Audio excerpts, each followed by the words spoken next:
ಆತ್ಮೀಯ ಎಲ್ಲ ಸೌಜನ್ಯನ ಪರ ಹೋರಾಟಗಾರರಿಗೆ ಹಾಗೂ ನಮ್ಮ ಎಲ್ಲ ಹೋರಾಟಗಾರ ನಾಯಕರಿಗೆ ಎಲ್ಲರ ಅಭಿನಂದನೆಯನ್ನು ಸಲ್ಲಿಸುತ್ತಾ, ಒಂದೆರಡು ದಿನಗಳ ಹಿಂದೆ ಕರ್ನಾಟಕ ರಾಜ್ಯದಾದ್ಯಂತ ದೊಡ್ಡ ಒಂದು ಸುದ್ದಿ ಆಯಿತು ಮೈಕ್ರೋ ಫೈನಾನ್ಸಿನ ಬಗ್ಗೆ. ನಾವು ಕಳೆದ 2013ರಲ್ಲಿ ಇದನ್ನು ಮಾತಾಡ್ತಿದ್ದೆವು. ನಾವು 2013ರಲ್ಲಿ 12 ವರ್ಷ ಆಯ್ತು. ಈಗ 2013ರಲ್ಲಿ ಕುಮಾರಿ ಸೌಜನ್ಯಳ ಹೋರಾಟ ಆಗಬೇಕಾದ್ರೆ ವೇದಿಕೆಯಲ್ಲಿ ಹೇಳಿದ್ದೇವೆ, 28%ಗಿಂತ ಮೇಲೆ ಬಡ್ಡಿ ತೆಗೋತಾರೆ ಇವರು, ಇಡೀ ಸಮಾಜವನ್ನು ಹಾಳು ಮಾಡ್ತಾ ಇದ್ದಾರೆ. ಅದರ ಮೇಲೆ ಎಷ್ಟು ಹೋರಾಟಗಳಾಯಿತು, ಕೇಸುಗಳಾಯಿತು, ಏನೇನಾಯಿತು. ಆದರೆ ಇಲ್ಲಿ ತನಕ ಯಾವುದೇ ರೀತಿಯಲ್ಲಿ ಅದು ಒಂದು ಹಂತಕ್ಕೆ ಬರಲಿಲ್ಲ. ಇದೇ 2025 ಜನವರಿ 20ನೇ ತಾರೀಕಿಗೆ 27ಕ್ಕಲ್ಲ ನಿನ್ನೆಲ್ಲ ಮೊನ್ನೆ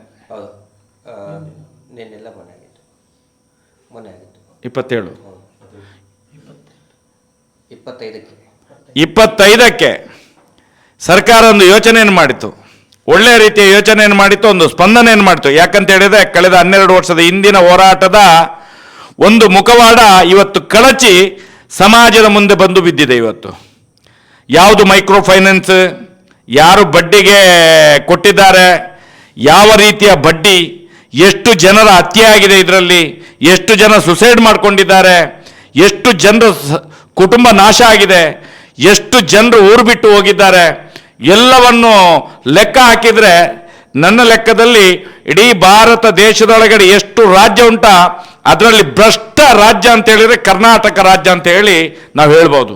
ಅಷ್ಟು ದುಡ್ಡಿನ ವಿಚಾರದಲ್ಲಿ ಅಷ್ಟು ಜನರು ನೇಣಾಕೊಂಡು ಸತ್ತಿದ್ದಾರೆ. ಇದೇ ಮೈಕ್ರೋ ಫೈನಾನ್ಸಿನ ಬಡ್ಡಿಯ ದಂಧೆಗೆ. ಮೈಕ್ರೋ ಫೈನಾನ್ಸ್ ಅದರಲ್ಲಿ SKDRDP ಅನ್ನುವಂಥ ಒಂದು ಸಂಸ್ಥೆ 1,08,000ಕ್ಕಿಂತ ಅಧಿಕ ದುಡ್ಡನ್ನು ಸಮಾಜದ ಮಧ್ಯೆ ಬಿಟ್ಟು ಅದರಲ್ಲಿ ವಾರಕ್ಕೆ ಸಾವಿರಾರು ಕೋಟಿ ಬಡ್ಡಿಯನ್ನು ವಸೂಲು ಮಾಡ್ತಾ ಇತ್ತು. ಅದಕ್ಕೆ ಇವತ್ತು ಕಡಿವಾಣ ಬೀಳಲಿಕ್ಕೆ ಪ್ರಾರಂಭ ಆಗಿದೆ. ಯಾಕಂತ ಹೇಳಿದರೆ ನಮ್ಮ ಹೋರಾಟಗಾರರಾದ ಮಟ್ಟಣ್ಣವರು ಇರ್ಬೋದು, ಜಯಂತ್ ಟಿ ಇರ್ಬೋದು, ರವಿ ಶೆಟ್ಟಿ ಇರ್ಬೋದು, ಸಂತೋಷ್ ಇರ್ಬೋದು, ಪ್ರಸನ್ನ ರವಿ ಇರ್ಬೋದು, ತಮ್ಮಣ್ಣ ಇರ್ಬೋದು, ಮತ್ತು ಎಲ್ಲ ಶಶಿಕಲಕ್ಕ ಇರ್ಬೋದು, ಮತ್ತು ನಮ್ಮ ವಾರ್ ಗ್ರೂಪಿನ ಎಲ್ಲ ಸೌಜನ್ಯ ಪರವಾಗಿ ಹೋರಾಟ ಮಾಡುವಂಥ ಎಲ್ಲ ವಾರ್ ಗ್ರೂಪಿನ ಎಲ್ಲ ನಾಯಕರುಗಳು ಯಾರ್ಯಾರಿದ್ದಾರೆ ಅವರ ಸತತ ಒಂದು ಹೋರಾಟದಿಂದಾಗಿ ಈ ಹಂತಕ್ಕೆ ಬಂದು ಮುಟ್ಟಿದೆ. ಕೆಲವು ಮಾಧ್ಯಮಗಳು ಹೇಳ್ತವೆ ನಮ್ಮಲ್ಲೇ ಮೊದಲು ಅಂತೇಳಿ. ನಾವು ಒಪ್ಕೊಳ್ತೇವೆ. ಯಾಕಂತ ಹೇಳಿದರೆ ಕಳೆದ 12 ವರ್ಷಗಳಿಂದ ನಾವು ಬೊಬ್ಬೆ ಹೊಡೆಯುವಾಗ ನೀವು ಹಾಕಲಿಲ್ಲ. ಈಗಂತೂ ನೀವು ಹೇಳ್ತೀರಿ ನಮ್ಮಲ್ಲೇ ಮೊದಲು ಅಂತ ಹೇಳಿ. ಖಂಡಿತ ನಿಮ್ಮಲ್ಲಿ ಮೊದಲೇ ಬಂದದ್ದು, ಇಷ್ಟ ತನಕ ಹಾಕಲಿಲ್ಲ ನೀವು ಕೂಡ. ಯಾವಾಗ ಸರ್ಕಾರ ಮೈಕ್ರೋ ಫೈನಾನ್ಸಿನ ವಿರುದ್ಧ ಮಾತಾಡಲಿಕ್ಕೆ ಪ್ರಾರಂಭ ಆಯಿತೋ ಆವಾಗ ನಮ್ಮಲ್ಲಿ ಮೊದಲು ನೀವು, ಖಂಡಿತ ನೀವು ಮೊದಲು, ಈಗ ಒಪ್ಕೊಳ್ತೇವೆ ನಾವು. ಆದರೆ ಇದನ್ನು ನೀವು ಸತ್ಯದ ಕಣ್ಣು ತೆರೆಸುವಂಥ ಮಾಧ್ಯಮಗಳು ಇದಕ್ಕಿಂತ ಮೊದಲೇ ಮಾಡಬೇಕಿತ್ತು. ಎಷ್ಟೋ ಪ್ರಾಣಗಳು ಉಳಿತಿತ್ತು. ಯಾವಾಗ ಸೌಜನ್ಯನ ಪರವಾಗಿ ಹೋರಾಟಕ್ಕೆ ಇಳಿದ ಮೇಲೆ ಆ ಧರ್ಮಸ್ಥಳ ಗ್ರಾಮದಲ್ಲಿ ನೋಡಿ ಅತ್ಯಾಚಾರ ಕೊಲೆ ಆಗಲೇ ಇಲ್ಲ. ಆಗಲೂ ಕೂಡ ನಾವು ಬಡ್ಡಿ ದಂಧೆ ಬಗ್ಗೆ ಮಾತಾಡಿದೆವು. ಆಗ ನೀವು ಇದನ್ನೇ ದೊಡ್ಡ ಸುದ್ದಿ ಮಾಡ್ತಾ ಇದ್ರೆ ಎಷ್ಟೋ ಸಾವಿರ ಜನರು ಇವತ್ತು ಸಾಲದ ಸೂಳದಲ್ಲಿ ಸಿಲುಕಿ ಅಗತ್ಯಗೊಳ್ತಿರ್ಲಿಲ್ಲ, ಸುಸೈಡ್ ಮಾಡ್ಕೊಳ್ತಿರ್ಲಿಲ್ಲ, ಬದುಕ್ತಿದ್ರು ಅವರು. ಆ ಹೆಸರು ನಿಮಗೆ ಮಾಧ್ಯಮಗಳಿಗೆ ಬರ್ತಾ ಇತ್ತು. ಆಗ ನೀವು ನಮ್ದು ಫಸ್ಟ್ ಅಂತ, ನಾವೇ ಫಸ್ಟ್ ಅಂತ ಹೇಳ್ತಿದ್ರೆ ಬಹಳ ಸಂತೋಷ ಆಗ್ತಿತ್ತು ನಮಗೆ.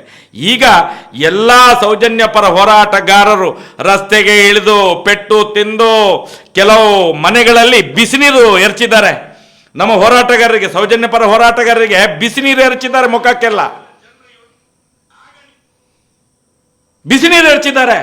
ಒಂದು ಮನೆಯಲ್ಲಿ ಅಂತ ಒಂದು ನಮ್ಮ ತಾಯಿ ಹೋರಾಟಕ್ಕೆ ಹೋದವರು ಪೆಟ್ಟು ತಿಂದು ನೀರು ಕೊಡಿ ಅಂತ ಹೇಳಿದರೆ ಕುದಿಯುವ ನೀರು ಕೊಟ್ಟಿದ್ದಾರೆ. ಆ ಹೆಣ್ಣು ಮಗಳಿಗೆ, ಸಣ್ಣ ಹೆಣ್ಣು ಮಗಳಿಗೆ ಕುದಿಯುವ ನೀರು ಕೊಟ್ಟಿದ್ದಾರೆ ಇದೇ ಬಂಟ್ವಾಳದಲ್ಲಿ. ಈಗ ನಾವು ಫಸ್ಟ್ ಈ ಕೆಲಸ ಮೊದಲೇ ಮಾಡ್ತಿದ್ರೆ ಎಷ್ಟೋ ಪ್ರಾಣಗಳು ಉಳಿತಿದ್ದು. ಈಗೇನು ಸೌಜನ್ಯ ಹೋರಾಟ ಮಾಡಿ ನಾವೇನು ಆ ಧರ್ಮಸ್ಥಳದಲ್ಲಿ ಅತ್ಯಾಚಾರ ಕೊಲೆ ಪ್ರಕರಣ ಏನು ಕಮ್ಮಿ ಆಗಿದೋ, ಕಳೆದ 12 ವರ್ಷಗಳಿಂದ. ಅದೇ ರೀತಿ ಈ ಬಡ್ಡಿ ದಂಧೆಯು ಕೂಡ ಕಮ್ಮಿ ಆಗ್ತಿತ್ತು. ಇವತ್ತು ನಾನು ಹೇಳುವಂಥದ್ದು, ನಾವು ಕೂಡ ಹೇಳುವಂಥದ್ದು, ನಾವು ಎಲ್ಲ ಮೈಕ್ರೋ ಫೈನಾನ್ಸ್ ಹೇಳೋದಿಲ್ಲ, ಯಾವುದು RBI ಪರ್ಮಿಷನ್ ತಗೊಳ್ಳದೆ ಕಾನೂನು ಬಾಹಿರವಾಗಿ ಜನರ ತಲೆ ಒಡೆದು ದುಡ್ಡು ತಿಂತಾರೆ ಅಂಥ ಮೈಕ್ರೋ ಫೈನಾನ್ಸ್ಗಳನ್ನು ದಿಗ್ಬಂಧನಕ್ಕೆ ತರಬೇಕು, ಬಂದ್ ಮಾಡಬೇಕು, ಅವ್ರ ಮೇಲೆ ದಂಡ ಹೇರಬೇಕು. ಯಾಕಂತ ಹೇಳಿದ್ರೆ ತುಂಬ ಕೊಲೆಗಳು ಅದರಲ್ಲಿ ತುಂಬ ಆಗಿದೆ. ಈಗ ಆತ್ಮಹತ್ಯೆ ಅಂತ ಹೇಳುವಂಥದ್ದು ಉದಾಹರಣೆಗೆ ನಮ್ಮ ಬೆಳ್ತಂಗಡಿ ತಾಲೂಕಿನಲ್ಲಿ ಸರ್ ಮೊನ್ನೆ ಸೌನಾಲ್ ಕರ್ಮಾರ್ನಲ್ಲಿ ಒಬ್ಬ ಚಂದ್ರಶೇಖರ್ ಆಳು ಅಂತ ಹೇಳಿ ಸುಸೈಡ್ ಮಾಡ್ಕೊಂಡ. ಅದನ್ನು ಅವನಿಗೆ ಹುಷಾರಿಲ್ಲ, ಅದಿಲ್ಲ ಇದಿಲ್ಲ ಅಂತ ಹೇಳಿ ಮುಚ್ಚಾಕಿದ್ರು. ಅದನ್ನು ಸಾಲದ ಹೆಸರೇ ಇಲ್ಲ. ಅದೇ ರೀತಿ ಮೊನ್ನೆ ನಮ್ಮ ಬದ್ಯಾರ್ ಅನ್ನುವ ಜಾಗದಲ್ಲಿ ಒಬ್ಬ ಹರೀಶ್ ಪೂಜಾರಿ ಅಂತ ಹೇಳುವ ಒಬ್ಬ ಹುಡುಗ ಸುಸೈಡ್ ಮಾಡ್ಕೊಂಡ. ಅವನು ಹೆಂಡತಿ ಸಾಲ ತೆಗೆದು ಮನೆ ಬಿಟ್ಟು ಓದ್ಲು. ಗಂಡನಿಗೆ ಟಾರ್ಚರ್ ಮಾಡಿದ್ರು. ಹರೀಶ್ ಪೂಜಾರಿ ಅನ್ನುವಂಥ ಗಂಡ ಸುಸೈಡ್ ಮಾಡ್ಕೊಂಡು ಸತ್ತ. ಅದನ್ನೇನು ಮಾಡಿದ್ರು, ಅವರ ಸಂಬಂಧಿಕರೆಲ್ಲ ಸೇರ್ಕೊಂಡು ಈ SKDRDP ಅವರ ಒಟ್ಟಿಗೆ ಸೇರ್ಕೊಂಡು ಅದನ್ನು ಮುಚ್ಚಿ ಹಾಕಿದ್ರು. ಇಂಥ ಬೆಳ್ತಂಗಡಿ ತಾಲೂಕಿನೊಳಗಡೆ ಎಷ್ಟೋ ಕೊಲೆಗಳಾಗಿದ್ದಾವೆ, ಆತ್ಮಹತ್ಯೆಗಳಾಗಿದ್ದಾವೆ. ಆದರೆ ಇದನ್ನು ಇಷ್ಟರ ತನಕ ಯಾವುದೇ ಮಾಧ್ಯಮಗಳು ಬಿತ್ತರ ಮಾಡಲಿಲ್ಲ. ನಾವು ಹೇಳಿದ್ರೆ ಹಾಕೋವರಿಲ್ಲ. ನಮ್ಮ ಯೂಟ್ಯೂಬರ್ಸ್ನವರು ಇಂಥ ಎಷ್ಟೋ ವಿಷಯಗಳನ್ನು ಸಮಾಜಕ್ಕೆ ಕಳೆದ 1-2 ವರ್ಷದಿಂದ ಬಿತ್ತರ ಮಾಡ್ತಾನೆ ಇದ್ದಾರೆ. ಆದರೂ ಸರ್ಕಾರ ಎಚ್ಚೆತ್ತುಕೊಂಡದ್ದು 2 ವರ್ಷದ ಮೇಲೆ ಈಗ ಹೋರಾಟ ಪ್ರಾರಂಭ ಆಗಿ ಆಯಿತು. ಆದರೂ ಕೂಡ ನಾವು ಇವತ್ತು ಹೇಳುವಂಥದ್ದು ಮೈಕ್ರೋ ಫೈನಾನ್ಸ್ ಅನ್ನುವಂಥದ್ದು ಬರೇ ಏನು RBI ಪರ್ಮಿಷನ್ ಇಲ್ಲದೆ ನಾವು ಎಲ್ಲರನ್ನು ನಾವು ದೂಷಣೆ ಮಾಡಲಿಕ್ಕೆ ಆಗೋದಿಲ್ಲ. ಇವತ್ತೊಬ್ಬ ಫೈನಾನ್ಸ್ ಮಾಡೋದಾದರೂ ಕೂಡ ಒಂದು ಸಣ್ಣ 10-25 ಲಕ್ಷ ದುಡ್ಡನ್ನು ಬಡ್ಡಿಗೆ ಕೊಡುವುದಾದ್ರೂ ಅವನು RBI ಪರ್ಮಿಷನ್ ಮಾಡ್ಕೊಳ್ತಾನೆ. ಇಲ್ಲಿ ಹಾಗೆಲ್ಲ SKDRDPಯಲ್ಲಿ ಎಷ್ಟೋ ಲಕ್ಷ ಕೋಟಿ ಅವ್ಯವಹಾರ ನಡೆದಿದೆ. ನಾವು ಹೇಳ್ತಾ ಇದ್ದೇವೆ, ಇದು ಈ ಭಾರತ ದೇಶದ ಆರ್ಥಿಕತೆಯನ್ನು ನಾಶ ಮಾಡುವಂಥ ಒಂದು ಸಂಸ್ಥೆ ಆಗಿದೆ. ಅದನ್ನು ನಾವು ಪ್ರಶ್ನೆ ಮಾಡ್ತೇವೆ. ಅದಕ್ಕೋಸ್ಕರ ಹೇಳುವಂಥದ್ದು, ಸರ್ಕಾರಗಳು ಏನು ಅಡ್ಡಗೋಡೆಯ ಮೇಲೆ ದೀಪ ಇಡುವುದು ಬೇಡ. ಎಲ್ರಿಗೂ ಒಂದೇ ಕಾನೂನನ್ನು ಮಾಡಿ. ಮೈಕ್ರೋ ಫೈನಾನ್ಸ್ ಅಂತ ನಿಮ್ಮ ಬಾಯಲ್ಲಿ ಬರ್ತಾ ಉಂಟು. ಯಾಕಂತೇಳಿ SKDRDP ಅಧ್ಯಕ್ಷರೇ ಹೇಳಿದ್ದಾರೆ, ನಮ್ದು ಮೈಕ್ರೋ ಫೈನಾನ್ಸ್, ಕಿರು ಮೈಕ್ರೋ ಫೈನಾನ್ಸ್ ಅಂತ ಹೇಳಿ. ನೀವಿಲ್ಲ ಅಂತ ಹೇಳಿದ್ರೆ ಸರ್ಕಾರದಲ್ಲಿ ಒಂದು ಏನು ಜವಾಬ್ದಾರಿಯುತ ಸ್ಥಾನದಲ್ಲಿ ಕೂತಂತ ಆ ರಾಜಣ್ಣ ಸಚಿವರು ಹೇಳ್ತಾರೆ, ಅದು ನಮಗೆ ಗೊತ್ತೇ ಇಲ್ಲ ಅಂತೇಳಿ. ಅರೆ, ಏನು ನಿದ್ದೆ ಮಾಡ್ತಿದ್ದೀರಾ ನೀವು ಸಚಿವರೇ? ನೀವು ಈ ರಾಜ್ಯದ ಒಂದು ಸಚಿವರಾಗಿ ನಿದ್ದೆ ಮಾಡ್ತಾ ಇದ್ದೀರಾ? ನೀವು ಯಾವ ಭ್ರಮೆಯಲ್ಲಿದ್ದೀರಿ? ನಿಮಗೆ ಒಂದು ಇಡೀ ಕರ್ನಾಟಕ ರಾಜ್ಯದ ಜನತೆ ನಿಮಗೆ ಸಚಿವ ಸ್ಥಾನದಲ್ಲಿ ಕೂರಿಸಿದೆ ನಿಮ್ಮನ್ನು. ನೀವು SKDRDP ಕಂಪ್ಲೇಂಟ್ ಇಷ್ಟೋ ತನಕ ನಮಗೆ ಬರಲಿಲ್ಲ, ಅಂಥದ್ದು ಏನು ಇಲ್ಲ, ಅದು ಅವರಿಗೆ ಬರುವುದಿಲ್ಲ. ಅದು ಗ್ರಾಮಾಭಿವೃದ್ಧಿ ಯೋಜನೆ ಹೆಸರಲ್ಲಿ, ಮಂಜುನಾಥನ ಅಣ್ಣಪ್ಪ ಸ್ವಾಮಿ ಹೆಸರಲ್ಲಿ ಸಾವಿರಾರು ಜನ ಆತ್ಮಹತ್ಯೆಗೆ ಶರಣಾಗಿದ್ದಾರೆ. ತನಿಖೆ ಮಾಡಿಸಿ ಇಂತ ಕೇಳುವಂಥದ್ದು ನಾವು. ಅದಕ್ಕೋಸ್ಕರ ನಾನು ಎಲ್ಲ ಈ ರಾಜ್ಯದ ಹಾಗೂ ಕೇರಳ ರಾಜ್ಯದ, ಯಾಕಂತ ಹೇಳಿದ್ರೆ ಕೇರಳದಲ್ಲೂ ಕೂಡ ತುಂಬ ಮಂದಿ ಬಡ್ಡಿ ತಗೊಂಡಿದ್ದಾರೆ. ಇವತ್ತು ಹೋರಾಟಕ್ಕೆ ಅಲ್ಲಿ 11 ಕೇಸ್ ಆಗಿದೆ. ಕರ್ನಾಟಕ ರಾಜ್ಯದಲ್ಲಿ 35ಕ್ಕಿಂತ ಅಧಿಕ NCR ಆಗಿದೆ. ಕೇರಳದಲ್ಲಿ 11 NCR ಆಗಿದೆ. ಬಂಟ್ವಾಳದಲ್ಲಿ ಸನ್ಮಾನ್ಯ ವೀರೇಂದ್ರ ಹೆಗ್ಗಡೆಯವರ ಮೇಲೆ ಕೂಡ ಇದಾಗಿದೆ, ಕೇಸ್ ಆಗಿದೆ. ಇಲ್ಲ ಅಂತ ಹೇಳಲಿಕ್ಕೆ ಆಗ್ತದೆ? ಅದನ್ನು ತಪ್ಪೇ ಅಲ್ವಾ? ಯಾರು ಮಾಡಿದ್ರು ತಪ್ಪು? ನಾನು ಮಾಡಿದ್ರು ತಪ್ಪು, ಗಿರೀಶ್ ಮಟ್ಟಣ್ಣವರು ಮಾಡಿದ್ರು ತಪ್ಪು, ರವಿ ಶೆಟ್ಟರು ಮಾಡಿದ್ರು ತಪ್ಪು, ಯಾರು ಮಾಡಿದ್ರು ತಪ್ಪನ್ನು ನಾವು ಪ್ರತಿಪಾದನೆ ಮಾಡ್ತೇವೆ ಖಂಡಿತವಾಗಿ. ಯಾಕಂತ ಹೇಳಿದ್ರೆ ಇದು ಒಂದು ಪ್ರಜಾಪ್ರಭುತ್ವ ರಾಷ್ಟ್ರ, ಪ್ರಜೆಗಳಿಗೆ ಹಕ್ಕಿದೆ. ಆ ಹಕ್ಕನ್ನು ನಾವು ಪ್ರತಿಪಾದನೆ ಮಾಡ್ತೇವೆ. ನಾನು ಅದಕ್ಕೋಸ್ಕರ ಹೇಳ್ತೇನೆ, ಕರ್ನಾಟಕ ರಾಜ್ಯ ಮತ್ತು ಕೇರಳದ ಎಲ್ಲ ರಾಜ್ಯದ ಏನು ಇವತ್ತಿನ ತನಕ ಬಡ್ಡಿ ತಗೊಂಡು ಪಾಪ ಇವತ್ತ ನಾಳ ಯಾವಾಗ ಸಾಯೋದು ಅಂತೇಳಿ ದಿನ ಲೆಕ್ಕ ಮಾಡ್ತಿದ್ದೀರ, ಇನ್ನು ಮುಂದಕ್ಕೆ ಅದನ್ನು ಬಿಟ್ಟು ಬಿಡಿ. ನೀವು ಸೌಜನ್ಯ ಪರ ಹೋರಾಟದಲ್ಲಿ ಕೈ ಜೋಡಿಸಿ. ಮುಂದಿನ ದಿನದಲ್ಲಿ ಒಂದು ಇಡೀ ನಿಮ್ಮ ಸಾಲವನ್ನೇ ಮನ್ನಾ ಮಾಡುವಂಥ ಒಂದು ಪ್ರಕ್ರಿಯೆ ನಡೀತದೆ. ಅದಕ್ಕೋಸ್ಕರ ನಾವು ನಿಮಗೆ ಒಂದು ಆಮಂತ್ರಣವನ್ನು ಕೊಡ್ತಿದ್ದೇನೆ. ಈ ಒಂದು ಏನು ಫೋನಿನ ಕಾರ್ಯಕ್ರಮ ಮುಖಾಂತರ ಎಲ್ಲ ಏನು ದುಡ್ಡು ತಗೊಂಡು ಫೈನಾನ್ಸಿನ ಇದರ ಮೈಕ್ರೋ ಫೈನಾನ್ಸ್ಗಳಲ್ಲಿ ದುಡ್ಡು ತಗೊಂಡು ನೀವು ಏನು ಕಷ್ಟಕ್ಕೆ ಸಿಕ್ಕಾಕೊಂಡಿದ್ದೀರಾ, ನಮ್ಮ ಹತ್ರ ಬನ್ನಿ, ನಿಮಗೆ ಒಳ್ಳೆಯ ದಾರಿಯನ್ನು ತೋರಿಸ್ತೇವೆ. ನಿಮ್ಮ ಎಲ್ಲ ಸಾಲದ ಸೂಳದಿಂದ ನಿಮ್ಮನ್ನು ಎತ್ತಿ ಒಂದು ಒಂದು ಒಳ್ಳೆಯ ಪ್ರಜೆಗಳನ್ನಾಗಿ ಬದುಕಿಸುವಂಥ ಕೆಲಸಕ್ಕೆ ನಾವು ನಿಮ್ಮನ್ನು ರೂಪಿಸ್ತೇವೆ ಅಂತ ಹೇಳಲಿಕ್ಕೆ ಸೌಜನ್ಯ ಪರ ಹೋರಾಟಗಾರರು ಎಲ್ಲರೂ ತಯಾರಿದ್ದೇವೆ ಅಂತ ಹೇಳಲಿಕ್ಕೆ ನಾನು ಇಚ್ಛೆ ಪಡ್ತಾ ಇದ್ದೇನೆ.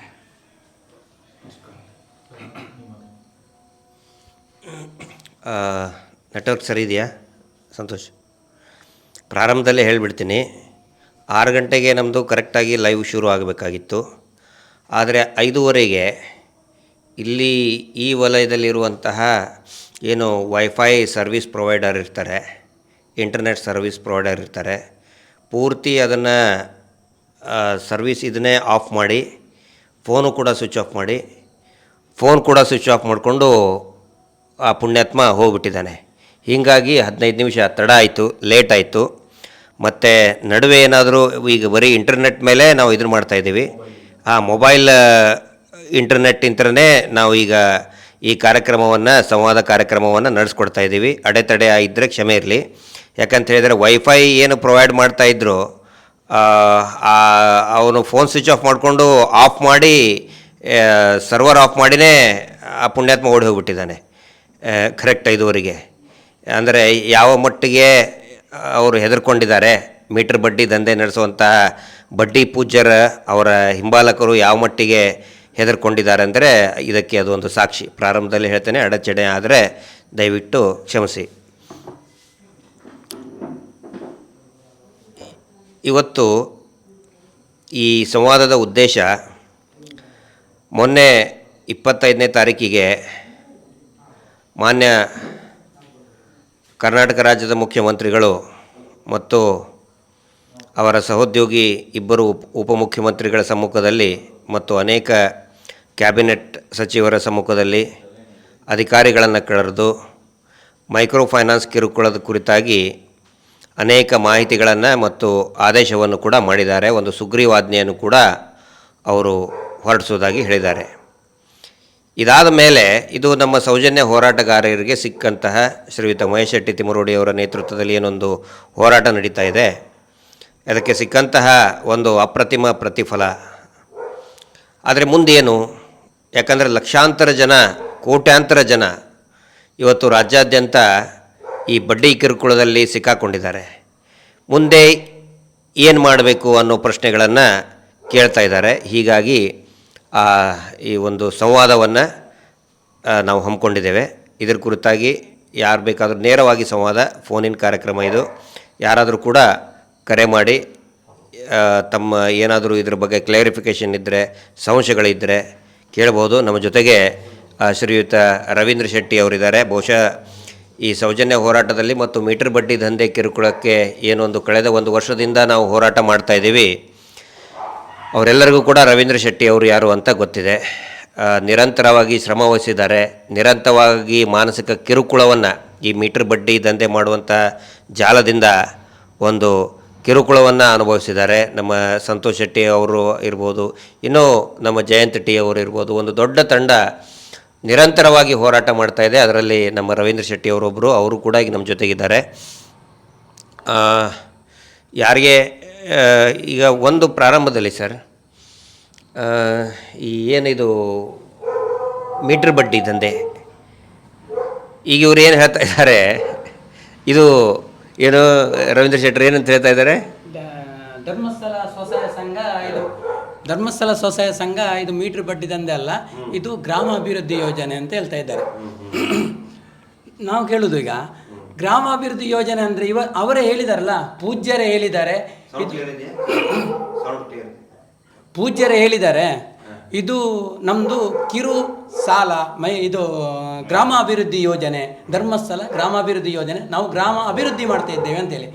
ಆಗಿರುವಾಗ ಇದು ಗ್ರಾಮ ಅಭಿವೃದ್ಧಿ ಮಾಡೋದಾದ್ರೆ ಇವರು 50,000 ಒಳಗಡೆ ಇವರು ಸಾಲ ಕೊಡಬೇಕಿತ್ತು. ಇವರು 5 ಲಕ್ಷ 8 ಲಕ್ಷದವರೆಗೆ ಸಾಲ ಕೊಡ್ತಾ ಇದ್ದಾರೆ, ಕೊಟ್ಟಿದ್ದಾರೆ. ಹಾಗಿರುವಾಗ ಅಲ್ಲ, ಒಂದು ಸದಸ್ಯನಿಗೆ 5 ಲಕ್ಷ, ಒಂದು ಮನೆಯಲ್ಲಿ 5 ಜನ ಇದ್ರೆ 5 ಜನರಿಗೆ ಕೂಡ ಸಾಲ ಕೊಟ್ಟಿದ್ದಾರೆ. ಆಗಿರುವಾಗ ಇದು ಮೈಕ್ರೋ ಬಡ್ಡಿ ಅಲ್ಲದ ಬೇರೆ ಏನು ಸರ್ ಇದು? ಈಗ ಏನಂದ್ರೆ, ಒಬ್ಬನು ಇನ್ನೊಬ್ಬನ ಬೆನ್ನಿಗೆ ಚೂರಿ ಹಾಕಿ ಕೊಂದ, ಆಯ್ತಾ? ಪೊಲೀಸರು ಅವನು ಹಿಡಿದ್ರು. ಯಾಕಪ್ಪ ನೀನು ಬೆನ್ನಿಗೆ ಚೂರಿ ಹಾಕಿದಿ ಅಂತ ಕೇಳ್ತಾರೆ ಅವನಿಗೆ. ಅವನು ಹೇಳ್ತಾನೆ, ಇಲ್ಲ ಸ್ವಾಮಿ, ನಾನು ಬೆನ್ನಿಗೆ ಚೂರಿ ಹಾಕಿಲ್ಲ, ಬೆನ್ನಿಗೆ ನನ್ನ ಚೂರಿಯನ್ನು ಸಾಣೆ ಹಿಡಿತಾ ಇದ್ದೆ ಅಂತ ಹೇಳ್ತಾನೆ. ಅದನ್ನು ಒಪ್ಪಕ್ಕಾಗತ್ತಾ? ಅವನ ಅರ್ಥದಲ್ಲಿ ಕೊಲೆ ಮಾಡೋದನ್ನು, ಬೆನ್ನಿಗೆ ಚೂರಿ ಹಾಕಿ ಕೊಲೆ ಮಾಡೋದನ್ನ ಅರ್ಥದಲ್ಲಿ ಅದು ಕೊಲೆನೇ ಅಲ್ಲ ಅಂತ ಹೇಳ್ತಾನೆ ಅವನು. ನಾನು ಬೆನ್ನಿಗೆ ಸಾಣೆ ಹಿಡಿತಾ ಇದ್ದೆ. ಇವರು ಅದನ್ನೇ ತಾನೇ ಮಾಡಿದ್ದು. ಅಭಿವೃದ್ಧಿ ಅಭಿವೃದ್ಧಿ ಅಭಿವೃದ್ಧಿ ಅಂತ ಹೇಳಿ, ಗ್ರಾಮಾಭಿವೃದ್ಧಿ ಅಂತ ಹೇಳಿ ಈಗ ಸಿಕ್ಬಿದ್ದಿದ್ದಾರೆ.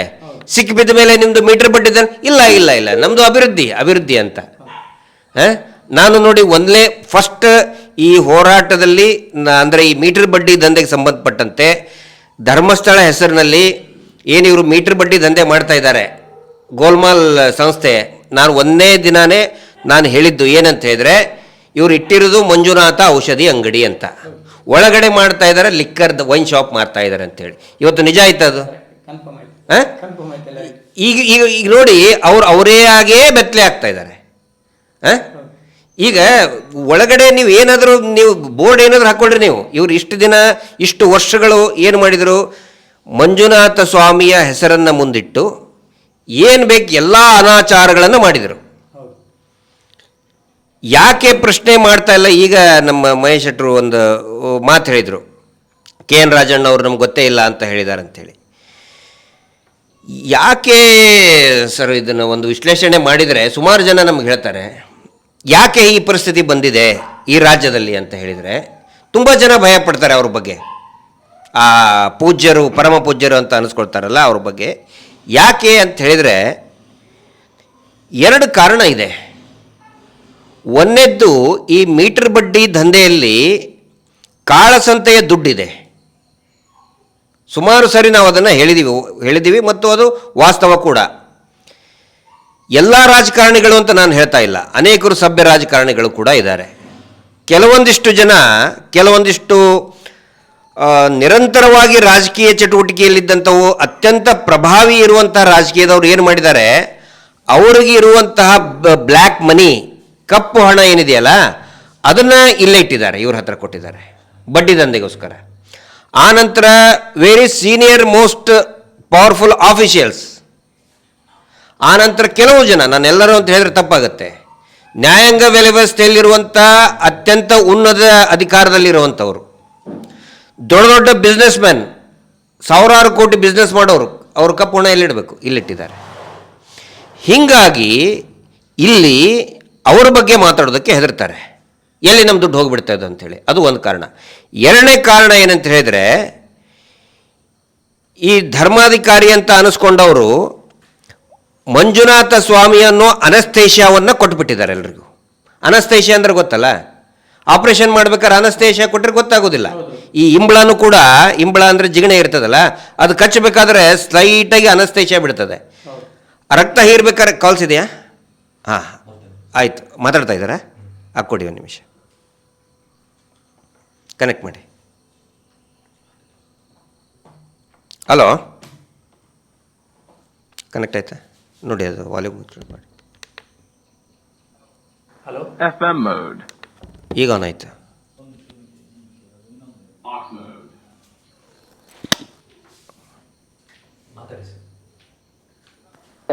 ಹಾಂ ನಮಸ್ತೆ ಸರ್. ಸುರೇಶ್ ಅಂತೇಳಿ ವಿಜಯನಗರ ಜಿಲ್ಲೆ ಹರಪನಹಳ್ಳಿ ತಾಲೂಕಿಂದ ಸರ್. ಯಾರು ಸುರೇಶ್ ಅಂತನ ಹೆಸರೇನು? ಹೌದು ಸರ್, ಸುರೇಶ್ ಅಂತ ಸರ್. ಆಯ್ತು ಆಯ್ತು, ಹೇಳಿ. ಗ್ರಾಮಾಭಿವೃದ್ಧಿ ಯೋಜನೆ ಸಂಸ್ಥೆಯಲ್ಲಿ ಕನಿಷ್ಠ 15 ವರ್ಷಗಳ ಕಾಲ ಉಳಿತಾಯ ದುಡ್ಡನ್ನು ಕಟ್ಟಿದ್ವಿ. ಅವ್ರು ಕೊಡ್ತಾ ಇಲ್ಲ ನಮಗೆ. ನಾವು ಕೇಳಕತ್ತಿ ಇವಾಗ 6 ತಿಂಗಳಾಯ್ತು ಸರ್. ಉಳಿತಾಯದ ಹಣ ಕಟ್ತಾ ಇಲ್ಲ ಅವರಂದ್ರೆ ನಿಮಗೆ ಕೊಡ್ತಾ ಇಲ್ಲ ಅವರು? ಇಲ್ಲ ಸರ್, ಕೊಡ್ತಾ ಇಲ್ಲ. ನಾವು 5 ರಿಂದ 6 ತಿಂಗಳಾಯ್ತು ಸರ್ ಕೇಳ್ತಾ ಇರಕತ್ತಿ. ಯಾರು ಬರ್ತಾ ಇಲ್ಲ ಸರ್, ನಮ್ಗೆ ಯಾರು ರೆಸ್ಪಾನ್ಸ್ ಮಾಡ್ತಾ ಇಲ್ಲ. ಇದಕ್ಕಂತ ನಾವು ಪೊಲೀಸ್ ಸ್ಟೇಷನ್ಗೆ ಹೋಗಿ ಕಂಪ್ಲೇಂಟ್ ದಾಖಲು ಮಾಡಿದೀವಿ. ಸ್ಟೇಷನ್ ಇಂದ ಯಾವುದೇ ರೀತಿ ನಮಗೆ ರೆಸ್ಪಾನ್ಸ್ ಬರ್ತಾ ಇಲ್ಲ ಸರ್. ಅಲ್ಲ, ಕೇಸ್ ದಾಖಲೆ ಮಾಡ್ಕೊಂಡಿದ್ದಾರಾ? ಹಾ ಸರ್, ಹೋಗಿ ನಮಗೆ ಇದನ್ನ ಕೊಟ್ಟಿದ್ದಾರೆ ಸರ್, NCR ಕಾಪಿ ಕೊಟ್ಟಿದ್ದಾರೆ ಅವರು. NCR ಮಾಡಿಸಿದ್ರಿ? ಓಕೆ. ಹಾ ಸರ್. ಹಾ, ಅದಕ್ಕೆ ಈಗ ಮೊನ್ನೆ ರಾಜ್ಯ ಸರ್ಕಾರ ಏನೋ ಒಂದು ತೀರ್ಮಾನ ತಗೊಂತಲ್ಲ ಸರ್. ಈಗ ಹಾ ಹಾ ಮೈಕ್ರೋ ಫೈನಾನ್ಸ್ ಅಂತ ಹೇಳ್ತಾ ಇದಾರೆ. ಅದೇ ಯಾವ ಮೈಕ್ರೋ ಫೈನಾನ್ಸ್, ಯಾವ ಸ್ವಸಹಾಯ ಸಂಘ ಅಂತ ಹೇಳಿ ಮಾತಾಡ್ತಾ ಇಲ್ಲ ಸರ್. ಹೌದು. ರಾಜ್ಯದಲ್ಲಿ 70% ಜನ ಬಲಿಯಾಗಿದ್ದಾರೆ ಅಂದ್ರೆ ಅದು ಶ್ರೀ ಕ್ಷೇತ್ರ ಧರ್ಮಸ್ಥಳ ಗ್ರಾಮಾಭಿವೃದ್ಧಿ ಯೋಜನೆಯಿಂದ ಮಾತ್ರ. ಎಷ್ಟೋ ಹೆಣ್ಣು ಮಕ್ಕಳು ಜೀವವನ್ನು ತಕೊಂಡಿದ್ದಾರೆ ಸರ್ ಇದರಿಂದ. ಅಲ್ಲ ನಿಮ್ಗೆ ಅನ್ಸುತ್ತಾ? ಯಾಕಂದ್ರೆ ನಾವು ಮಾತಾಡಿದರೆ ನಮ್ಮದು ಸುಳ್ಳು ಅಂತ ಹೇಳ್ತಾರೆ. ನಿಮ್ಗೆ ಅನ್ಸುತ್ತಾ ಅವ್ರನ್ನ? ಯಾಕಂದ್ರೆ ನಾವು ಅವ್ರು ಎಲ್ಲರೂ ಗ್ರಾಮಾಭಿವೃದ್ಧಿ ರೀ, ಅದು ಅಭಿವೃದ್ಧಿ ಮಾಡ್ತಾ ಇದ್ದಾರೆ. ನಿಮ್ಮ ಊರೆಲ್ಲ ಸಿಕ್ಕಾಪಟ್ಟೆ ಅಭಿವೃದ್ಧಿ ಆಗಿಬಿಟ್ಟಿದೆ ಅಂತೆ ಇವರಿಂದ. ಸರ್ ಗ್ರಾಮಾಭಿವೃದ್ಧಿ ಅಂತ ಹೇಳ್ತಿದ್ರು ಸರ್. ಈ ಸಂಸ್ಥೆಯ ಮುಖ್ಯಸ್ಥರನ್ನ ಒಂದು ಸರಿ ಗ್ರಾಮಗಳಿಗೆ ಭೇಟಿ ಕೊಟ್ಟು ಮಾಹಿತಿಯನ್ನ ತಗೊಳ್ಳಕ್ಕೆ ಹೇಳಿ ಸರ್ ಮೊದಲು. ಸಂಸ್ಥೆಯ ಇದೇ ರೀತಿ ಇಲ್ಲ ಸರ್, ಅನೇಕ ಕುಟುಂಬಗಳು ಸಂಸ್ಥೆಯ ಮುಖ್ಯಸ್ಥರು ಅವರು ದೇವರು, ನಡೆದಾಡುವ ದೇವರು. ಅವರು ಭೂಮಿ ಮೇಲೆ ನಡೆದಾಡಲ್ಲ, ಆಕಾಶದ ಮೇಲೆ ನಡೆದಾಡ್ತಿರ್ತಾರೆ. ಇಲ್ಲ ಸರ್, ನಾವು ರಾಜ್ಯ ಸರ್ಕಾರಕ್ಕೆ ಒಂದೇ ಮನವಿ ಮಾಡ್ತೀವಿ. ಯಾವ ಮೈಕ್ರೋ ಫೈನಾನ್ಸ್ ಇಂದ ಅತಿ ಹೆಚ್ಚು ಸಾವಿಗೆ ಒಳಗಾಗಿದ್ದಾರೆ, ಅನ್ಯಾಯಕ್ಕೆ ಒಳಗಾಗಿದ್ದಾರೆ, ದೌರ್ಜನ್ಯ ಮಾಡಿಸ್ಕೊಂಡಿದ್ದಾರೆ ಅಂತ ಹೇಳಿ ಕುಲಂಕುಷವಾಗಿ ಕಾನೂನು ತನಿಖೆ ಮಾಡಿ ಅವರ ವಿರುದ್ಧ ಕಾನೂನು ಕ್ರಮ ಜರುಗಿಸಲೇಬೇಕಂತ ಹೇಳಿ ತಿಳ್ಕೊಂತೀವಿ ಸರ್ ನಾವು. ಆಯ್ತು ಆಯ್ತು, ಸರಿ ಇದೆ. ಥ್ಯಾಂಕ್ಸ್ ಸುರೇಶ್ ಅವರೇ, ನೀವು ಕೊಟ್ಟಂಥ ಮಾಹಿತಿಗೆ. ಈಗ ನೋಡಿ, ಅವರ ಸುರೇಶ್ ಅವರು ವಿಜಯನಗರದಿಂದ ಈ ಉಳಿತಾಯದ ದುಡ್ಡು ಕೂಡ ಸುಮಾರು ವರ್ಷದಿಂದ ಕಲೆಕ್ಟ್ ಮಾಡಿದ್ದಾರೆ. 1996 ತಗೋತಾ ಇದ್ದಾರೆ. ಈಗಲ್ಲ, 30 ವರ್ಷದಿಂದ ಪ್ರತಿ ವಾರ 10 ರೂಪಾಯಿ 20 ರೂಪಾಯಿ ಕಲೆಕ್ಟ್ ಮಾಡ್ಕೊಳ್ತಾ ಇದ್ದಾರೆ. ಇದೊಂದು ವಂಚನೆ. ಇದು ರಾಜ್ಯದ ಜನ ಗಮನಕ್ಕಿರಲಿ, ಇದೊಂದು ವಂಚನೆ. ಇನ್ನು ಮೇಲೆ ನಾನು ಸುರೇಶ್ ಅವರಿಗೆ ಮತ್ತು ಆ ರೀತಿ ಅನೇಕ ಜನ ಸಮಸ್ಯೆಯಲ್ಲಿದ್ದಾರಲ್ಲ, ದಯವಿಟ್ಟು ಒಂದು ಪ್ರಕರಣವನ್ನು ಕೊಡಿ. ಮುಖ್ಯಮಂತ್ರಿಗಳ ಸಿದ್ದರಾಮಯ್ಯನವರ ಆದೇಶದ ಮೇರೆಗೆ FIRನೇ ಆಗಬೇಕು. ಅದಕ್ಕೆ ನಿಮ್ಮ ಪೊಲೀಸ್ ಸ್ಟೇಷನ್ ಒಂದು ಕಂಪ್ಲೇಂಟ್ ಕೊಡಿ. ನೆಕ್ಸ್ಟ್ ಕಾಲ್ ಇದೆಯಾ? ಕನೆಕ್ಟ್ ಮಾಡಿ. ಈಗ ಆಗಲೇ ನಾನು ಹೇಳ್ತಾ ಇದ್ದೆ, ಎಲ್ಲರಿಗೂ ಒಂದು ಕಾಳಸಂತೆಯ ದುಡ್ಡನ್ನು ಸರ್ಕ್ಯುಲೇಟ್ ಮಾಡಿದ್ದಾರೆ. ಇನ್ನೊಂದು ಮಂಜುನಾಥ ಸ್ವಾಮಿಯನ್ನ ಅನಸ್ತೇಷಿಯಾವನ್ನು ಕೊಟ್ಬಿಟ್ಟಿದ್ದಾರೆ. ಅನಸ್ತೇಷಿಯಾ ಕೊಟ್ಬಿಟ್ರೆ ಸರ್ ಎಲ್ಲರೂ ಕೂಡ ಮಾತಾಡೋದೇ ಇಲ್ಲ. ಈಗ ಒಬ್ಬ ರೋಗಿ ಆದವನು, ಶಸ್ತ್ರಚಿಕಿತ್ಸೆಗೆ ಒಳಗಾದವನು, ಆಪರೇಷನ್ ಥಿಯೇಟರ್ನಲ್ಲಿದ್ದವನು ಅನಸ್ತೇಷಿಯಾ ಕೊಡ್ತಾರೆ ಅಂದ್ಕೊಳ್ಳೆ ಹೂ ಅಂತ ಒಪ್ಕೋತಾನೆ, ಯಾಕಂದರೆ ಡಾಕ್ಟರ್ ಮೇಲೆ ಒಂದು ನಂಬಿಕೆ. ಆದರೆ ಇವರು ಆಪರೇಷನ್ ಮಾಡ್ತೀವಿ ಅಂತ ಹೇಳಿ ರಕ್ತವನ್ನು ಹಿರಿದ್ರು ಮತ್ತು ಎಲ್ಲ ಅಂಗಾಂಗಗಳನ್ನು ಕದ್ದುಬಿಟ್ರಿ ಇವರು. ಇದೆಯಾ? ಕನೆಕ್ಟ್ ಮಾಡಿ. ಮಾತಾಡಿ. ಹಲೋ ಹಲೋ ಸರ್, ನಮಸ್ತೆ ಸರ್. ನಮಸ್ತೆ ಸರ್, ಈ ನನ್ನ ಲೆಕ್ಕಾಚಾರದಲ್ಲಿ ನಮ್ಮ ಈ ಧರ್ಮಸ್ಥಳ ಗ್ರಾಮಾಭಿವೃದ್ಧಿ ಯೋಜನೆ ಅಂತ ಇವರು ಏನು ಈ ಬಡ್ಡಿ ದಂಧೆ ಮಾಡ್ತಿದ್ದಾರಲ್ಲ ಸರ್. ತಮ್ಮ ಪರಿಚಯ ಹೇಳ್ಕೊಳ್ಳಿ. ತಮ್ಮ ಹೆಸರು, ಊರು, ಗ್ರಾಮ ಯಾವುದು, ಊರು ಯಾವುದು ಅಂತ ಸರ್? ತಮ್ಮ ಪರಿಚಯ ಹೇಳ್ಕೊಳ್ಳಿ. ಊರು ಯಾವುದು ಅಂತ, ತಮ್ಮ ಹೆಸರು? ಸರ್ ನಂದು ಪುತ್ತೂರು. ಪುತ್ತೂರಿನವರು. ಓಕೆ, ದಕ್ಷಿಣ. ಹೌದು ಸರ್. ಹೇಳಿ. ನಿಮ್ಮ ಹೆಸರು? ಸರ್ ವಿಶ್ವನಾಥ್ ಅಂತ. ಆಯ್ತು ಹೇಳಿ ವಿಶ್ವನಾಥ್ ಅವರೇ. ಸರ್, ನನ್ನ ಲೆಕ್ಕದಲ್ಲಿ ಈ ಧರ್ಮಸ್ಥಳ ಗ್ರಾಮಾಭಿವೃದ್ಧಿ ಯೋಜನೆ ಅಂತ ಏನು ಹೆಸರಿಟ್ಟುಕೊಂಡು ಇವರು ಅಕ್ರಮ ಬಡ್ಡಿ ದಂಧೆ ಮಾಡ್ತಿದ್ದಾರಲ್ಲ ಸರ್, ಇದು ಸಂಪೂರ್ಣ ಬ್ಯಾನ್ ಆಗ್ಬೇಕು ಸರ್. ಈಗ ನಿನ್ನೆ ಮುಖ್ಯಮಂತ್ರಿಗಳೇ ಹೇಳಿದ್ದಾರೆ, ಅವ್ರು ಯಾರು ಕೂಡ ಲೈಸೆನ್ಸ್ ಇಲ್ದವ್ರು ನಡೆಸೋದಿಲ್ಲ ಅಂತ ಹೇಳಿದ್ದಾರೆ. ಹೌದು ಸರ್. ಇದು ಏನಂತ ಹೇಳಿದ್ರೆ, ಇಡೀ ರಾಜ್ಯಾದ್ಯಂತ ಎಲ್ಲಾ ಬಡ ಹೆಣ್ಣು ಮಕ್ಕಳು ಮತ್ತು ಈ ಯುವಕರು ಏನು ಈ ಲೋನ್ ಇವರ ಹಣ ಕೊಡ್ತಾರೆ ಅಂತ ಹೇಳಿ ಎಲ್ಲ ಇವರು ಈ ಅಕ್ರಮ ಬಡ್ಡಿ ಮೀಟರ್ ಬಡ್ಡಿಯನ್ನು ತೆಗೆದುಕೊಂಡು ಎಲ್ಲ ಹಿಂಸೆ ಆಗಿಬಿಟ್ಟಿದೆ ಈಗ ಇವರಿಗೆ. ಹೌದು ಹೌದು ಹೌದು. ಎಲ್ಲರಿಗೂ ಅದು ಪುತ್ತೂರಲ್ಲಿನೂ ಇದೆಯಾ? ನಿಮ್ ಗಮನಕ್ಕಿದೆಯಾ ಸರ್? ನಿಮಗೂ ಅದು ಗೊತ್ತಾಗಿದೆಯಾ ಅಂತ? ನಿಮ್ಮ ಊರಲ್ಲಿ ನಮಿಗೂ ಅದರದ್ದು ಗೊತ್ತಾಗಿದೆ, ನನಗೂ ಅನುಭವ ಆಗಿದೆ. ನಾನೊಂದು ಕಡಿಮೆ ಪಕ್ಷ ಅಂದ್ರು ನಾವು ಹೋಗಿ ನಾವು ಎಷ್ಟು ಅಂದ್ರೆ ಒಂದು ಅಲ್ಲಿ ಪುತ್ತೂರಲ್ಲಿ ಒಂದು ನಮ್ಮ ಸೌಜನ್ಯ ಹೋರಾಟ ಸಭೆ ನಡೀತಲ್ಲ ಸರ್, ಆ ನಂತರದಿಂದ ನಾನು ಕೂಡ ಅವರ ಇದರಲ್ಲಿ ಲೋನ್ ತೆಗೆದಿದ್ದೆ. ತೆಗೆದು ಇವ್ರದ್ದು ಈಗ ನಾವು ಯಾವಾಗ ನಾವು ಸೌಜನ್ಯ ಹೋರಾಟದಲ್ಲಿ ನಾವು ಭಾಗಿಯಾಗಿದ್ದೇವೆ, ಆ ನಂತರ ಇವ್ರದ್ದೆಲ್ಲ ಈ ಮಾಹಿತಿ ಎಲ್ಲ ನಮಗೆ ನಮ್ಮ ರವೀಂದ್ರ ಶೆಟ್ಟಿ ಅವರು ಎಲ್ಲ ಮತ್ತೆ ನಮ್ಮ ಜಯಂತ್ ಟಿ ಅವರು ಅವರೆಲ್ಲ ಇದನ್ನು ಹೇಳಿದ ನಂತರ ನಾವು ಕೂಡ ಅದನ್ನು ಕಟ್ಟುದೇ ಇಲ್ಲ. ಈಗ ನನ್ನ ಮೇಲೆ ಕೂಡ ತುಂಬಾ ಇವರು ದೌರ್ಜನ್ಯ ಮಾಡಿದ್ರು, ಅದು ಕಟ್ಟಬೇಕು ಹಾಗೆ ಹೀಗೆ, ಇಲ್ಲದಿದ್ರೆ ಅವರಿಗೆ ಲೋನ್ ಕೊಡುದಿಲ್ಲ ಅಂತ ಇವರು ನನಗೆ ಭಾರಿ ದಬ್ಬಳಿಕೆ ಹಾಕಿದ್ರು. ನನ್ನ ಮನೆಗೆ ಸಹ ಬಂದಿದ್ರು. ನಾನು ಹೇಳಿದೆ, ನಾನು ಯಾವುದಕ್ಕೋಸ್ಕರ ಯಾವ ಕಾರಣಕ್ಕೋಸ್ಕರ ನಾನು ಕಟ್ಟುವುದಿಲ್ಲ, ನನಗೆ ನಿಮ್ಮ ಡಾಕ್ಯುಮೆಂಟ್ ಕೊಡಿ, ನಾವು ಬ್ಯಾಂಕಿನ ಪಾಸ್ಬುಕ್ ಕೊಡಿ ಅಂತ ಹೇಳಿದೆ. ಇವರು ಆ ನಂತರ ಈಗ ನನಗೆ ಡಾಕ್ಯುಮೆಂಟ್ ತುಂಬಾ ಟಾರ್ಚರ್ ಕೊಟ್ರು. ಅಲ್ಲ, ಡಾಕ್ಯುಮೆಂಟ್ ತಂದು ಕೊಟ್ರ ನಿಮಗೆ? ಇಲ್ಲ ಸರ್, ಏನು ಕೊಡ್ಲಿಲ್ಲ. ಡಾಕ್ಯುಮೆಂಟ್ ಅಲ್ಲಿ ಅವರಿಗೆ ಏನು ಬರೀ ಈಗ ಅವರ ಹತ್ರ ಬರೀ ಪೆನ್ನು ಮತ್ತು ಬುಕ್ ಇರುವುದು ಬಿಟ್ಟರೆ ಬೇರೆ ಯಾವುದಿಲ್ಲ ಅಲ್ಲ. ನೋಟ್ಬುಕ್ ಆ, ನೋಟ್ಬುಕ್ ಸರಿ, ಥ್ಯಾಂಕ್ಸ್. ಈಗ ಇನ್ನು ಮುಂದೆ ಏನು ಮಾಡ್ಬೇಕಂತೀರಾ ನೀವು? ಸರ್ ಇದನ್ನು ನಮ್ಮ ಸಿದ್ದರಾಮಯ್ಯ ಸರ್ಕಾರ ಇರುವಾಗ ಇದನ್ನು ಸಂಪೂರ್ಣ ಇದು ಕೇಂದ್ರ ಸರ್ಕಾರದಿಂದ ಮತ್ತು ರಾಜ್ಯ ಸರ್ಕಾರದಿಂದ ಇದನ್ನು ಬ್ಯಾನ್ ಮಾಡ್ಬೇಕಂತ ನಾನು ಕೇಳ್ಕೊಳ್ಳುದು ಸರ್. ಅಲ್ಲ, ಒಂದು ಥ್ಯಾಂಕ್ಸ್. ತಮ್ಮ ಹೆಸರೇನಂದ್ರಿ? ವಿಶ್ವನಾಥ್ ಅಂತ ಸರ್. ವಿಶ್ವನಾಥ್ ಅವರೇ, ಥ್ಯಾಂಕ್ ಯು, ಧನ್ಯವಾದಗಳು. ನಾನು ತಮ್ಮ ಇದಕ್ಕೆ ಹಲೋ ಸರ್. ಹಾಂ, ಹೇಳಿ ವಿಶ್ವನಾಥ್. ನೋಡಿ ಮತ್ತೆ ಏನ್ ಗೊತ್ತಾ ಸರ್ ಇವ್ರದ್ದು ಒಂದು, ಈಗ ನೋಡಿ ಈ ಸಂಘದಲ್ಲಿದ್ದು ಯಾರತ್ತು ಒಂದು ನೆರೆಗಾರಕ ಹತ್ತಿರ ಮನೆಯವರಕ್ಕೆ ಮಾತಾಡ್ಲಿಕ್ಕೂ ಒಂದು ಸರಿ ಇಲ್ಲದಾಗೆ ಆಗಿದೆ ಈಗ. ಹಾ. ಅಂದ್ರೆ ಇವರ ಹಿಂಸೆಯಲ್ಲಿ ನೆರೆಹೊರೆ ಅಂದ್ರೆ ಗ್ರಾಮೀಣ ಪ್ರದೇಶದ ಮುಂಚೆ ಏನಿತ್ತು, ನೀವು ಚಿಕ್ಕವರಿದ್ದಾಗ ಆ ವಾತಾವರಣ ಇಲ್ಲ ಈಗ. ಹೌದು ಇಲ್ಲ ಸರ್, ಇಲ್ಲ. ಈಗ ಒಬ್ಬೊಬ್ಬರಿಗೆ ಒಂದು ಒಳ್ಳೆ ರೀತಿಯಲ್ಲಿ ಒಂದು ಮಾತಾಡುವಂತ ಪರಿಸ್ಥಿತಿ ಇಲ್ಲ ಸರ್. ಯಾಕಂದ್ರೆ ಎಲ್ಲರೂ ಬಡ್ಡಿ ವಸೂಲಿ ಮಾಡಕ್ ಹೋಗ್ತಾರಲ್ಲ ಅಕ್ಕಪಕ್ಕದವ್ರ ಮನೆ. ಹೌದು, ಎಲ್ಲರೂ ಬಡ್ಡಿ ವಸೂಲಿ ಮಾಡ್ಲಿಕ್ಕೆ ಬರ್ತಾರೆ. ನಾವೊಂದು ಫಂಕ್ಷನ್ಗೆ ಹೋದ್ರು ಅಲ್ಲಿಗೂ ಬಂದು ಕೇಳ್ತಾರೆ, ನೀವು ಹಣ ಕೊಡ್ಲಿಲ್ಲ, ಹಣ ಕಟ್ಟಲಿಲ್ಲ, ಅವರಿಗೆಲ್ಲ ಲೋನ್ ಆಗ್ಲಿಕ್ಕೆ ಉಂಟು, ಇನ್ನು ಉಳಿದವರಿಗೆಲ್ಲ ನೀನು ಕಟ್ಟಬೇಕು. ಅದಕ್ಕೆ ನಾನು ಹೇಳಿದೆ, ನಾನು ಲೋನ್ ತೆಕೊಂಡ್ರೆ ನಾನು ಇನ್ನೊಬ್ಬರಿಗೆ ಹಂಚಿದ್ದೇನೆ, ನೀವು ಅವರಿಗೆ ಕೊಡಿ, ನೀವು ಇಲ್ಲದಿದ್ರೆ ಕಂಪ್ಲೇಂಟ್ ಮಾಡಿ ಅಂತ ಹೇಳಿದೆ. ಕಂಪ್ಲೇಂಟ್ ಸಹ ಮಾಡ್ಲಿಲ್ಲ, ಏನು ಮಾಡ್ಲಿಲ್ಲ. ವಿಶ್ವನಾಥ್ರೆ, ಓ ಸರ್, ಬನ್ನಿ ಸರ್. ಕನ್ನಡ ಪಾತ್ಯರ್ಗ ಹೇಳಿ ಸರ್. ನೋಡಿ, ನಾನು ಹೇಳುವಂತದ್ದು, ಮನೆ ಹಾಳು ಮಾಡಿ ಅವರು ದುಡ್ಡು ಮಾಡುವುದು ಹೇಗ್ ಗೊತ್ತಾ? ಮನೆಯ ನೆರೆಕರೆಯವರನ್ನೇ 10 ಮಂದಿಯನ್ನು ಸೇರಿಸಿ ನೀವೇ ಓಡ್ಕೊಂಡು ಸಾಯ್ಬೇಕು, ಅವ್ರು ಬರುದಿಲ್ಲ. ಹೌದು ಸರ್, ಅದೊಂದು ತಗೊಳ್ಬೇಕಾದ್ರೆ ಅವೊಂದು ಸಿಗ್ನೇಚರ್ ಬೇಕು, ಅವನ್ ತಗೊಳ್ಬೇಕಾದ್ರೆ ಇನ್ನೊಬ್ಬ ತಗೊಳ್ಬೇಕಾದ್ರೆ ಮತ್ತೊಬ್ಬ ಮಗದೊಂದು. ಈಗ 10 ಮಂದಿಯಲ್ಲಿ ಏನು ಇವರು ಮಠಣ್ಣವ್ರು ಹೇಳ್ತಿದ್ರು, ಎಂತ ಜಾಲಿ ಕಟ್ಟ ಅಂತ ಹೇಳಿ. ಜಾಲಿ ಕಟ್ಟ ಅಂತ ಹೇಳಿದ್ರೆ ಈ 10 ಮಂದಿಯ ಕುತ್ತಿಗೆಗೆ ಒಂದೇ ಹಗ್ಗ ಹಾಕೋದು. ಹೌದು. ಅದು ಬಿಡಿ ಸರ್. ಇವಾಗ ಒಂದು ಫ್ಯಾಮಿಲಿಯಲ್ಲಿ ಒಂದು ನೆಮ್ಮದಿ ಉಂಟು ಸರ್.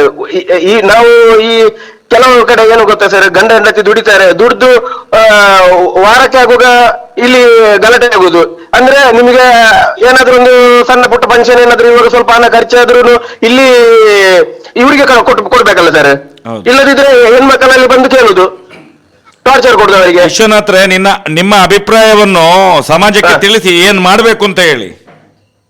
ಸರ್, ನನ್ನ ಲೆಕ್ಕದಲ್ಲಿ ಈಗ ನಮ್ಮ ಸಮಾಜಕ್ಕೆ ಯಾರು ಕೂಡ ಈ ಸುಸೈಡ್ ಮಾಡೋದು ಮತ್ತೆ ಈ ಬಡ್ಡಿ ದಂಧೆಯಿಂದಾಗಿ ಈ ಮನೆ ಬಿಟ್ಟು ಹೋಗುದು, ಇದನ್ನೆಲ್ಲ ಅವರು ತಮ್ಮ ಸ್ವಂತ ಊರಿಗೆ ಬರ್ಬೇಕಂತ ನಾನು ಕೊಳ್ಳುವುದು ಅಷ್ಟೇ. ಆಯ್ತು ವಿಶ್ವನಾಥನ್ನ, ಕಾಲ್ ಅಲ್ಲಿ ತುಂಬಾ ಮಂದಿ ಇದ್ದಾರೆ.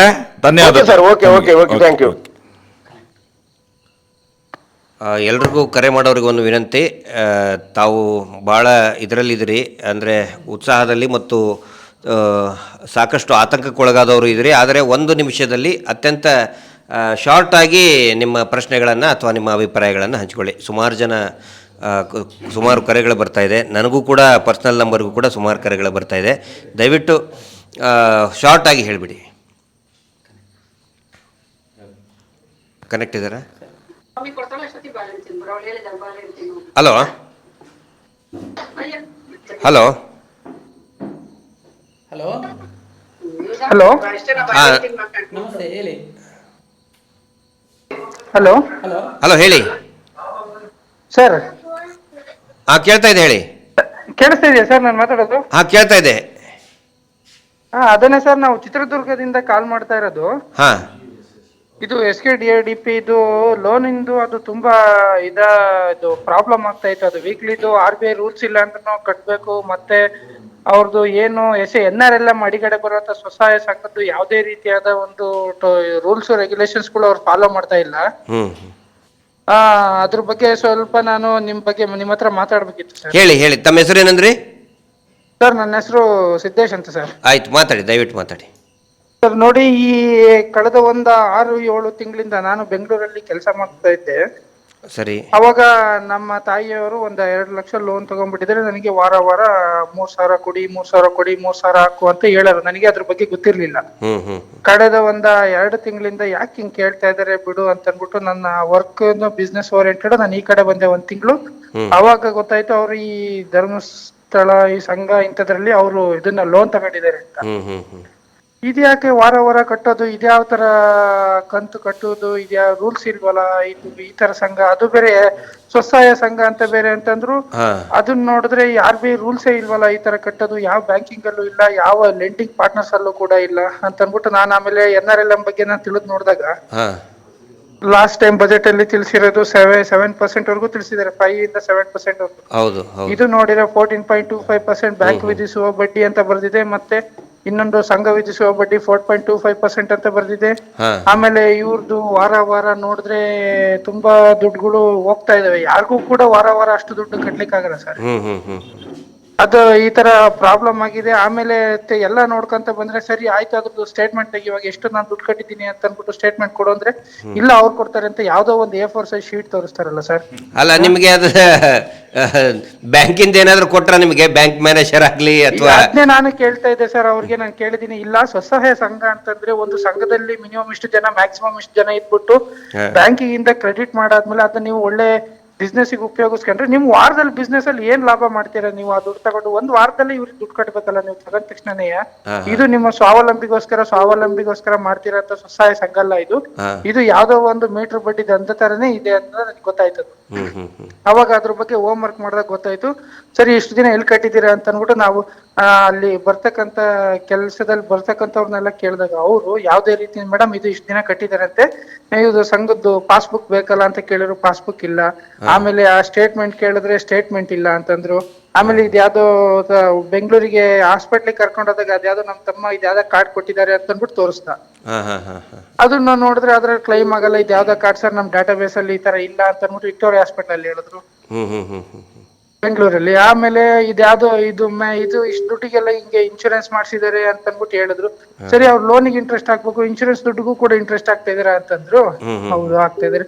ಅದನ್ನು ಕೂಡ ಕಂತಲ್ಲಿ ಕಟ್ತಿದ್ದೀರಾ, ಅದಕ್ಕೂ ಇಂಟ್ರೆಸ್ಟ್ ಆಗ್ತಿದ್ದೀರಾ ಅಂತಂದ್ರೆ ಮತ್ತೆ ಇದು ಯಾವ ರೀತಿ ಸ್ವಸಹಾಯ ಸಂಘ ಆಯ್ತು? ಇದು ಯಾವ್ದೇ ರೂಲ್ಸ್ ರೆಗ್ಯುಲೇಷನ್ಸ್ ಗಳನ್ನ ಫಾಲೋ ಮಾಡ್ತಿಲ್ವಲ್ಲ ಅಂತ ಅಂದ್ಬಿಟ್ಟು ನಾನು ಕೇಳಿದೆ. ಇಲ್ಲ, ನಾವ್ ಹಂಗೇನೆ ಹಿಂಗೆ ಅಂದ್ರು. ಆಮೇಲೆ ನಾನು ಕಳೆದ ಒಂದು ತಿಂಗಳಿಂದ ಮಾತಾಡಿ, ಸರ್ ನೋಡಿ ನಾನು ಖಂಡಿತವಾಗ್ಲೂ ನಾನು ನಿಮ್ಗೆ ಫೋರ್ಸ್ ಕ್ಲೋಸರ್ ಮಾಡ್ತೀನಿ, ಇಲ್ಲ ಕಂತರ ಕಟ್ತೀನಿ. ನಾನು ಈ ಹೇಳಿದ್ನಲ್ಲ, ಇವನ್ ಸ್ವಲ್ಪ ನಂದು original LIC bond, BLK bond ರಸೀದಿ, ಆರೋಗ್ಯ ಕಾರ್ಡಿನ ರಸೀದಿ, ಸ್ಟೇಟ್ಮೆಂಟ್, ಬ್ಯಾಂಕ್ ಪಾಸ್ಬುಕ್, ಆಮೇಲೆ ಅದ್ ಎಷ್ಟು ಅಮೌಂಟ್ ಇಂದ ಪ್ರೀಮಿಯಂ ಮಾಡಿದ್ರಿ ಅನ್ನೋದು ನನಗೆ ಖಂಡಿತ ಗೊತ್ತಿಲ್ಲ. ಅದನ್ನ ಇನ್ಶೂರೆನ್ಸ್ ಎಲ್ಲ ಜನ ಏನಿದೆ ನ್ಯಾಯಬದ್ಧವಾಗಿದೆ ಅಂತ ನಿಮ್ಗೆ ಅನ್ಸುತ್ತಾ? ಆಸ್ ಅ ಪಬ್ಲಿಕ್ ಹೇಳಿ ನೀವು. ನಾವು ಹೇಳೋದನ್ನ ಜನ ಕೇಳಿಬಿಟ್ಟಿದ್ದಾರೆ. As a public, as a common man, as a common man, ಒಬ್ಬ ಅವೇರ್ನೆಸ್ ಆಗಿರೋರು ತಾವ್ ಹೇಳಿ, ಅವ್ರು ಕೊಟ್ಟಿದ್ದು ಏನಾದ್ರು ಪ್ರಾಮಾಣಿಕತೆ, ಒಂದು ಒರಿಜಿನಲ್ ಬಾಂಡ್ ಏನಾದ್ರು ಕೊಟ್ಟಿದ್ದಾರೆ? LIC ಬಾಂಡ್ ತಾವೇ ಹೇಳಿದ್ರಿ ನಾನು ಅವ್ರು ಕೊಟ್ಟಿರೋದು, ನಾನು ಅವರು ಸ್ಟೇಟ್ಮೆಂಟ್ ಅಂತ ಕೊಟ್ಟು, ಆ ಸ್ಟೇಟ್ಮೆಂಟ್ ನು ಕೂಡ ನಾನು ಅವ್ರಿಗೆ ಕೇಳಿದೆ, ಸ್ಟೇಟ್ಮೆಂಟ್ ಕೊಡಿ ನಿಮ್ದು ಅಂತ ಕೇಳಿದ್ರೆ ಇದು ಸ್ಟೇಟ್ಮೆಂಟ್ ಅಂತ ತೋರಿಸಿದ್ರು. ಸಿವಿಲ್ ಇಂಜಿನಿಯರ್ ನಾನಿಂತ ಎಸ್ಟಿಮೇಷನ್ ರೆಕಾರ್ಡ್ಸ್ ಗಳನ್ನ ನಾನು ತುಂಬಾ ಮಾಡ್ತೀನಿ, ನಾನೇ ಈಗಲೇ 10 ನಿಮಿಷದಲ್ಲಿ ನಿಮಗೆ ರೆಡಿ ಮಾಡ್ಕೊಡ್ತೀನಿ. ಸಿವಿಲ್ ಇಂಜಿನಿಯರ್ ಎಕ್ಸೆಲ್ ಅಲ್ಲಿ ಮಾಡಿದಿರಲ್ಲ, ಅದ್ ನಾನ್ ಮಾಡ್ಕೊಡ್ತೀನಿ. ಇದನ್ನ ಬಿಟ್ಬಿಟ್ಟು ನಾನ್ ಕೇಳ್ತಾ ಇರೋದು, ಬ್ಯಾಂಕ್ ಅಲ್ಲಿ ಒಂದು ಸ್ಟೇಟ್ಮೆಂಟ್ ಅಂತ ಬರುತ್ತೆ, ಪ್ರತಿ ಡೇಟು ಟೈಮ್ ವಿತ್ ಟೈಮ್ ಅಲ್ಲಿ ಬರುತ್ತೆ, ಸೂಪರ್ ವಿತ್ ಪಾಸ್ಬುಕ್ ಅಲ್ಲಿ ಮೆನ್ಷನ್ ಆಗಿರೋಂಥದ್ದು. ಅದು ನಾನು ಕೇಳ್ತಾ ಇರೋದು ನಿಮಗೆ. ಪ್ರತಿ ಸ್ವಸಹಾಯ ಸಂಘಕ್ಕೂ ಕೂಡ ಒಂದು ಜಾಯಿಂಟ್ ಅಕೌಂಟ್ ಇರುತ್ತೆ, ಅದನ್ನ ಕೊಡಿ ಅಂತ ಕೇಳ್ದೆ ನಾನು ಅವರಿಗೆ. ಕೊಟ್ರಾ? ಅದರಲ್ಲಿ ಸೇವಾ ಪ್ರತಿನಿಧಿಗಳು ಅವ್ರು ಇವ್ರು ಅಂತ ಮಾಡಿದಿರಲ್ಲ, ಸೇವಾ ಪ್ರತಿನಿಧಿಗಳು ಸೈನ್ ಹಾಕಿದ್ರೆ ಸಾಕು, ಪ್ರತಿ ಮೆಂಬರ್ಗಳು ಬಟ್ಟು ಇದ್ ಮಾಡಂಗಿಲ್ಲ ಅಂದ್ರು. ಹೌದು. ಆಮೇಲೆ ನಾನ್ ಕೇಳ್ದೆ, ಹೆಂಗ್ ಲೋನ್ ತಗೊಂಡ್ರಿ ನೀವು ಅಂತ. ಎಲ್ಲಾರು ಒಪ್ಪಿಬಿಟ್ಟು ನನಗೆ ದುಡ್ಡು ಬೇಕು 2 ಲಕ್ಷ ಅಂದ್ರೆ ಬಂದು ಬರ್ಕೊಂಡು ಹೋಗ್ತಾರೆ. ಬರ್ಕೊಂಡು ಹೋದ್ಮೇಲೆ ಎಲ್ಲಾರು ಒಂದಿನ ಹೋಗ್ಬಿಟ್ಟು ಎಬ್ಬೆಟ್ ಕೊಟ್ರೆ ನನಗೆ ಲೋನ್ ಆಗುತ್ತೆ ನನಗೆ ಅಂತ ಅನ್ಬಿಟ್ಟು ಹೇಳಿದ್ರು. ಸರಿ ಆಯ್ತು, ಎಬ್ಬೆಟ್ ಏನೋ ಕೊಟ್ರಿ ಅಂತ ಅನ್ಬಿಟ್ಟು ನಾನ್ ಚೆಕ್ ಮಾಡ್ದಾಗ ಗೊತ್ತಾಯ್ತು, SKDRDP ಇದು ಟ್ರಸ್ಟ್. ಈ ಟ್ರಸ್ಟ್ ನ ಏನಕ್ಕೆ ನಿಮ್ಮ ಹೆಬ್ಬೆಟ್ಟು ತಗೊಂಡಿರೋದು? ಇದು ಯಾವ್ದೇ ದೇಹದ ಅಂಗ ಸಂಸ್ಥೆಗಳನ್ನ ಸರ್ಕಾರದ ಅಧೀನದಲ್ಲಿ ಇರುವಂತ ಸಂಸ್ಥೆಗಳು ಬಿಟ್ಬಿಟ್ಟು ಇವರೆಲ್ಲ ತಗೊಂಡ ಪರ್ಮಿಷನ್ ಯಾರು ಕೊಟ್ರು ಗೌರ್ಮೆಂಟ್ಗೆ ಅಂತ ಕೇಳ್ದೆ. ಅದಕ್ಕೆ ನಾನ್ ಕೇಳಿದಾಗ ಅವರು ನನಗೆ ಇದ್ರ ಬಗ್ಗೆ ಎಷ್ಟು ಗೊತ್ತಿಲ್ಲ ಸರ್ ಅಂತ ಅಂದ್ಬಿಟ್ಟು ಯಾರೋ ಯೋಜನಾಧಿಕಾರಿ ಅನ್ನೋರ ಹತ್ರ ಕಾಲ್ ಮಾಡಿ ಮಾತಾಡ್ಸಿದ್ರು. ಸೇಮ್ ಕ್ವಶನ್ಸ್ ಗಳನ್ನ ಕೂಡ ಅವ್ರಿಗೆ ಕೇಳಿದೆ, ಸರ್ ನಾನು ಇವನ್ನೆಲ್ಲ ಯಾಕೆ ಸರ್ ಇದು ಈ ರೀತಿ ರೂಲ್ಸ್ ಇಲ್ಲ, ಏನಿಲ್ಲ, ಒಂದು ಗಂಧ ಇಲ್ಲ, ಗಾಡಿ ಇಲ್ಲ, ಒಂದು ರಸೀತಿ ಇಲ್ಲ, ಒಂದು ಇದು ಇಲ್ಲ, ಹೇಗೆ ನೀವು ಯಾರು? ಅದು ನೋಡಿದ್ರೆ ನಾನು ಹೋದ್ವಾರ ದುಡ್ಡು ಸರಿ ಆಯ್ತು ಕಟ್ಬರೋಣ ಅಂತ ಹೋದಾಗ ಹೋದ್ ತಿಂಗಳು ನೀವು ಅದನ್ನ ಪ್ರತಿಯೊಂದನು ನಾನು ಫೋನ್ ಪೇ ಮಾಡ್ತೀನಿ, ಉಳಿದಿದ್ದ ದುಡ್ಡು ಅಮೌಂಟ್ ಅಂತಂದ್ರೆ ಮಾಡಿಸ್ಕೊಂಡಿಲ್ಲ, ಇಲ್ಲ ಕ್ಯಾಶ್ ಕೊಡ್ಬೇಕು ಅಂತಂದ್ರಿ. ಎಲ್ಲ ಕ್ಯಾಶೇ ಕೊಡ್ಬೇಕು ಅಂತ ಪ್ರತಿಯೊಂದು ಕ್ಯಾಶ್ ತಗೊಂಡು ಹೋದ್ರು. ಯಾಕೆ ಸರ್ ಕ್ಯಾಶ್? ನೀವು ನೋಡಿದ್ರೆ ಮೇಲ್ಗಡೆ ಭಾರತದಲ್ಲಿ ಮೋದಿ ಗದ್ಗೆ ಮೇಲೆ ಕುತ್ಕೊಂಡು ಡಿಜಿಟಲ್ ಇಂಡಿಯಾ ಬರ್ಕಂತಿದ್ದೇನೆ, ನಾನು 3,000 ಫೋನ್ ಪೇ ಮಾಡ್ತೀನಿ ಅಂದ್ರೆ ಬೇಡ ಅಂತಿದ್ದೀರಲ್ಲ. ಆಮೇಲೆ ನಾನ್ ಕೇಳ್ದೆ, ಇಲ್ಲ ಮಾಡಿ ನನಗೆ ಮಾಡಿ ಅಂತಂದ್ರು. ನಾನು ಹೇಳಿದ್ದು ನಿನ್ಗಲ್ಲ, ನಿನ್ನ ಸಂಸ್ಥೆದು ಯಾವ್ದಾರ QR ಕೋಡ್ ಇದ್ರೆ ಹೇಳು, ನಾನು ಮಾಡ್ತೀನಿ ಅಂತ ಹೇಳಿದೆ. ಅದಕ್ಕೆ ಅಲ್ಲ ಅವರು ನಾವು ಇಲ್ಲ ಯಾಕಂತ ಸರ್, ಹೇಳಿದ್ರೆ ಆ ಥರ ಎಲ್ಲ ಯಾಕಂತ ಹೇಳಿದ್ರೆ ಅವರು ದೇಶದ ಏಕೈಕ ಪಾರದರ್ಶಕ ಟ್ರಸ್ಟ್ ಅದು. ಇವ್ರನ್ನ ಪಾರದರ್ಶಕತೆ. ಇದಕ್ಕೆ ಇವ್ರ ದುಡ್ಡಿನ ದಾಹಕ್ಕೋಸ್ಕರ ಇವರು ದೇಶದ ಆರ್ಥಿಕತೆನೆ ಇಬ್ಬಾಗ ಮಾಡಕ್ ಹೊರಟಿದ್ದಾರೆ ಇವರು. ಹಾ ಆರಾಮಾಗಿ ಸರ್ ಇವರು ಈ ಲೆಕ್ಕಾಚಾರದಲ್ಲಿ ಹೋದ್ರು ಅಂತಂದ್ರೆ ಹಾ ನಮ್ಮ ಸ್ತ್ರೀ ಶಕ್ತಿ ಸ್ವಶಕ್ತಿ ಸ್ತ್ರೀ ಶಕ್ತಿ ಅಂತೀನಿ, ಈ ಯೋಜನೆ ಶಕ್ತಿ ಯೋಜನೆ ದುಡ್ಡು ಇವರೇ ಕೊಡ್ಬೋದು ತಿಂಗಳ ಆರಾಮಾಗಿ ಇವ್ರದೇ ಗೌರ್ಮೆಂಟ್ ಮಾಡ್ಕೊಂಡ್ಬರ್ಬೋದು. ಹಾ ಹಾ ಹಾ ಆ ರೀತಿ ಆಗ್ತಾ ಇದೆ. ಸುಮ್ಮನೆ ಇದ್ರೆ ಅದು ಮಾಡ್ತಾರೆ ಅವರು. ಸುಮ್ಮನೆ ಇದ್ರೆ ಜನಗಳು ಸುಮ್ಮನೆ ಇದ್ರೆ ಅವ್ರದೇ ಒಂದು ಸರ್ಕಾರ ನಡೆಸ್ತಾರೆ. ಈಗ ಪ್ಯಾರಲ್ ಗವರ್ಮೆಂಟ್ ನಡೆಸ್ತಾ ಇದ್ದಾರೆ ಈಗ ಅವರು. ಅವರು ಈ ಒಂದು ಉಳಿತಾಯದ್ದು ದುಡ್ಡುನು ಕೊಡಿ ಅಂತಂದ್ರು ತಿಂಗ್ಳುಗಟ್ಲೆ ಕೇಳಿದ್ರು ಕೊಡಲ್ಲ, ವರ್ಷಗಟ್ಲೆ ಕೇಳಿದ್ರು ಕೊಡಲ್ಲ. ದುಡ್ಡು ಕಟ್ಟಿಲ್ಲ ಅಂದ್ರೆ ಮಾತ್ರ ವಾರ ಪಟ್ಟನ ಮನೆ ಬಂದು ಯಾಕೆ ಕಟ್ಟಿಲ್ಲ ಅಂತ ಅನ್ಬಿಟ್ಟು ಕ್ವಶನ್ ಮಾಡ್ತಾರೆ. ತಿಂಗಳಗಟ್ಲೆ ವರ್ಷಗಟ್ಲೆ ಅಲ್ಲ, ಯಾವತ್ತಿಗೂ ವಾಪಸ್ ಕೊಟ್ಟಿದ್ದನ್ನ ವಾಪಸ್ ಕೊಡು ಅಂತ ಇದನ್ನೇ ಇಟ್ಕೊಂಡಿಲ್ಲ ಅವರು, ಹ್ಯಾಬಿಟೇ ಇಟ್ಕೊಂಡಿಲ್ಲ. ನಾನು ಕೇಳಿರೋದು ಇಷ್ಟೇ ಸರ್, ಈ ಒಂದು ಅವ್ರು ನಾನು ನಿನ್ಗೆ RBI ಪರ್ಮಿಷನ್ ಕೊಟ್ಟಿರೋ ಲೈಸೆನ್ಸ್ ಇದೆಯಾ ನಿಮ್ಮ ಹತ್ರ? ನೀವು ರಿಜಿಸ್ಟರ್ಡ್ ಕಂಪನಿನಾ? ಒಂದು ಏನಾದ್ರೂ ನೀವು ಸ್ವಸಹಾಯದಲ್ಲಿ ಎಲ್ಲಾದ್ರೂ ರಿಜಿಸ್ಟರ್ ಮಾಡಿದ್ದೀರಾ ನೀವು ಗೌರ್ಮೆಂಟ್ ಆರ್ಗನೈಸೇಷನ್ ಅಲ್ಲಿ NRL ಮಡಿಗಡೆ ನಾವು ಸ್ವಸಹಾಯ ಮಾಡ್ತಿದೀವಿ ಅಂತ ಕೇಳಿದೆ. ಫಸ್ಟ್ ನಾನು ಸ್ವಸಹಾಯ ಅಂತಂದ್ರೆ ಏನು ಅಬ್ರಿವೇಶನ್ ಹೇಳಿ ಅಂತ ಕೇಳಿದ್ರು ಕೂಡ ಅವರ ಯೋಜನಾಧಿಕಾರಿಗೆ ಸ್ವಸಹಾಯ ಅಂದ್ರೆ ಏನು ಅಂದ್ರೆ ಗೊತ್ತಿಲ್ಲ ಅವ್ರಿಗೆ. ಆ ತರ ಲೆಕ್ಕಾಚಾರ ಆನ್ಸರ್ ಮಾಡ್ತಾರೆ ಅವರು. ಮತ್ತೆ ಇಲ್ಲಿ ಒಂದು ಇನ್ಸಿಡೆಂಟ್ ನಡೆದಿದೆ ನಮ್ ಗ್ರೂಪ್ ಅಲ್ಲಿ. ಇದು ನನ್ನ ಗ್ರೂಪ್ ಅನ್ನೋಕ್ಕಿಂತ ನನ್ನ ತಾಯಿ ಗ್ರೂಪ್. ನನ್ನ ತಾಯಿ ಎಲಿಜಿಬಿಲಿಟಿನೇ ಇಲ್ಲ. ಯಾಕೆಂತಂದ್ರೆ ಓದ್ಲಿಕ್ಕೆ ಬರೀಲಿಕ್ಕೆ ಹೆಬ್ಬೆಟ್ ಕೊಡೋದೊಂದು ಗೊತ್ತು, ದುಡ್ಡು ಕೊಡ್ತಾರೆ ಅಂತಂದ್ರೆ ಹೋಗಿ ತಗೊಂಡ್ಬಿಟ್ಟಿದ್ದಾರೆ. ದುಡ್ಡು ತಗೊಂಡಿರೋದು ತಪ್ಪು ಅಂತಾನು ಹೇಳ್ತಿಲ್ಲ, ದುಡ್ಡು ನಾವು ಇಟ್ಕೊಂತೀವಿ ಕಟ್ಟಿಲ್ಲ ಅಂತಾನು ಹೇಳೋದಿಲ್ಲ ನಾನು. ಅಲ್ಲ ಒಂದ್ ನಿಮಿಷ ಪಾಸ್ ಮಾಡಿ. ನಾನು ಏನ್ ಹೇಳ್ತಾ ಇದ್ದೇನೆ ಅಂದ್ರೆ ಇಲ್ಲಿ ಅದನ್ನ ಹೇಳ್ಬೇಕು ಸರ್ ನಾನು. ಇಲ್ಲ ಈಗ ನೋಡಿ ಇಲ್ಲಿ ದುಡ್ಡು ಮಾತಾಡ್ಬೇಕಾದ್ರೆ ಇಲ್ಲಿ ನಮ್ಮ ರಿಲೇಟಿವ್ ಒಬ್ರು, ಯಾಕೆಂದ್ರೆ ಒಂದು ಗ್ರೂಪ್ ಮಾಡಿದ್ರೆ ಎಲ್ಲ ಗೊತ್ತಿರೋ ಹೆಣ್ಮಕ್ಳುಗಳು ಸೇರಿ ಗ್ರೂಪ್ ಮಾಡೋದಲ್ಲ, ಒಂದೇ ಜನಾಂಗದವ್ರು. ಅವಾಗ ಏನ್ ಮಾಡಿದ್ರೆ ಇಲ್ಲಿ ಒಬ್ರು 1 ವರ್ಷದ ಹಿಂದೆ ಒಬ್ರು ಸತ್ತೋದ್ರು ನೇಣ್ ಹಾಕೊಂಡು ಅವ್ರ ಗಂಡ. ಸರಿ, ಒರಿಜಿನಲ್ ಬಾಂಡ್ ಕೊಟ್ಟಿಲ್ಲ ಅವರು, ಯಾರಿಗೂ ಕೂಡ ಒರಿಜಿನಲ್ ಬಾಂಡ್ ಕೊಟ್ಟಿಲ್ಲ. ನಿನ್ನ ಇನ್ಶೂರೆನ್ಸ್ಗೆ ಅಡ ಇಟ್ಬಿಟ್ಟು ನೀನ್ ಅವ್ರಿಗೆ ನನ್ನ ಇನ್ಶೂರೆನ್ಸ್ 2 ಲಕ್ಷದ ಮಾಡಿ ಅಂತ ನೀನ್ ದುಡ್ಡು ಕೊಟ್ಟು ಅವರಿಗೆ ನಿನ್ ಇನ್ಶೂರೆನ್ಸ್ ಮೇಲೆ ಅಡಮಾನ ಸಾಲ ತಗೊಂಡು ನಿನ್ ಬಾಂಡಿ ಮೇಲೆ ಸಾಲ ಕೊಟ್ಟು ಅವರು ನಿನಗೆ ಅವ್ರ ರೇಟ್ ಆಫ್ ಇಂಟ್ರೆಸ್ಟ್ ದುಡ್ಡು ಕಟ್ಟ ಅಂತ ಗತಿ ಕಟ್ಟಿರೋದು ನಮ್ಗೆ ಏನಾಗೈತಿ? ನೀನೇ 20,000 ರೂಪಾಯಿ ಇನ್ಶೂರೆನ್ಸ್ ಮಾಡಿ ಎಲಿಜಿಬಿಲಿಟಿ ಪೀರಿಯಡ್ ಆಗಿ ಇಟ್ಬಿಟ್ಟು ಲೋನ್ ತಗೋಬೋದಿತ್ತಲ್ಲ ಅಂತ. ಅದಕ್ಕೆ ಅವ್ರು ಇಲ್ಲ. ಆಮೇಲೆ ಇನ್ನೊಂದು ಹೆಣ್ಮಗಳು ಇಲ್ಲಿ ಧರ್ಮಸ್ಥಳ ಸಂಘದಲ್ಲಿ ಇಲ್ಲಿ ಒಬ್ಬ ಸೂಪರ್ವೈಸರ್ ವರ್ಕ್ ಮಾಡ್ತಾ ಇದ್ದ.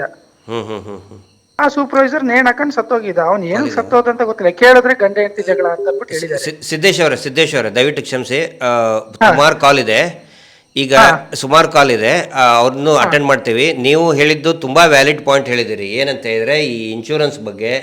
ಆನಂತರ ನಿಮ್ಮ ತಾಯಿಗೆ ಈಗ ಎಷ್ಟು ಲಕ್ಷ ತಗೊಂಡಿದ್ರು ಅವರು? ಎಷ್ಟು ಲಕ್ಷ ಸಾಲ ತಗೊಂಡಿದ್ರು? ಸರ್ ನನ್ನ ತಾಯಿ 2 ಲಕ್ಷ. ನೋಡಿ, 2 ಲಕ್ಷಕ್ಕೆ 3,000 ಇಸ್ಕೊಂಡು ಸುಲಿಗೆ ಮಾಡ್ತಾ ಇದ್ದಾರೆ. ತುಂಬಾ ಒಳ್ಳೆ, ನೀವು ಆಸ್ ಅ ಬೀಯಿಂಗ್ ಇಂಜಿನಿಯರ್ ಅಂತ ಹೇಳಿದ್ರಿ. ಇನ್ನೊಂದು ತುಂಬಾ ಇಂಪಾರ್ಟೆಂಟ್ ಪಾಯಿಂಟ್ ಹೇಳ್ತೀನಿ ಕೇಳಿ, ಅದು ತುಂಬಾ ಸೆನ್ಸೇಷನ್. ಅದು ಹೇಳಿ. ಅದೇ ಸಂಘದಲ್ಲಿ 2 ವರ್ಷಕ್ಕಿಂತ ವರ್ಕ್ ಮಾಡ್ತಾ ಇತ್ತಂತ ಒಬ್ಬ ಚಂದ್ರಮ್ಮ ಅಂತ ಒಬ್ಬಳು ಹೆಂಗ್ಸು ಇವತ್ತು ಒಂದು ವಾರಕ್ಕೆ ಪ್ರತಿ ವಾರ ಕಣ್ಣೀರ್ ಹಾಕ್ತಾ ಇದ್ದಾಳೆ. ಕತೆ ಏನು ಅಂತ ಕೇಳಿ, ಒಬ್ಬ ಸೂಪರ್ವೈಸರ್ ಇಲ್ಲಿ ವರ್ಕ್ ಮಾಡ್ತಾ ಇದ್ದ ಧರ್ಮಸ್ಥಳದನು, ಅವನು ನೇಣ್ ಹಾಕೊಂಡ್ ಸತ್ತೋದ. ಅವನು ಹೌದಾ? ನೇಣ್ ಹಾಕೊಂಡ್ ಸತ್ತೋದ. ಯಾವ ಕಾರಣಕ್ಕೆ ಅಂತ ಅನ್ಬಿಟ್ಟು ಯಾರು ಗೊತ್ತಿಲ್ಲ. ಕೇಳಿದ್ರೆ ಗಂಡ ಹೆಂಡತಿ ಜಗಳ ಅಂತ ಹೇಳ್ತಾರೆ.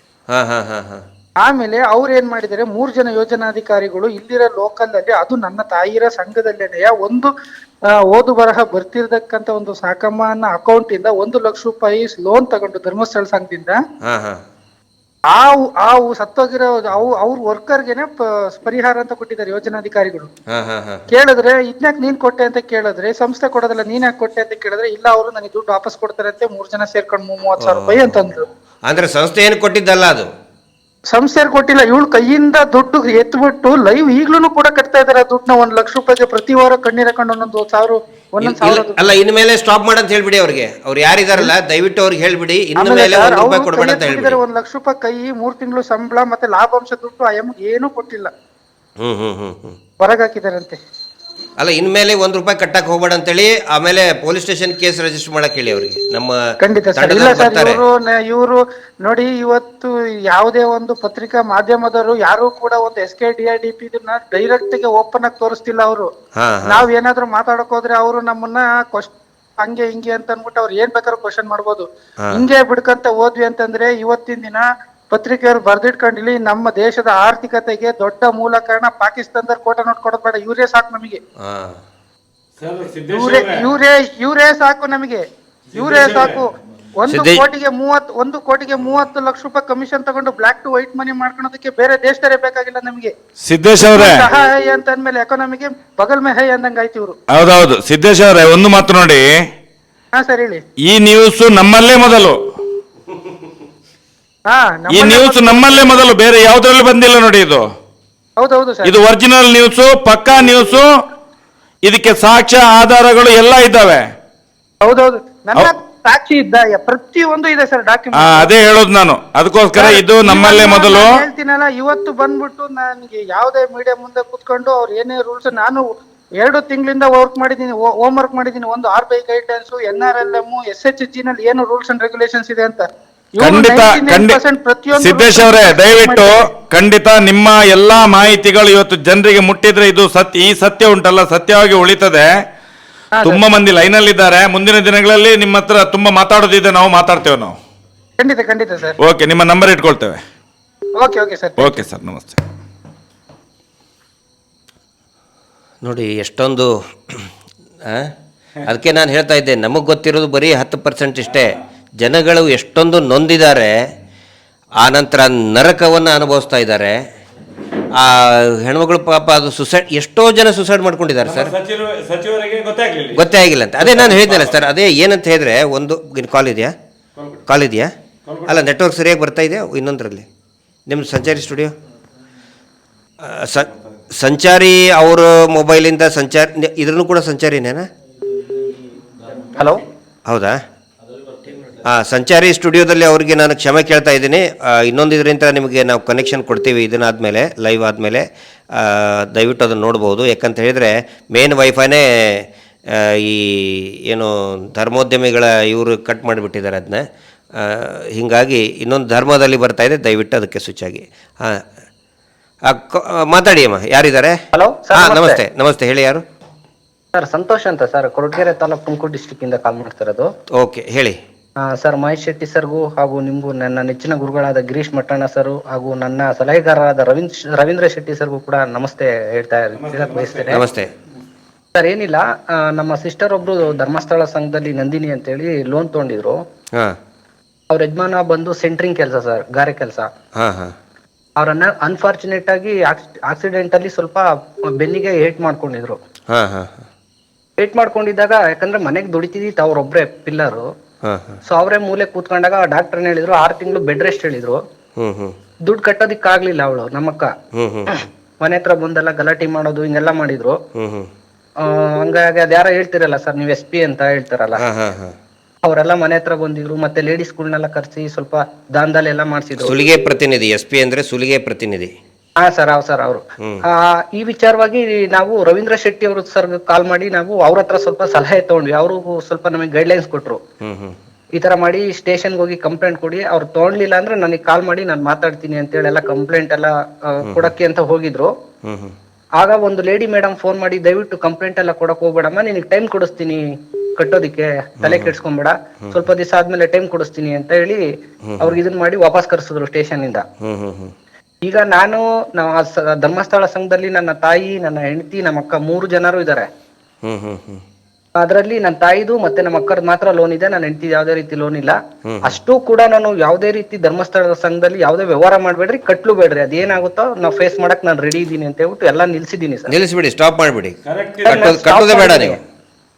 ಯಾಕೆಂದ್ರೆ ನಾವು ಹೇಳ್ಬೇಕು ಅಂದ್ರೆ ಸರ್, ನಾವು ನೀವು ಪಟ್ಟ ಅಭಿಮಾನಿ ಆಗಿರೋದ್ರಿಂದ ನಾನು ನಿಮ್ಮ ತುಂಬಾ ವಿಡಿಯೋಸ್ ಎಲ್ಲ ನೋಡ್ತಾ ಇರ್ತೀನಿ, ಪ್ರತಿಯೊಂದು ಫಾಲೋ ಇದ್ದೀನಿ, ಪ್ರತಿಯೊಂದು ಚಾನಲ್ಗೂ ನಾನು ಫಾಲೋ ಇದ್ದೀನಿ. ಸೊ ಹಂಗಾಗಿ ನಾನು ಯಾವ್ದೇ ರೀತಿ ಕಟ್ಟೋದಿಲ್ಲ ಅಂತ ನಿರ್ಧಾರ ಮಾಡ್ಬಿಟ್ಟಿದ್ದೀನಿ. ಅಲ್ಲ, ಈಗ ನಮ್ಮ ನೀವು ಅನುಯಾಯಿ ಅಂತ ಹೇಳಿ ಕಟ್ಟೋದಂತಲ್ಲ, ಇದು ಕಟ್ಟುವುದೇ ತಪ್ಪು ಸರ್. ಯಾಕಂದ್ರೆ ನೀವು ಕಟ್ಟುವುದೇ ತಪ್ಪು, ಗೊತ್ತಿಲ್ಲದೆ ಇರೋ ಅಂತದ್ನ ನೀವು ಹೇಳ್ತಿರಲ್ಲ, ನನ್ಗೆ ಅದು ಬಹಳ ಇಷ್ಟ ಸರ್. ಯಾಕಂದ್ರೆ ನಮಗೆ ಧರ್ಮಸ್ಥಳ ಸಂಘದಲ್ಲಿ ಇಷ್ಟೊಂದು ಅವ್ಯವಹಾರ ನಡೆಯುತ್ತೆ ಅಂತ ನಮಗೆ ಗೊತ್ತೇ ಇರ್ಲಿಲ್ವಲ್ಲ. ಅದು ಅಂದ್ರೆ ನಿಮ್ ಫಾಲೋವರ್ ಆಗಿ ನಾವ್ ಕಟ್ಟಲ್ಲ ಅಂತ ಹೇಳ್ತಾ ಇಲ್ಲ ಸರ್. ನಮ್ಗೆ ಇಷ್ಟೋ ನಮ್ಗೆ ಕೆಲವೊಂದು ನ್ಯೂಸ್ಗಳು ನಮಗೆ ಗೊತ್ತೇ ಇರ್ಲಿಲ್ಲ. ಈ ನಮ್ಮ ಸಹೋದರಿ ಸೌಜನ್ಯ ವಿರುದ್ಧ ಎಷ್ಟು ಅನ್ಯಾಯ ಆಗಿದೆ ಅಂತ ಅದು ನಮಗೂ ಗೊತ್ತಿರ್ಲಿಲ್ಲ. ನೀವೆಲ್ಲ ನಮ್ಗೆ ತಿಳಿಸ್ಕೊಟ್ರಿ, ನಮ್ ಕಣ್ ತೆರ್ಸಿದ್ರಿ ನೀವೆಲ್ಲ. Thank you. ಇನ್ನು ನಮ್ಗೇನು ಗೊತ್ತೇ ಇರಲಿಲ್ಲ ಸರ್. ಈ ಕಡೆ ತುಮಕೂರು ಭಾಗದಲ್ಲಿ ಸುಮಾರು ಜನ ಸೌಜನ್ಯಂಗೆ ಏನ್ ಅನ್ಯಾಯ ಆಗಿದೆ ಅಂತ ಕೆಲವ್ರಿಗೆ ಗೊತ್ತೇ ಇಲ್ಲ. ಅವಳೇ ಸೌಜನ್ಯಳೆ ಎಲ್ಲರ ಕಣ್ಣು ತೆರೆಸ್ತಾ ಇದ್ದಾಳೆ ಈಗ. ಹೌದು ನಾವು ನೀವು ಎಲ್ಲರೂ ಒಂದು ನೆಪ ಮಾತ್ರ. ಹಂಗಾಗಿ ಧರ್ಮಸ್ಥಳ ಏನಿದೆ ಗ್ರಾಮೀಣಾಭಿವೃದ್ಧಿ ಅಂತ ಗೋಲ್ಮಾಲ್ ಡ್ರಾಮಾಭಿವೃದ್ಧಿ ಸಂಘ ಅಂತ ಹೇಳ್ರಿ ಅದಕ್ಕೆ. ಗೋಲ್ಮಾಲ್ ಡ್ರಾಮಾಭಿವೃದ್ಧಿ ಸಂಘ, ಗೋಲ್ಮಾಲ್ ಸಂಘ ಅದು ಇಲ್ಲ ಸರ್ ಅಂತ ನಿರ್ಧಾರ ಮಾಡಿದೀನಿ. ಅದೇನಾಗುತ್ತೋ ಆಗ್ಲಿ. ಮೊನ್ನೆ ಸರ್ ಒಂದು ಇನ್ಸಿಡೆಂಟ್ ಆಗಿದೆ. ಏನಂದ್ರೆ ನಮ್ಮ ಮಿಸ್ಸಸ್ತು ಉಳಿತಾಯ ಖಾತೆ ಕೇಳೋದ್ಗೆ ಕೊಡಲ್ಲ ಅಂತ ಹೇಳಿದ್ರು. ಈಗ ಇದೆಲ್ಲ ಇನ್ಸಿಡೆಂಟ್ ಎಲ್ಲ ಯೂಟ್ಯೂಬ್ ಎಲ್ಲ ನಮ್ದು ಕೂಡ ಸರ್, ನಮ್ದು ಮನೇಲಿ ಗಲಾಟೆ ಆಗಿತ್ತ. ನಾವು ವಿಡಿಯೋ ಮಾಡ್ಕೊಂಡು ರವೀಂದ್ರ ಶೆಟ್ಟಿ ಸರ್ ಕಳ್ಸೋದಕ್ಕೆ ಅದು ಸಂಚಾರಿ ಸ್ಟುಡಿಯೋದಲ್ಲೂ ಕೂಡ ಪ್ಲೇ ಆಗಿತ್ತು ವಿಡಿಯೋ. ನಮ್ಮ ಮನೆಗೆ ನಡೆದಿದ್ದ ಘಟನೆ ಅದು ಸಂಚಾರಿ ಸ್ಟುಡಿಯೋದಲ್ಲಿ ವಿಡಿಯೋ ಪ್ಲೇ ಆಗಿತ್ತು. ವಿಡಿಯೋ ಎಲ್ಲ ಮಾಡ್ಕೊಂತೀರಾ ಹಂಗೆ ಹಿಂಗೆ ಅಂತ ಹೇಳಿ ಜಗಳ ಮಾಡಿ ಲಾಸ್ಟ್ ಅಲ್ಲಿ ಆಯ್ತು ಉಳಿತಾಯ ಕೊಡ್ತೀವಿ, ಒಂದು ಫಾರಂ ಕೊಡ್ತೀವಿ ನಿಮ್ಗೆ, ಆ ಫಾರಂ ಸೈನ್ ಹಾಕಿ ಕೊಟ್ರೆ ನಿಮ್ಗೆ ಉಳಿತಾಯ ನಾವು ಕೊಡ್ತೀವಿ ಅಂತ ಹೇಳಿ ಅವ್ರು ಕಾಲ್ ಮಾಡಿದ್ರಂತೆ ಮೇಡಮ್.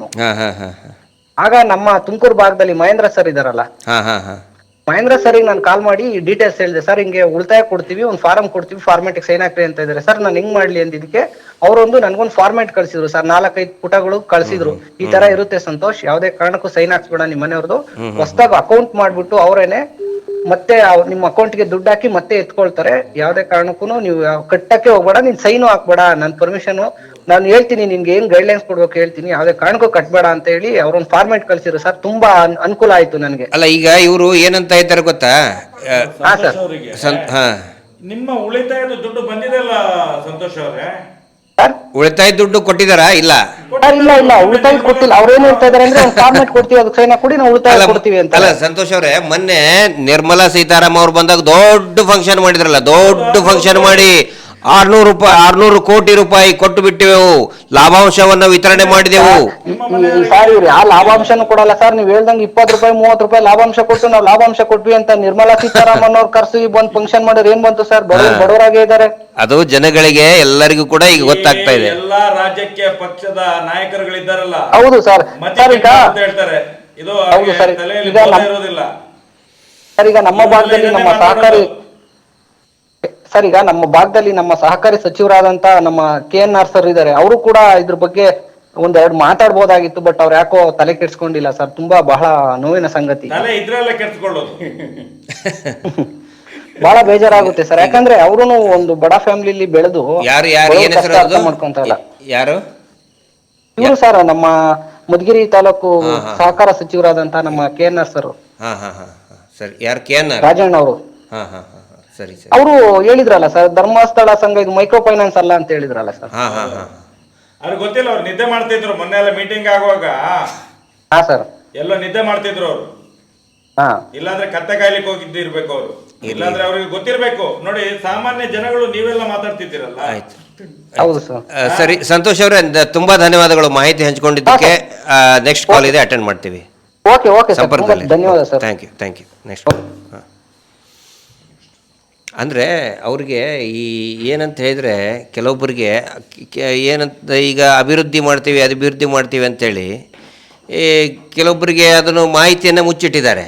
ಆನಂತರ ಎಲ್ಲಕ್ಕಿಂತ ಪ್ರಮುಖ ಸರ್, ಧರ್ಮಸ್ಥಳ ಅಂದ್ಕೊಳ್ಳೆ ಜನರಿಗೆ ಅದೊಂದು ಭಕ್ತಿ ಜೊತೆಗೆ ಭಯ ಸಿಕ್ಕಾಪಟ್ಟೆ ಇದೆ. ಇಲ್ಲ ಸರ್, ಜನರಿಗೆಲ್ಲ ಸರ್, ಇಲ್ಲಿ ನಾವು ಆಯ್ಕೆ ಮಾಡಿ ಕಳಿಸ್ತೇವಲ್ಲ ಚುನಾಯಿತ ಪ್ರತಿನಿಧಿಗಳು, ಇವರು ಪಾಪಿಗಳು. ಕಾಂಗ್ರೆಸ್ ಇರ್ಲಿ, BJP ಇರ್ಲಿ, JDS ಇರ್ಲಿ, ಇವರೆಲ್ಲ ನಮ್ಮನ್ನು ಆಳ್ದವರಲ್ವಾ. ಎಲ್ಲಾ ಪಾಪಿಗಳು ಹೋಗಿ ಇವರ ಕಾಲ ಬುಡದಲ್ಲೇ ಸಾಯೋದು. ಹಾಗಾಗಿ ಯಾರು ಮಾತಾಡ್ಲಿಕ್ಕೆ ತಯಾರಿಲ್ಲ. ತಗೊಳ್ಳಿ, ಕನೆಕ್ಟ್ ಮಾಡಿ. ಹಲೋ, ಮಾತಾಡಿ.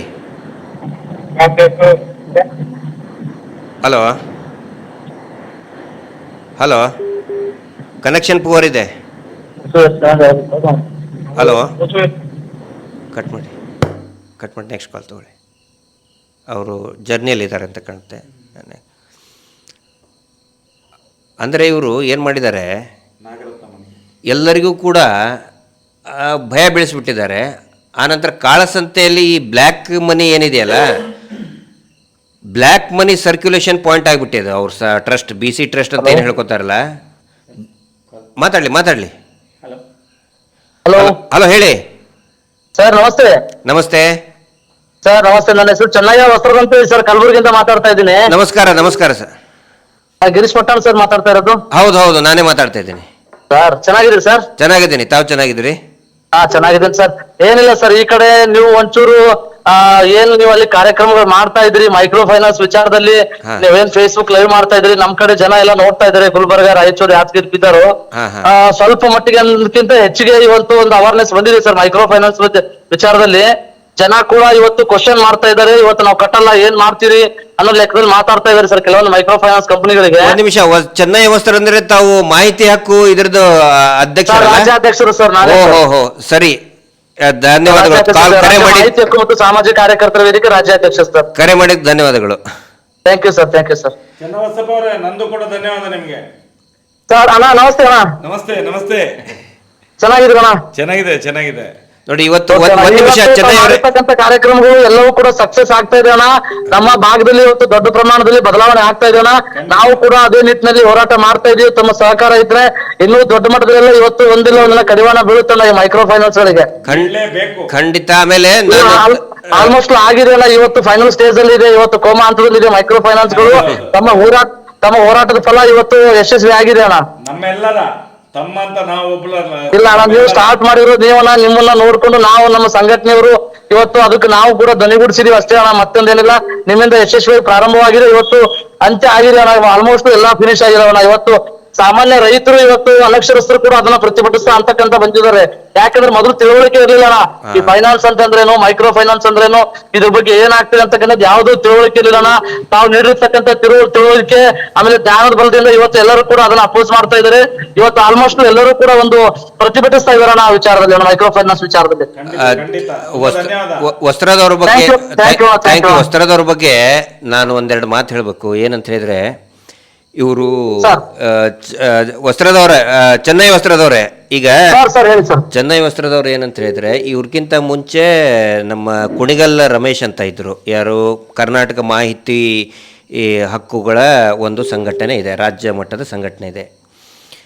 ಕಲಬುರಗಿಯಲ್ಲಿ ನಾವು ಕೂಡ ನಮ್ಮನ್ನು ಕರೆದಿದ್ರು, ಹೋದಾಗ ಮಾಹಿತಿ ಕೊಟ್ಟಿದ್ವಿ. ಇಷ್ಟು ನೀಟಾಗಿ ಅವರು ಕೆಲಸ ಮಾಡ್ತಾ ಇದ್ದಾರೆ ಅಂತ ಹೇಳಿದ್ರೆ, ಈಗ right to information RTI activist ಅಂತ ಹೇಳಿದ್ರೆ ಅವರು ದುಡ್ಡು ಕೇಳೋರು ಅಂತ ಒಂದು ಇದನ್ನಿದೆ. ಆದರೆ ಅದಕ್ಕೆ ತದ್ವಿರುದ್ಧವಾಗಿ ಪ್ರಾಮಾಣಿಕವಾಗಿ ಹೋರಾಟ ಮಾಡುವಂಥ ಸಂಘಟನೆ ಅಂದರೆ ಇದು ಮಾಹಿತಿ ಹಕ್ಕುಗಳ ಈ ಚೆನ್ನೈ ವಸ್ತ್ರದವ್ರಿಗೆ ಏನು ಅಧ್ಯಕ್ಷರಾಗಿದ್ದಾರಲ್ಲ, ಆಮೇಲೆ ಅದನ್ನು ವಹಿಸ್ಕೊಡೋದು ಕೂಡ ನೋಡಿ ಎಷ್ಟು ನೀಟಾಗಿ ವಹಿಸ್ಕೊಟ್ರು ಅಂತ ಹೇಳಿದ್ರೆ. ರಮೇಶ್ ಕುಣಿಗಲ್ ಅವರು, ಮುಂಚೆ ರಮೇಶ್ ಕುಣಿಗಲ್ ಅವರು ರಾಜ್ಯಾಧ್ಯಕ್ಷರಿದ್ದರು. ಅವ್ರನ್ನ ಈ ಸರ್ಕಾರದಲ್ಲಿ ಕಟ್ಟಡ ಕಾರ್ಮಿಕ ಇದ್ರದ್ದು ನಿರ್ದೇಶಕರಾಗೂ ನಾಮಿನೇಟ್ ಆದರು. ಅವರು ಇವರಿಗೆ ಹಸ್ತಾಂತರ ಮಾಡಬೇಕಾದ್ರೆ ಯಾವ ಕಾರಣಕ್ಕೂ ಕೂಡ ಈ ಸಂಘಟನೆ ಮೇಲೆ ಇವರು ದುಡ್ಡು ವಸೂಲಿ ಮಾಡ್ತಾರೆ ಅನ್ನೋ ಒಂದೇ ಒಂದು ಆಪಾದನೆ ಇರಬಾರ್ದು ಅನ್ನೋ ಒಂದು ಕಂಡೀಷನ್ ಹಾಕಿ ಇವ್ರಿಗೆ ಕೊಟ್ಟರು. ಮತ್ತು ಇವರು ಕೂಡ ಹಂಗೆ ಇದ್ದಾರೆ, ವಸ್ತ್ರದವ್ರು, ಚೆನ್ನೈ ವಸ್ತ್ರದವರು. ಮತ್ತು ಅವ್ರ ಇಡೀ ಟೀಮ್, ನಮ್ಮ ರಾಮಕೃಷ್ಣ, ಈಗ ಹರಪನಹಳ್ಳಿ ರಾಮಕೃಷ್ಣ ಅವರೇನು ತುಂಬ ಆ್ಯಕ್ಟಿವ್, ಒಂದು ದೊಡ್ಡ ಆಸ್ತಿ ನಮಗೀಗ. ಅವರು ಇಡೀ ರಾಜ್ಯಾದ್ಯಂತ ಏನು ಮಾಹಿತಿ ಹಕ್ಕು ಈ ಸಂಘಟನೆಯ ಇವರು ಇದಾರಲ್ಲ, ಅತ್ಯಂತ ನೀಟಾಗಿ ಪ್ರಾಮಾಣಿಕವಾಗಿ ವರ್ಕ್ ಮಾಡ್ತಾ ಇದ್ದಾರೆ. ತುಂಬ ಆ್ಯಕ್ಟಿವಿಟಿ. ನಮ್ಮ ಹೋರಾಟದ ಒಂದು ದೊಡ್ಡ ಆಸ್ತಿ ಅಂತ ಹೇಳಿದ್ರೆ ಈ ಮಾಹಿತಿ ಹಕ್ಕು, ರಾಜ್ಯ ಮಾಹಿತಿ ಹಕ್ಕು ಸಂಘಟನೆಯ ಈ ಏನು ಟೀಮು ಏನಿದೆಯಾರೋ ಆಕ್ಟಿವಿಸ್ಟ್. ಥ್ಯಾಂಕ್ಸ್ ಚೆನ್ನೈ ಅವರೇ. Thanks, thank you. ಆಮೇಲೆ ಒಂದ್ಸಲ ಬರ್ಬೇಕಣ್ಣ ನೀವು ಈ ಕಡೆ. ಬರ್ತೀವಿ, ಖಂಡಿತ ಬರ್ತೀವಿ. Thank you sir, thank you sir, thank you. ಅಂದರೆ ಇವ್ರು ಹೇಳಿದ್ರು ನೋಡಿ, ಈಗ ಮುಂಚೆ ಯಾರು ಮಾತಾಡೋಕ್ಕೆ ರೆಡಿ ಇರಲಿಲ್ಲ. ಎಲ್ಲರಿಗೂ ಏನಂದರೆ ನಾನು ಪ್ರಾರಂಭದಲ್ಲಿ ಅದೇ ಹೇಳ್ತಾ ಇದ್ದೆ, ನಡುವೆ ಕಟ್ಟಾಯಿತು. ಅದನ್ನು ಕಂಪ್ಲೀಟ್ ಮಾಡ್ತೀನಿ ತನುಷ, ಕಂಪ್ಲೀಟ್ ಮಾಡ್ತೇನೆ ಅವ್ರಿಗೆ ಹೇಳಿ. ಏನಂತ ಹೇಳಿದ್ರೆ, ಒಂದು ಇದರಲ್ಲಿ ಕಾಳಸಂತೆ ದುಡ್ಡು, ಇನ್ನೊಂದು ಮಂಜುನಾಥ ಸ್ವಾಮಿ ಅನ್ನುವಂಥ ಅನಸ್ತೇಶ ಕೊಟ್ಬಿಟ್ಟಿದ್ದಾರೆ ಜನಗಳಿಗೆ. ಏನಂತ ಹೇಳಿದ್ರೆ, ಮಂಜುನಾಥ ಸ್ವಾಮಿ ಅಂದರೆ ಒಂದು ಭಕ್ತಿ, ಎಲ್ಲಿ ಇದು ಇರಬಹುದು ಬಿಡು ಅಂತ ನಂಬಿಡ್ತಾರೆ. ಯಾವ ರೀತಿ ಆಪರೇಷನ್ಗೆ ಹೋಗುವಂಥ ಪೇಷಂಟ್ ಡಾಕ್ಟರ್ ನಂಬಿ ಅನಸ್ತೇಶ ತಗೊಳ್ತಾನಲ್ಲ, ಹಾಗೆ ಇವ್ರನ್ನ ನಂಬಿ ನಾವು ಕೂಡ ನಂಬಿದ್ವಿ. ನಾವೇನು ಇವರು ಸಾಂಪ್ರದಾಯಿಕ ವಿರೋಧಿಗಳು ಖಂಡಿತ ಅಲ್ಲ. ನಾವು ಕೂಡ ಇವ್ರನ್ನ ನಂಬದವರೇ, ಇವ್ರ ಕಾಲು ಬಿದ್ದವರು, ಇವ್ರ ಬಗ್ಗೆ ವಿಪರೀತ ಗೌರವ ಇದ್ದಂಥವ್ರು. ಅರೆ, ನಾವು ಕೂಡ ನಮ್ಮ ಮನೆಯಲ್ಲಿ ಕರ್ಕೊಂಡು ಬಂದು ಈ ಜಾಗದಲ್ಲಿ ಪೂಜೆ ಮಾಡಿಸಿದವರು. ಅವ್ರಿಗೆ ಯಾರಿಗೆ? ವೀರೇಂದ್ರ ಹೆಗ್ಡೆ ಅವರ ಕೈಕಾಲು ತೊಳೆದವ್ರು ನಾವೆಲ್ಲ, ನಮ್ಮ ಮನೆಯವರು, ನಮ್ಮ ತಂದೆ ತಾಯಂದಿರು. ನಾವಲ್ಲ, ನಮ್ಮ ಹಿರಿಯರು ಕೂಡ. ಅದು ನಂಬಿಕೆ ನಮ್ಗೆ. ಆದ್ರೆ ಯಾವಾಗ ನಂಬಿಕೆಗೆ ದ್ರೋಹ ಆಯ್ತು, ಸನಾತನ ಹಿಂದೂ ಧರ್ಮಕ್ಕೆ ಅನ್ಯಾಯ ಆಯ್ತು, ಆಗ ಸೆಟೆದೇಳೋದು ನಮ್ಮ ಕರ್ತವ್ಯ ಅಲ್ಲ ಸರ್. ತಪ್ಪೇ ಅಲ್ವಾ? ತಪ್ಪನ್ನು ಪ್ರತಿಪಾದನೆ ಮಾಡೋದು ನಮ್ಮ ಹಕ್ಕಲ್ವಾ? ಅದಕ್ಕೆ ಪ್ರತಿಪಾದನೆ ಮಾಡ್ತಾ ಇದ್ದೇವೆ. ಈಗ ಕೆಲವೊಬ್ರು ಅವ್ರ ಕಡೆಯವ್ರು ಹೇಳ್ತಾರೆ, ಅವ್ರಿಗೇನೋ ಆಗ್ಬರಲ್ಲ. ಖಂಡಿತ ಆ ಥರ ಏನಿಲ್ಲ. ಆದರೆ ಯಾವಾಗ ನಂಬಿಕೆಗೆ ಪೆಟ್ಟು ಬಿತ್ತು, ನಮ್ಮ ದೇವರನ್ನ ಇವರು ವ್ಯಾಪಾರಕ್ಕೆ ಇಟ್ಕೊಂಡಿದ್ದಾರೆ ಅನ್ನೋದು ನಮಗೆ ಬಲವಾಗಿ ಆಯಿತು, ಆವಾಗ ನಾವು ಇವ್ರನ್ನ ಪ್ರಶ್ನೆ ಮಾಡೋಕ್ಕೆ ಪ್ರಾರಂಭ ಮಾಡಿದ್ದೀವಿ. ನಾವು ಅನಸ್ತೇಷಿಯಾಕ್ಕೆ ಆಪರೇಷನ್ ಥಿಯೇಟ್ರಿಗೆ ಹೋಗುವಂಥ ಒಬ್ಬ ಪೇಷಂಟ್ ನಂಬಿಕೆ ಇಟ್ಕೊಂಡು ಹೋಗ್ತಾನೆ, ಡಾಕ್ಟರ್ ಮೇಲೆ ನಂಬಿಕೆ ಇಟ್ಕೊಂಡು ಹೋಗ್ತಾನೆ. ಇವರೇನು ಮಾಡಿದರು, ಮಂಜುನಾಥ ಸ್ವಾಮಿ ಅನ್ನುವಂಥ ಅನಸ್ತೇಷಿಯಾವನ್ನು ಕೊಟ್ಟು ಅವರ ಆ ಪೇಷಂಟಲ್ಲಿರೋ ರಕ್ತನೆಲ್ಲ ಕದ್ದುಬಿಟ್ರು, ಕುಡಿದ್ರು. ಆನಂತರ ಕಿಡ್ನಿನ ಎಲ್ಲ ಅಂಗಗಳನ್ನೆಲ್ಲ ಕದ್ದು ಅವ್ರನ್ನ ಅಂಗವಿಕಲರನ್ನಾಗಿ ಮಾಡಿಬಿಟ್ರು. ಹೀಗಾಗಿ ಈ ಕಾರಣಕ್ಕೋಸ್ಕರ ಆ ಧರ್ಮಾಧಿಕಾರಿಗಳಿಗೆ ಜನ ಹೆದರ್ತಾರೆ. ಒಂದು ಕಾಳಸಂತೆಯಲ್ಲಿ ದುಡ್ಡು, ದೊಡ್ಡ ದೊಡ್ಡ VIP ಗಳ ದುಡ್ಡು ಅಲ್ಲಿದೆ. ಆನಂತರ ಜನಗಳಿಗೆ ಅನಸ್ತೇಷವನ್ನು ಕೊಟ್ಟು ಹಿಂದೂಗಳಿಗೆ ಹಿಂದೂಗಳ ದೇವರನ್ನೇ ತೋರಿಸಿ ಹೆದರ್ಸ್ತಾ ಬಂದರು. ಆದರೆ ಇವರು ಹಿಂದೂಗಳ ಖಂಡಿತ ಅಲ್ಲ. ಇವರು ಮನೆಯಲ್ಲಿ ಮೊನ್ನೆ ನನಗೆ ಸರ್ ಆಶ್ಚರ್ಯ ಮತ್ತು ಬೇಸರ ಆಗಿದ್ದು, ಆ ಉದಯವಾಣಿ ಯೂಟ್ಯೂಬ್ನಲ್ಲಿ ಒಂದು ಇವರು ಏನು ವಾಕೋವರ್ ಮಾಡ್ತಾರೆ, ಮನೆಯಲ್ಲಿ ಒಂದು ಇದನ್ನು ಮಾಡ್ತಾರೆ, ಮನೆ ಹೋಮ್ ಟೂರ್, ಉದಯವಾಣಿಯಲ್ಲಿ ಹೋಮ್ ಟೂರ್ ಮಾಡ್ತಾರೆ. ಇವರು ಎಲ್ಲ ಮನೆಯೂ ಕೂಡ ಇವರೇ ತೋರಿಸ್ತಾರೆ. ಇವರು ಶ್ರೀಮತಿಯವರು ಇವರು ಎಲ್ಲ ಮನೆ ಪ್ರತಿಯೊಂದು ಕೋಣೆಯನ್ನು ತೋರಿಸ್ತಾರೆ. ದೇವರ ಕೋಣೆಯಲ್ಲಿ ಜೈನ ಧರ್ಮದ ತೀರ್ಥಂಕರದ್ದು ನಾವು ನೋಡಿ ಇಲ್ಲಿ ಅಂತ ತೋರಿಸ್ತಾರೆ. ಎರಡು ಇದರಲ್ಲಿನೂ ಕೂಡ ಅವ್ರದ್ದೇ ಇರಲಿ, ಮಾಡಲಿ, ಯಾಕಂದರೆ ಅವರು ಕೂಡ ಪೂಜ್ಯನೀಯರೇ. ಜೈನ ಧರ್ಮ ಕೂಡ ಒಂದು ಪೂಜ್ಯನೀಯ ಧರ್ಮವೇ, ನಮಗೂ ಕೂಡ ಗೌರವ ಇದೆ. ಆದರೆ ಎಲ್ಲೂ ಕೂಡ ಮಂಜುನಾಥ ಸ್ವಾಮಿಯ ಫೋಟೋನೇ ಇಲ್ಲ, ಎಲ್ಲೂ ಇಲ್ಲ. ಇವರು ಪೂಜೆನೇ ಮಾಡೋದಿಲ್ಲ. ಮಂಜುನಾಥನ ಸ್ವಾಮಿಯ ಜೊತೆಗೆ ಇವರು ಫೋಟೋವನ್ನು ಅಟೆಸ್ಟ್ ಮಾಡಿ ಇಡೀ ಲಕ್ಷಾಂತರ ಕೋಟ್ಯಾಂತರ ಭಕ್ತರಿಗೆ ಕಳಿಸ್ಕೊಡ್ತಾರೆ ಪೂಜೆ ಮಾಡಿ ಅಂತ. ಸ್ವತಃ ಇವರ ಮನೆಯಲ್ಲಿನೇ ಮಂಜುನಾಥ ಸ್ವಾಮಿಯ ಫೋಟೋ ಇಲ್ಲ. ಮನೆಯಂತ್ರ ಹೊಸಲ ದಾಟಿ ಬಂದರೆ ದೇವಸ್ಥಾನ ಅಂದರೆ ವ್ಯಾಪಾರ. ನಮ್ಮ ಮಂಜುನಾಥ ಸ್ವಾಮಿಯನ್ನು ವ್ಯಾಪಾರಕ್ಕೆ ಇಟ್ಕೊಂಡಿದ್ದಾರೆ ಇವರು. ಮತ್ತೆ ದೇವಸ್ಥಾನಕ್ಕೆ ಲಾಸ್ಟ್ ಮೂಮೆಂಟ್ಗೆ ಬರೋದು. ಹೌದು, ಅವ್ರದ್ದೆಲ್ಲ ಆದ ಮೇಲೆ ಲಾಸ್ಟ್ಗೆ ದೇವಸ್ಥಾನ ಅವ್ರು ಹೇಳ್ತಾರೆ, ನಾನು ಲಾಸ್ಟ್ಗೆ ದೇವಸ್ಥಾನಕ್ಕೆ ಹೋಗುದು ಅಂತ ಹೇಳಿ. ಅಂದ್ರೆ ನೋಡಿ, ಇಲ್ಲಿ ಅವರ ಧರ್ಮವನ್ನು ಪಾಲಿಸಿ, ನಾವು ಅದಕ್ಕೆ ತಕರಾರು ಮಾಡಕ್ ಆಗಲ್ಲ, ನಮಗೂ ಗೌರವ ಇದೆ. ಆದರೆ ಇಡೀ ಲಕ್ಷಾಂತರ ಕೋಟ್ಯಾಂತರ ಭಕ್ತರಿಗೆ ಮಂಜುನಾಥ ಸ್ವಾಮಿಯ ಫೋಟೋವನ್ನ, ಆ ಫೋಟೋ ಜೊತೆಗೆ ಇವ್ರ ಫೋಟೋನು ಅಟ್ಯಾಚ್ ಮಾಡಿ ಕಳಿಸಿ ಪೂಜೆ ಪ್ರಸಾದ ಅಂತ ಕಳಿಸೋರು.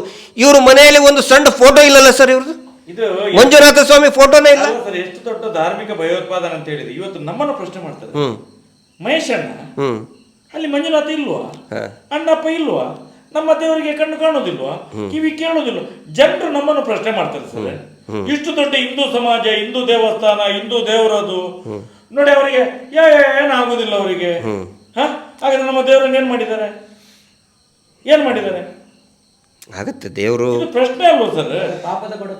ಅಂದ್ರೆ ಇದೊಂದು ರೀತಿಯಲ್ಲಿ ಧಾರ್ಮಿಕ ಭಯೋತ್ಪಾದನೆ ಆಗ್ತಿದೆ. ನಾವು ಇದರ ವಿರುದ್ಧ ಮೊನ್ನೆ ನೋಡಿ, ಈ ಇದನ್ನಾದ್ಮೇಲೆ ಮುಖ್ಯಮಂತ್ರಿಗಳು ಸುಗ್ರೀವಾಜ್ಞೆ ಹೊಡಿಸ್ತೀವಿ ಅಂದರೆ ಎಲ್ಲವನ್ನೂ ಕೂಡ ಬ್ಯಾನ್ ಮಾಡಬೇಕು ಅಂತ ಹೇಳಿದ ತಕ್ಷಣವೇ ಪೋಸ್ಟ್ ಹಾಕಕ್ಕೆ ಸ್ಟಾರ್ಟ್ ಮಾಡಿದರು.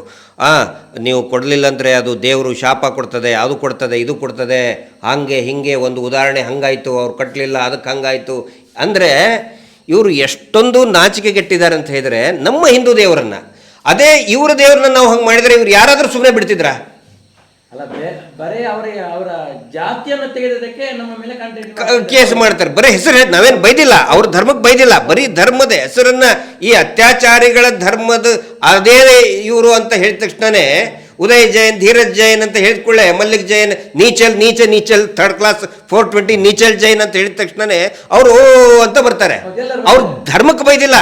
ಆದ್ರೆ ಇಲ್ಲಿ ನಮ್ಮ ಧರ್ಮದ, ನಮ್ಮ ಮಹಾದೇವ ಮಹಾದೇವನ ಅವತಾರ ಮಂಜುನಾಥ ಸ್ವಾಮಿಯನ್ನ ಹಾಡು ಹಗಲೇ ಓಪನ್ ಆಗಿ ಮಾರ್ಕೆಟ್ ಮಾಡ್ತಾ ಇದ್ದಾರೆ. ಓಪನ್ ಆಗಿ ಬಡ್ಡಿ ದಂಧೆಗೆ ಓಂ ನಮೋ ಮಂಜುನಾಥಾಯ ನಮ ಅಂತೇಳಿ ಆ ಸ್ಟೇಟ್ಮೆಂಟ್ ಅಲ್ಲಿ ಏನ್ ಬರೀತಾರೆ ಇವರು? ಮನೆಯಲ್ಲಿ ಒಂದು ಫೋಟೋ ಇಲ್ಲ. ಮಹೇಶ್ ಶೆಟ್ಟಿ ತಿಮರೋಡಿಗೆ ರಾಕೇಶ್ ಶೆಟ್ಟಿ ಹತ್ರ ವಸಂತ ಗಿಳಿಯ ರಮಣ ಶೆಟ್ಟಿ ಬಯಸಿದ್ರು. ಸರ್ ಒಂದು ಹೇಳುದು ಜಾತಿಗೆ ಬಯಸ್ತಾ ಇದ್ದಾರೆ. ಈಗ ನಾವು ಎಷ್ಟು ಸಹಿಸುದು ಸರ್? ಈಗ ಸಾಯಂಕಾಲ ದೇವ್ರ ಮನೆ ಟೈಮು, ಈ ಒಳ್ಳೆ ಟೈಮ್ನಲ್ಲಿ ವಿಷಜಂತುಗಳ ಹೆಸರು ಎತ್ತಕ್ಕೆ ಹೋಗಬೇಡಿ. ಆ ವಿಷಜಂತುಗಳ ಹೆಸರು ಎತ್ತಕ್ಕೆ ಹೋಗಬೇಡಿ. ಒಳ್ಳೆ ಟೈಮ್ ಅದು, ಒಳ್ಳೆ ಟೈಮಲ್ಲಿ ನಾವು ಮಾತಾಡ್ತಾ ಇದ್ದೀವಿ. ರಾಜ್ಯದಲ್ಲಿ ಒಂದು ಒಳ್ಳೆ ಬೆಳವಣಿಗೆ ಆಗ್ತಾ ಇದೆ, ಅವ್ರು ಯಾರು ಅಂತ ಜನಗಳಿಗೆ ಗೊತ್ತಿದೆ. ನೆಕ್ಸ್ಟ್ ಕಾಲ್ ತಗೊಳ್ಳಿ.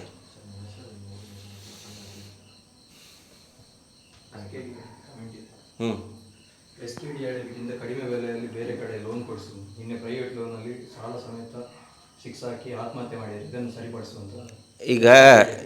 ಈಗ ಅವರು ನ್ಯೂಸಲ್ಲಿ ಹೀಗಿದನ್ನು ನೋಡಿ ಇದನ್ನು ಸಂಚಾರಿ ಸಂತೋಷ್ ಅವ್ರದ್ದು ಕಟ್ ಮಾಡಿದರು.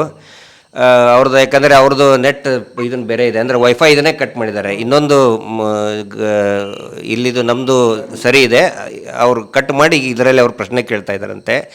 ಏನಂತ ಹೇಳಿದರೆ ಅವ್ರ ಪ್ರಶ್ನೆ, SKDRDPಗಿಂತ ಕಡಿಮೆ ಲೋನಲ್ಲಿ ಯಾರಾದರೂ ಕೊಡೋದಾದರೆ ಕೊಡಿಸು ಅಂತ ಹೇಳ್ತಾರಂತೆ. SKDRDPಗಿಂತ ಕಡಿಮೆ ಅಂತ ಹೇಳಿದರೆ ಜೀವ ಉಳಿಯೋದು ಅಲ್ವಾ? ಯಾರಾದರೂ ಲೋನನ್ನು ಕೊಟ್ಟು ಅಥವಾ ಯಾರಾದರೂ ಲೋನ್ ತಗೊಂಡು ಅವ್ರ ಜೀವ ಉಳಿತಂತ ಹೇಳಿದರೆ ಅದು SKDRDPಗಿಂತ ಕಡಿಮೆನೇ ಅಂತ ಅರ್ಥ. SKDRDPಯಲ್ಲಿ ಏನಾದರೂ ನಿಮ್ಮ ಬಡ್ಡಿ, ಮೀಟರ್ ಬಡ್ಡಿ ಕೇಳಪ್ಪ, ಇಲ್ಲ ನೀವು ನೋಡ್ತಾ ಇದೆಯಲ್ಲ ಕೇಳಿಲಿ, ನಿಮ್ಮ ಇದರಲ್ಲಿ ಏನಾದರೂ ಸಾಲ ತಗೊಂಡ್ರೆ ಅಂತ್ಯ ಏನು? ಸಾವೇ ಅಂತ್ಯ. ಅದಕ್ಕಿಂತ ಕಡಿಮೆ ಏನಾದರೂ ಇತ್ತಂತ ಹೇಳಿದರೆ ಎಲ್ಲ ಕಡೆನೂ ಸಿಗ್ತದೆ. ಇದರಲ್ಲಿ ಇವರಿಗೆ ಬಹುಮಾನ ಕೊಡೋದು ಆತ್ಮಹತ್ಯೆನೇ ಬಹುಮಾನ. ರಿಟರ್ನ್ಸ್ ಏನು? ನಿಮ್ಮ ಕಡೆ ಅಂತ ಸಾಲ ತಗೊಂಡ್ರೆ ಕೇಳಿದ್ರಲ್ಲ, ಸಾವಿರಾರು ಜನ ಹೇಳ್ತಾ ಇದ್ದಾರೆ ಆತ್ಮಹತ್ಯೆ, ಊರು ಬಿಟ್ಟು ಹೋಗಿದ್ದಾರೆ. ಅದಕ್ಕಿಂತ ಕಡಿಮೆ ಏನಾದರೂ ಇತ್ತಂತ ಹೇಳಿದ್ರೆ ಅದು ಬೇರೆ ಎಲ್ಲ ಬ್ಯಾಂಕ್ಗಳಲ್ಲಿ ಸಿಗ್ತಾ ಇದೆ ಸರ್. ನಾನು ಹೇಳೋದು, ಸರ್ಕಾರದ ಸಂಘ ಸಂಸ್ಥೆಗಳು ಇರುವಾಗ ಈ ಪಾಪಿ SKDRDP ಇಂಥದ್ದೆಲ್ಲ ಯಾಕೆ ಬೇಕು? ಸರ್ಕಾರ ಯಾಕೆ ಇರೋದು ಅಂತ ಕೇಳೋದು. ಇದು ಈಗ ಇವರು ಹೇಳ್ತಾ ಇದ್ದಾರೆ ಏನಂತ ಹೇಳಿದ್ರೆ, ನಾವು ಮೈಕ್ರೋ ಫೈನಾನ್ಸೇ ಅಲ್ಲ ಅಂತ ಹೇಳ್ತಾ ಇದ್ದಾರೆ. ನಾವು ಟ್ರಸ್ಟ್ ಅಂತ ಹೇಳ್ತಾರಲ್ಲ, BC ಟ್ರಸ್ಟ್ ಯಾಕೆ ಸರ್ಕಾರ ಇರುವಾಗ? ಸರ್ಕಾರ ಸದ್ದಿದ್ಯಾ? ಈಗ ನೋಡಿ, ಮಹಿಳೆಯರಿಗೆ ಅಂತ ಹೇಳಿ 5 ಭಾಗ್ಯಗಳನ್ನು ಇದು ಮಾಡಿದ್ರು. ಅದೇ ರೀತಿಯಲ್ಲಿ ಸರ್ಕಾರದ ಇವತ್ತು ಯಾವ್ದಾದೊಂದು ಇದೆಯಲ್ಲ, ಸರ್ಕಾರದ ಯೋಜನೆ ಇದೆ. ಹೌದು, ಸಂಜೀವಿನಿ ಇದೆ. ಯಾಕೆ ಈ BC ಟ್ರಸ್ಟ್ ಎಲ್ಲ ಮಾಡ್ತಾರೆ ಇವರು? ಏನ್ ಬಡ್ಡಿ ಇದ್ರಲ್ಲಿ ಏನು ಈ ಸರ್ಕಾರದಲ್ಲಿರುವಂತಹ ಜನಗಳು ಬಡ್ಡಿಯನ್ನು ಇಲ್ಲಿಂದ ವಸೂಲು ಮಾಡಿ ಅಲ್ಲಿ ಕೊಂಡು ಕೊಡ್ತಾರೆ ಅವರಿಗೆ. ಕೆನರಾ ಬ್ಯಾಂಕಿನ ಮ್ಯಾನೇಜರ್ ಹತ್ರ ಮಾತಾಡಿದ್ದೇನೆ. ಕೆನರಾ ಬ್ಯಾಂಕಿನ ಮ್ಯಾನೇಜರ್ ಹತ್ರ ಮಾತಾಡುವಾಗ ಅವರು ಹೇಳಿದ್ರು 10% ಬಡ್ಡಿ ನನಗೆ ಸಂಜೀವಿನಿಗೆ. ವಾರಲ್ಲ, ತಿಂಗಳಿಗೊಮ್ಮೆ ಕಟ್ಟಬಹುದು.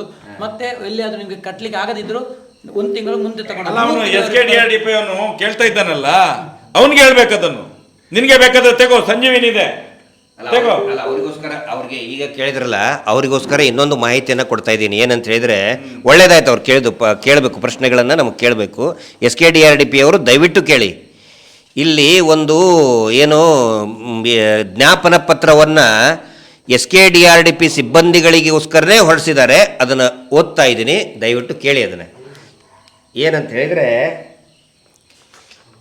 ಮಾನ್ಯರ ವಿಷಯ ಅಂದರೆ ನಿಮ್ಗಳಿಗೆ ಇದು ಕೇಳ್ರಪ್ಪ, ಇಲ್ಲೇ ಹಾಕ್ತಾ ಇದ್ದಾರಲ್ಲ, ನಮಗಿಂತ ಕಡಿಮೆ ಲೋನ್ ಇದ್ರೆ ಕೊಡಿಸುವಂಥ, ನಿಮಗೋಸ್ಕರ ನಿಮ್ಮ ಪರಮ ಪೂಜ್ಯ ಅಂತ ಕರೆಸ್ಕೊಳ್ಳುವಂಥ 40% ಬಡ್ಡಿ ಪೂಜ್ಯರೇ ಹೊರಡಿಸಿದಂಥದ್ದಿದು. ಇದರಲ್ಲಿ ಏನಿದೆ ಅಂತ ಹೇಳಿದ್ರೆ, ಯೋಜನಾ ಕಚೇರಿ ವ್ಯಾಪ್ತಿಯ ಸಿಬ್ಬಂದಿಗಳ ಯೋಜನೆಯ ನಿಯಮ ಪ್ರಕಾರ ಕರ್ತವ್ಯ ನಿರ್ವಹಣೆ ಮಾಡುವ ಬಗ್ಗೆ ದೃಢೀಕರಣ ನೀಡುತ್ತಿರುವ ಕುರಿತು. ಆಯಿತಾ? ಇದರಲ್ಲಿ ಏನು ಹೇಳ್ತಾರೆ, ಮೇಲ್ಕಾಣಿಸಿದ ವಿಷಯಕ್ಕೆ ಸಂಬಂಧಿಸಿದಂತೆ ಡ್ಯಾಶ್ ತಾಲೂಕಿನಂದ್ರೆ ನಾನು ತಾಲೂಕು ಹೇಳಲ್ಲ, ಯಾಕಂದರೆ ಯಾರು ಕಳಿಸಿದ್ದಾರೆ ಅವರು ಕೂಡ ಅಂದರೆ ಭಾಳಷ್ಟು ಜನಪರ ಕಾಳಜಿ ಇಟ್ಕೊಂಡು ಒಂದು ಪಾಪ ಪ್ರಜ್ಞೆಯಿಂದ ಕೆಲಸ ಮಾಡ್ತಾ ಇದ್ದಾರೆ. ಅವರು ಆ ಥರ ಸುಮಾರು ಜನ ಇದ್ದಾರೆ. ಪಾಪ ಪ್ರಜ್ಞೆಯಿಂದ ನಮಗೆ ಪಾಪ ತಡ್ತಾ ಇದೆ ಅಂತ ಹೇಳಿ ಸಾವಿರಾರು ಜನ ನಿಮ್ಮ SKDRDPದವರೇ ನಮ್ಮ ಜೊತೆಗಿದ್ದಾರೆ. ಡ್ಯಾಶ್ ತಾಲೂಕಿನ ಪ್ರಸ್ತುತ ಮೇಲ್ವಿಚಾರಕ ಶ್ರೇಣಿಯ ಸಿಬ್ಬಂದಿಗಳು, ಅಂದರೆ ನಿಮ್ಮ ಸಿಬ್ಬಂದಿಗಳು ಯಾರು, ಕಚೇರಿ ಸಿಬ್ಬಂದಿಗಳು ಇಷ್ಟು, ಸೇವಾ ಪ್ರತಿನಿಧಿಗಳು ಇಷ್ಟು, ಸಿಬ್ಬಂದಿಗಳು 18, ಒಟ್ಟು ಸೇವಾದಾರರು 50, ಒಟ್ಟು 126 ಸಿಬ್ಬಂದಿಗಳು. ಹಿಂಗೆ ಹಾಕಿ ಕೊನೆಗೆ ಏನು ಹೇಳಿದ್ದಾರೆ ಗೊತ್ತಾ? ದಯವಿಟ್ಟು ಕೇಳಿ ಏನು, ತಮ್ಮ ಯೋಜನಾ ವ್ಯಾಪ್ತಿಯ ಎಲ್ಲ ಸಿಬ್ಬಂದಿಗಳು ನಡೆದುಕೊಳ್ಳುವಂತೆ, ಅಂದರೆ RBI ನಿಯಮದ ಮೇರೆಗೆ, RBI ನಿಯಮದಂತೆ ಎಲ್ಲ ಸಿಬ್ಬಂದಿಗಳು ನಡೆದುಕೊಳ್ಳುವಂತೆ ನೋಡಿಕೊಳ್ಳುತ್ತೇನೆ ಮತ್ತು ನಿಯಮ ಬಾಹಿರವಾಗಿ ನಡೆದುಕೊಂಡ ಕಾರ್ಯಕರ್ತರ ಮೇಲೆ ಸೂಕ್ತ ಕ್ರಮ ಕೈಗೊಳ್ಳಲು ಯೋಜನೆ ಕಾರ್ಯಕ್ರಮಗಳ ಅನುಷ್ಠಾನದಲ್ಲಿ ಯಾವುದೇ ತೊಂದರೆ ಬರದಂತೆ ನೋಡಿಕೊಳ್ಳುತ್ತೇನೆಂದು ದೃಢೀಕರಣ ನೀಡುತ್ತೇನೆ. ಇದನ್ನ ಏನು ಮಾಡಬೇಕು? ಪಾಪ ಅಲ್ಲಿದ್ದಂಥವರು ಸೇವಾ ಪ್ರತಿನಿಧಿಗಳು ಅವರು ಇವರಿಗೆ ಬರೆದು ಕೊಡಬೇಕು. ಅಂದರೆ ಏನಾದರೂ ಆತ್ಮಹತ್ಯೆ ಆದರೆ, ಯಾರಾದರೂ ಊರು ಬಿಟ್ರೆ ಕೆಲಸದವರೇ ಜವಾಬ್ದಾರಿ. ನಡೆದಾಡುವ ದೇವರು ಇದಕ್ಕೆ ಸಂಬಂಧ ಇಲ್ಲ. ಕನ್ಫರ್ಮ್ ಅಲ್ಲೇ ರೀ SKDRDP ಸಿಬ್ಬಂದಿಗಳೇ, ನಾನು ಈ ಮಾತನ್ನ 7-8 ತಿಂಗಳಿಂದ ಹೇಳ್ತಾನೆ ಇದ್ದೆ. ಕೊನೆಗೆ ಇದು ಸ್ಕ್ಯಾಂಡಲ್ ಆಗುತ್ತೆ. ಸ್ಕ್ಯಾಂಡಲ್ ಆದಾಗ ಇವರು ಊರು ಬಿಡ್ತಾರೆ, ದೇಶ ಬಿಡ್ತಾರೆ, ಎಲ್ಲ ನಿಮ್ಮ ಮೈಗೆನೆ ಒರೆಸ್ತಾರೆ. ಇದನ್ನ ತಾವು ತಿಂದಿದ್ದು ಬೆಣ್ಣೆ, ನಮ್ಮ ಕಡೆ ಅಂತ ಉತ್ತರ ಕನ್ನಡ ಬರೀ ಮಲಾಯಿ ತಿನ್ನೋದು ಅಂತ ಹೇಳಿ ಮಲಾಯಿ ತಿಂತಾ ಇದ್ದಾರೋ, ಅಂದ್ರೆ ಬೆಣ್ಣೆ ಇವ್ರು ತಿಂತಾ ಇದ್ದಾರೆ. ನೀವು ಸಗಣಿ ಬಳಿಯೋದು, ಆ ಎಮ್ಮೆ ಕಡೆ ಅಂತ ಒದಿಸ್ಕೊಳ್ಳೋದು, ಬಯಸ್ಕೊಳ್ಳೋದು ನೀವು ಮಾಡ್ತಾ ಇದ್ದೀರಿ. ಬೆಣ್ಣೆ ತಿಂತಾ ಇದ್ದಾರೆ ಇವರು ಕೊನೆಗೆ ಏನು ಹಾಕಿದ್ರು ನೋಡಿ, ಏನು ನಿಮಗೆ ಕಳ್ಸಿದ್ದದನ್ನ SKDRDP ಅವರೇ ದಯವಿಟ್ಟು ಕೇಳಿ ಸಿಬ್ಬಂದಿಗಳೇ. ಹಾಂ, ಕಂಪ್ಲೇಂಟ್ ಕೊಟ್ರೆ SKDRDP ಹೆಸರು ಹಾಕಬೇಡಿ ಅಂತ ಹೇಳ್ತಾ ಇದ್ದಾರೆ ಪೊಲೀಸರಿಗೆ. ನಿಮ್ಮ ಪರಮ ಪೂಜ್ಯ ಆನಂತರ black and white Anil, black and white ಕೇಳಿಲ್ಲ ಒಂದು ನಿಮಿಷ ರವೀಂದ್ರ ಶೆಟ್ರೆ. ಸುಂಟಿಕೊಪ್ಪ ಪೊಲೀಸ್ ಸ್ಟೇಷನ್ನಲ್ಲಿ ವಿಡಿಯೋ ಮಾಡ್ಕೊಂಡಿದ್ದಾರೆ ಪೊಲೀಸರು. ಹೇಳಪ್ಪ ನೀನು, ಇದಕ್ಕೆ ಇವ್ರದ್ದು ಏನು ಸಂಬಂಧ ಇಲ್ಲ, ಯಾರೋ ಪೂಜ್ಯರು ಸಂಬಂಧ ಇಲ್ಲ, ನಾನೇ ಹೋಗಿ ವಸೂಲಿ ಮಾಡಕ್ ಹೋಗಿದ್ದೆ ಅಂತ ಹೇಳು ಅಂತ ಹೇಳಿ ವಿಡಿಯೋ ಮಾಡಿಸ್ಕೊಂಡಿದ್ದಾರೆ ಸರ್. ನಾಚಿಕೆ, ಬ್ಲ್ಯಾಕ್ ಅಂದ್ರೆ ಅವನು ಉಳಿಸ್ಕೊಳ್ಳೋದಕ್ಕೆ ಪೊಲೀಸ್ನವರು ಸುಂಟಿಕೊಪ್ಪದವರು ಅಂದ್ರೆ ಅವ್ರಿಗೆ ಹೇಳಿರ್ತಾರೆ, ಫೋನ್ ಮಾಡಿ ಹೇಳ್ತಾರೆ. ಇದನ್ನ ಪಾಪ ಈ ಬಡಪಾಯಿ SKDRDPದವರು ಅರ್ಥ ಮಾಡ್ಕೊಳ್ಳಿ. ನಾವು ನಿಮ್ಮ ವಿರುದ್ಧ ಅಲ್ಲ, ನಾವು ನಿಮ್ಮ ಪರವಾಗಿನೇ ಇದ್ದೀವಿ. ನಾವು SKDRDP ಅನ್ಕೊಳ್ಳೆ ನಿಮ್ಮ ಸಿಬ್ಬಂದಿಗಳ ವಿರುದ್ಧ ಖಂಡಿತ ನಾವಿಲ್ಲ. ಅಲ್ಲಿ ನೋಡಿ, ಅಲ್ಲಿ ಅದನ್ನ ಆದೇಶವನ್ನ ನಿಮ್ಮ ಕಡೆಯಿಂದ ಬಲವಂತವಾಗಿ ಬರ್ಸ್ಕೊತಾ ಇದ್ದಾರೆ. ನಾಳೆ ಯಾರಾದ್ರೂ ಸತ್ರೆ ಜೈಲಿಗೆ ನೀವು ಹೋಗ್ತೀರಾ, ಇವ್ರು ಹೋಗಲ್ಲ. ಇವ್ರನ್ನ ಉಳಿಸ್ಕೊಳ್ಳೋಕೆ ಈ ತರ ಸಹಿ ಮಾಡಿಸ್ಕೊತಾ ಇದ್ದಾರೆ. ಇದು ನಿಮಗೂ ಗೊತ್ತಿರಲಿ. ಹೋದ ವರ್ಷ ನಮ್ಮ ವಿರುದ್ಧ ಇದ್ದವರು ಎಷ್ಟೋ ಜನ ನಮ್ಮ ಜೊತೆಗಿದ್ದಾರೆ. ಈಗ ಎಷ್ಟೋ ಜನ ನಮ್ಮ ಸೌಜನ್ಯ ಪರವಾಗಿ ಮಹೇಶ್ ಶೆಟ್ಟರ್ ಜೊತೆಗೆ ನಾವು ಇರ್ತೀವಿ ಅಂತ ಬಂದಿದ್ದಾರೆ. ಹೋದ ವರ್ಷ ನಮಗೆ ಬೈದವರು ಅವರು. ಈಗ ಅವರಿಗೆ ಜ್ಞಾನೋದಯ ಆಗಿದೆ. ಹಿಂಗಾಗಿ ನಾವು ಯಾರಿಗೂ ಬೈಯಲ್ಲ, ನಾವು ಯಾರಿಗೂ ಟೀಕೆ ಮಾಡಲ್ಲ. ನೀವು ಪ್ರಶ್ನೆ ಕೇಳ್ತೀರಾ SKDRDP ಅವರೇ, ಬೈತೀರಾ ಬೈರಿ, ನಾವು ಬೈಸ್ಕೋತೀವಿ. ನಾವು ಆ ಹೆಣ್ಮಗಳಿಗೆ ಆಗಿದಂತಹ ನೋವಿಗೆ ನಮ್ಮ ಬೈಗಳು ಏನು ದೊಡ್ಡದಲ್ಲ. ಆ ಹೆಣ್ಣುಮಗಳು ಅನುಭವಿಸುವಂಥ ನೋವು, ಸಂಕಟ, ಕಷ್ಟ, ಅವಮಾನ, ಅವರ ಫ್ಯಾಮಿಲಿ ಅನುಭವಿಸಿದ ಅವಮಾನದ ಮುಂದೆ ಏನೂ ಅಲ್ಲ. ಹೀಗಾಗಿ ಬೇಕಾದಷ್ಟು ಬೈರಿ SKDRDP ಅವರೇ. ಆದರೆ ನಿಮ್ಮ ಸಲುವಾಗಿನೇ ಈ ನಿಮ್ಮವರೇ ಕಟ್ಟಂತಹ ಜ್ಞಾಪನ ಪತ್ರ ಓದ್ತಾ ಇದ್ದೀನಿ. ಹೇಳಿದ್ದೀನಿ ನಿಮಗೆ, ನೆಕ್ಸ್ಟ್ ನಿಮ್ಮ ತಲೆಗೆ ಕಟ್ತಾರೆ. ಬೆಣ್ಣೆ ತಿಂದರು, ನೀವು ಹಸು ಮೇಯಿಸಿ ಸಗಣಿ ಬೆಳೆದು ಅದರಿಂದ ಒದೆ ತಿಂದು ಹುಲ್ಲು ಹಾಕಿ ಹಾಲು ಕಡ್ದು ಮಜ್ಜಿಗೆ ಮಾಡಿ ಬೆಣ್ಣೆ ಮಾಡಿ ಕೊಟ್ರಿ ಅವ್ರಿಗೆ. ಬೆಣ್ಣೆ ತಿಂತಾ ಇದ್ದಾರೆ. ನಿಮ್ಮನ್ನ ಜೈಲಿಗೆ ಕಳಿಸೋದಕ್ಕೆ ಎಲ್ಲವನ್ನು ಕೂಡ ರೆಡಿ ಮಾಡ್ಕೊಂಡು ಇಟ್ಕೊಂಡಿದ್ದಾರೆ. ಇದು ಗೊತ್ತಿರಲಿ. Next question.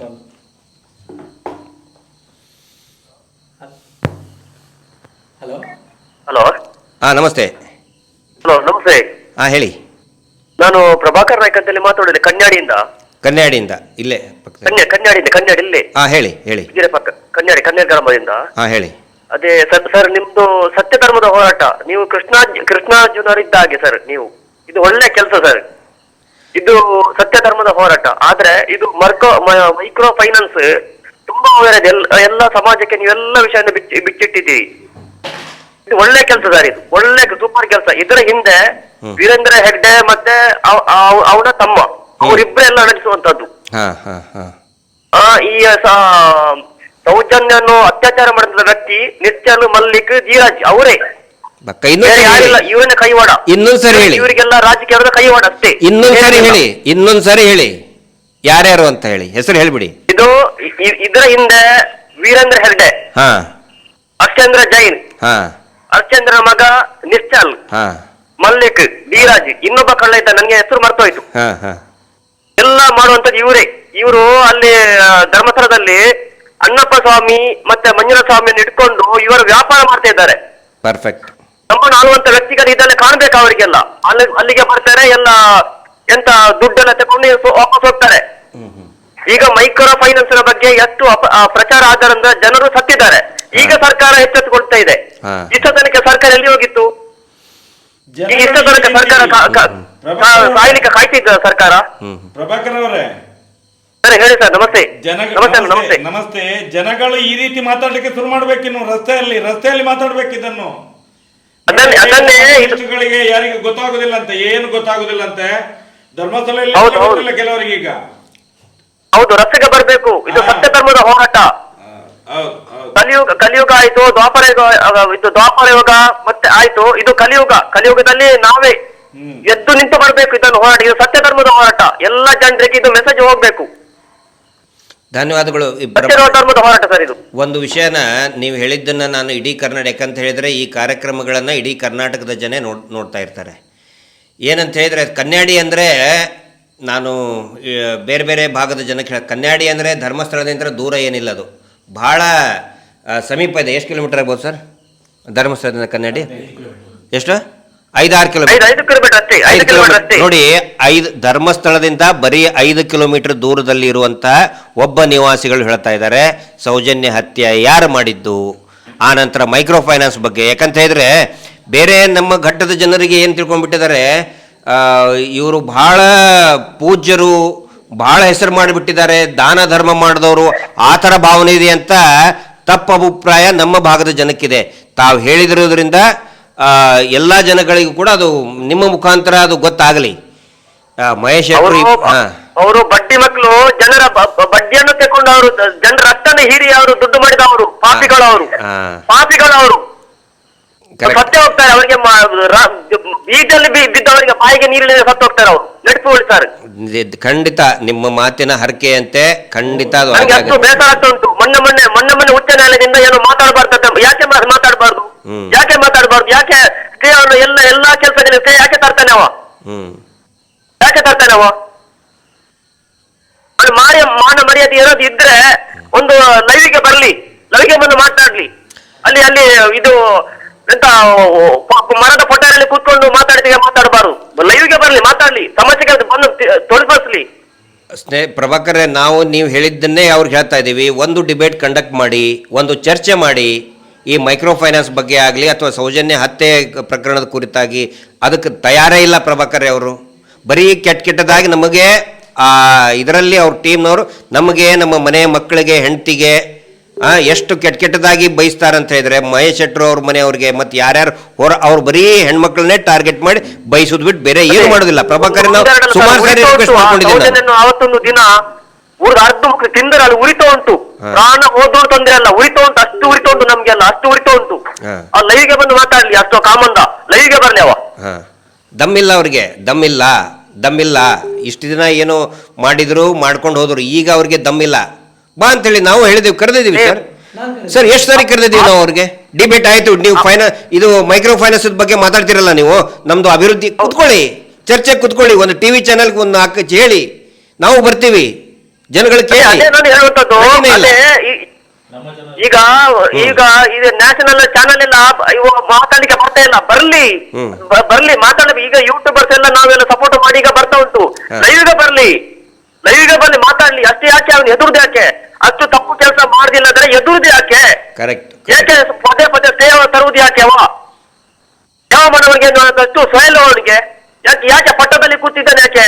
ಇಲ್ಲಾಂದ್ರೆ ಅವನು ಭಿಕ್ಷುಕ ಇದ್ದಾನಲ್ಲ, ದಾರಿಯಲ್ಲಿ ಹೋಗಿ ಅವನಿಗೆ ಧರ್ಮ ಶಿಕ್ಷಣ ಕೊಟ್ಟು ಭಿಕ್ಷುನನ್ನು ಕೂತ್ಕೊಳಿಸ್ಬೇಕು ಅವಲ್ಲಿ. ಆ ಭಿಕ್ಷುನ ಕಡೆಯವ ಪಾಪಿ. Correct, perfect. ಎಲ್ಲ ನಿಮ್ಮ ರೀತಿಯಲ್ಲಿ ಧನ್ಯವಾದಗಳು ಪ್ರಭಾಕರ್ರೆ. ಮತ್ತು ಎಲ್ಲರೂ ಕೂಡ ನಿಮ್ಮ ರೀತಿಯಲ್ಲಿ ಈಗ ಪ್ರಶ್ನೆ ಮಾಡಕ್ಕೆ ಪ್ರಾರಂಭ ಆಗಿದೆ. ಈಗ ಇಡೀ ರಾಜ್ಯಾದ್ಯಂತ ಮತ್ತು ಕೇರಳದಲ್ಲೇನೂ ಪ್ರಶ್ನೆ ಮಾಡಕ್ಕೆ ಪ್ರಾರಂಭ ಆಗಿದೆ. ಇದೇ ಒಂದು ಜನಜಾಗೃತಿ ಅಂತ ನಾನು ಹೇಳೋದು ಸರ್. ನಮ್ಮ ಹೋರಾಟದ ಫಲ ಏನಂತ ಹೇಳಿದರೆ, ನಾವು ಇಲ್ಲಿ ದಂಗೆ ಅಂದರೆ ಏನು ಗಲಾಟೆ ಮಾಡಬೇಕು, ಕೊಚ್ಚಬೇಕು, ಕೊಲ್ಲಬೇಕು ಅಂಥೇಳಿ ಇವತ್ತಿಗೂ ಕಾನೂನು ಸುವ್ಯವಸ್ಥೆಗೆ ಧಕ್ಕೆ ಆಗುವಂತಹ ಒಂದೇ ಒಂದು ಹೇಳಿಕೆಯನ್ನು ಸೌಜನ್ಯ ಹೋರಾಟದ ವೇದಿಕೆಯಲ್ಲಿರುವಂಥವ್ರು ಯಾರು ಕೂಡ ಕೊಟ್ಟಿಲ್ಲ. ನಮ್ಮ ಉದ್ದೇಶ ಇಷ್ಟೇ, ಪ್ರಜಾಪ್ರಭುತ್ವದಲ್ಲಿ ಕಾನೂನಿನ ಸುಪರ್ದಿಯಲ್ಲಿನೇ ಜನಜಾಗೃತಿಯನ್ನು ನಾವು ಮಾಡ್ತಾಯಿದ್ದೀವಿ. ಈಗ ಮಾತು ಕೇಳಿದ್ರಲ್ಲ, ನಾವೇನು ಅವ್ರಿಗೆ ಮನೆ ಕರೆದು ಟ್ಯೂಷನ್ ಕೊಟ್ಟು ಹೇಳಿಲ್ಲ. ಪಾಪ ಒಬ್ಬ ಜನಸಾಮಾನ್ಯರಿಗೆ ನೋವು ಆಗ್ತಾ ಇರುವಂಥ ನೋವನ್ನು ಹೇಳ್ತಾ ಇದ್ದಾರೆ. ಆ ನೋವನ್ನು ಹೇಳಬೇಕು. ನೆಕ್ಸ್ಟ್ ತೊಗೊಳ್ಳಿ.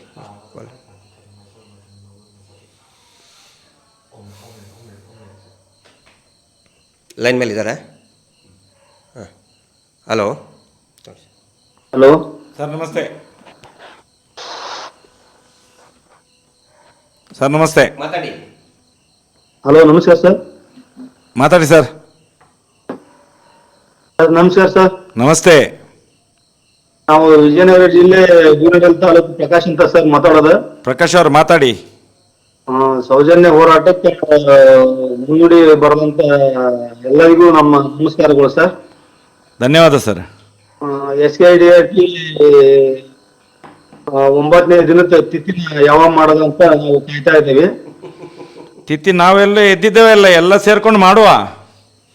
ಅದಕ್ಕೆ ತಿಥಿ ಏನ್ ಮಾಡೋದು, ಅಡಿಗೆ ಏನ್ ಮಾಡ್ಸೋದು, ಮಂದಿಗೆ ಎಷ್ಟು ಮಂದಿ ತಿಥಿ? ಈಗ ಫಸ್ಟಿಗೆ ಮಿನಿಸ್ಟರ್ಗಳನ್ನು ಕರೆಯುವ, ಅಲ್ಲಿಗೆ ಮಿನಿಸ್ಟರ್ಗಳನ್ನು, ರಾಜ್ಯಕ್ಕೆ ವ್ಯಕ್ತಿಗಳನ್ನೆಲ್ಲ ಕರೆದೇ ತಿಥಿ ಮಾಡಬೇಕು. ಪಿಂಡ ಎಲ್ಲ ಬಿಡ್ಲಿಕ್ಕೆ ಅವರೇ ಬೇಕಾಗ್ತದೆ, ರಾಜಕೀಯ ವ್ಯಕ್ತಿಗಳು. ಮತ್ತೆ ಇನ್ನೊಂದ್ಸಲ ಅವರು ಈಗ ಏನ್ ಮಾಡ್ತಾ ಇದಾರೆ ಅಂದ್ರೆ ಇಲ್ಲ ಮೈಕ್ರೋ ಫೈನಾನ್ಸ್ ಎಲ್ಲ ಬಂದಾದ್ರು ನಮ್ದು ಅಷ್ಟ ಉಳಿತಾಯ ಇದು ಅಸಲು ಅಷ್ಟ ಕಟ್ಕೊಂತ ಹೋಗುದು ಈಗ ನಮ್ದು ಎಲ್ಲ ಮುಗಿದೈತಿ, ಎಲ್ಲ ಅಸಲು ಅಷ್ಟ ತೀರ್ಮಾನ ಆಗೈತಿ ಅಂತ ಹೇಳ್ತಿರ್ತಾನೆ ಇನ್ನೊಂದ್ಸರಿ ಅಸಲಿಷ್ಟ ತೀರ್ಸ್ರಿ ಅಂತೇಳಿ ಸರ. ಈಗ ಮೈಕ್ರೋ ಫೈನಾನ್ಸ್ ಎಲ್ಲವೂ ಬಂದಾದವು. SKDRP ಅಂದ್ರೆ ಧರ್ಮಸ್ಥಳ ಸಂಘ ಅಷ್ಟ ಈಗ ಅಸಲಿ ಮೇಲೆ ಕಟ್ಟಿಗೆಂದು ತೀರ್ಮಾನ ಮಾಡ್ಕೊಳ್ತಂಗ ಆಗೈತಿ ಅಂತ ಹೇಳ್ಕೊಂತ ಸರ್. ಎಲ್ಲ ಮತ್ತೆ ಇವ್ರದ್ದು ಏನಂತ ಮೈಕ್ರೋ ಫೈನಾನ್ಸ್ ಅಂದ್ರಲ್ಲ, ಇವ್ರದ್ದು ಹೌದು ಕರೆಕ್ಟ್, ಇವ್ರು ಮೈಕ್ರೋ ಫೈನಾನ್ಸ್ ಅಲ್ಲ, ಇವ್ರದ್ದು ಮೀಟರ್ ಬಡ್ಡಿ ಇವ್ರದ್ದು ಅವ್ರದೆಲ್ಲ ಮುಗಿತಂತ ಸರ, ಇವ್ರದ್ದು ಅಷ್ಟೇ ಅಸಲಿ ಮೇಲೆ ತೀರ್ಮಾನ ಆಕೈತಂತ. ಅಲ್ಲ ಈಗ ಅವ್ರಿಗೆ ಏನು ಮಾಡ್ಬೇಕು ಗೊತ್ತಾ, ಇವತ್ತಿನ ಈ ಸಂವಾದ ಇರೋದು ಅದೇ, ಮುಂದೆ ಏನು ಅಂಥೇಳಿ ನೋಡಿ. ಎಲ್ಲರೂ ಕೂಡ ಯಾರ್ಯಾರು ಸಂಘದ ಸದಸ್ಯರಿದ್ದಾರೆ, 64 ಲಕ್ಷ ಜನ ಇವರಿಂದ ಸಾಲ ತಗೊಂಡವರಿದ್ದಾರೆ.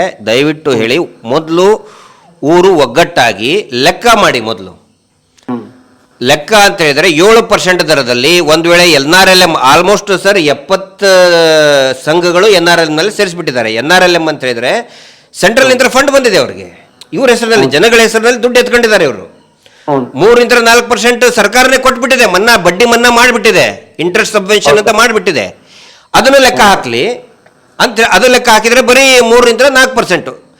ಇಷ್ಟು ವರ್ಷ ಇವರು ಎಷ್ಟು ಕಟ್ಟಿದಾರಲ್ಲ, 3-4%ಗೆ 1 ಲಕ್ಷ ತಗೊಂಡ್ರೆ 1,04,000 ರೂಪಾಯಿ ಕೊಡ್ಬೇಕು. NRLMನಲ್ಲಿ ಆ ಸಂಘ SHG ಆ ಸ್ವಸಹಾಯ ಗುಂಪು ಇದ್ರೆ 1,04,000 ಬಿಟ್ಟು ಒಂದೇ ₹1 ಜಾಸ್ತಿ ಕೊಟ್ಟಿದ್ರು ವಾಪಸ್ ಇವ್ರು ಕೊಡ್ಬೇಕು ಅದನ್ನ. ಅದು ಅಸಲು, ಅದು ಏನು SKDRDP ಹತ್ರ ಇರೋ ದುಡ್ಡು, ಅದು ಜನರ ದುಡ್ಡು. ಜನರು ಕೇಳ್ಬೇಕು ಮುಂದೇನು ಅಂದ್ರೆ ಅದೇ ಮುಂದೆ ಆಮೇಲೆ ಉಳಿತಾಯದವರೆಲ್ಲರೂ ತಿರುಗಿ ಬೀಳಾಕತ್ತಾರ ಸರ್. ಈಗ ಎಲ್ಲರೂ ಈಗ ಒಂದು ಪ್ರಕಾಶ್ ಅಂದ್ರಲ್ಲ ನಿಮ್ಮ ಹೆಸರು, ಉಳಿತಾಯ ಕಟ್ಟಿದವರು ಎಲ್ಲರೂ ತಿರುಗಿ ಬೀಳಾಕತ್ತಾರ ಸರ್. ಹೌದು. ಈಗ ಅದಕ್ಕೆ ನಾನೇನು ಹೇಳೋದು ನೋಡಿ, ಉಳಿತಾಯ ಕಟ್ಟಿದ್ದು ಕಟ್ ಮಾಡ್ರಿ, ಆನಂತರ ಬರೀ ಎಷ್ಟು 7% ಹಿಡಿಬೇಕು, ಇಲ್ಲ NRLM ಇದ್ರೆ 4% ಹಿಡೀರಿ. ಹಲೋ, ಕೇಳ್ತಾ ಇದೆಯಾ? ಹಲೋ ಹಲೋ ಹಲೋ ಸರ್, ಉಳಿತಾಯದವರು ಎಲ್ಲರೂ ಈಗ ಹೆಂಗ್ ಮಾಡೋದು, ನಮ್ ರೊಕ್ಕ ಹೆಂಗ್ ಮಾಡೋದ ಹೋಗಿ ರೊಕ್ಕ ವಸೂಲಿ ಮಾಡ್ಕ್ಯಾರವ, ಇನ್ನೊಂದು ವಾರ ಲಾಸ್ಟ್ ಐತಿ ಅಂತ ಹೇಳಿ ಸರ್. ಕಂಪ್ಲೇಂಟ್ ಮಾಡ್ಲಿ, ಕಂಪ್ಲೇಂಟ್ ಪೊಲೀಸ್ ಸ್ಟೇಷನ್ಗೆ ಹೋಗಿ ನಮ್ಗೆ ವಂಚನೆ ಆಗಿದೆ ಅಂತೇಳಿ FIR ಮಾಡಿಸ್ಲಿ. CM ಹೇಳಿದ್ದಾರೆ, ಸಿದ್ದರಾಮಯ್ಯನವರು ಹೇಳಿದ್ದಾರೆ, ಸರ್ಕಾರ ಹೇಳಿದೆ FIR ಮಾಡಲೇಬೇಕು ಅಂತ, ಗೃಹ ಸಚಿವರು ಹೇಳಿದ್ದಾರೆ, ನೊಂದಂತವ್ರು ಬಂದ್ರೆ FIR ಮಾಡ್ಕೊಳ್ಳೇಬೇಕು ಅಂತ ಹೇಳಿ. ಪೊಲೀಸ್ ಸ್ಟೇಷನ್ಗೆ ಹೋಗಿ FIR ಕೊಡಂತ ಹೇಳಿ, ಕಂಪ್ಲೇಂಟ್ ಮಾಡಂತ ಹೇಳಿ, FIR ಮಾಡ್ಸಂತ ಹೇಳಿ.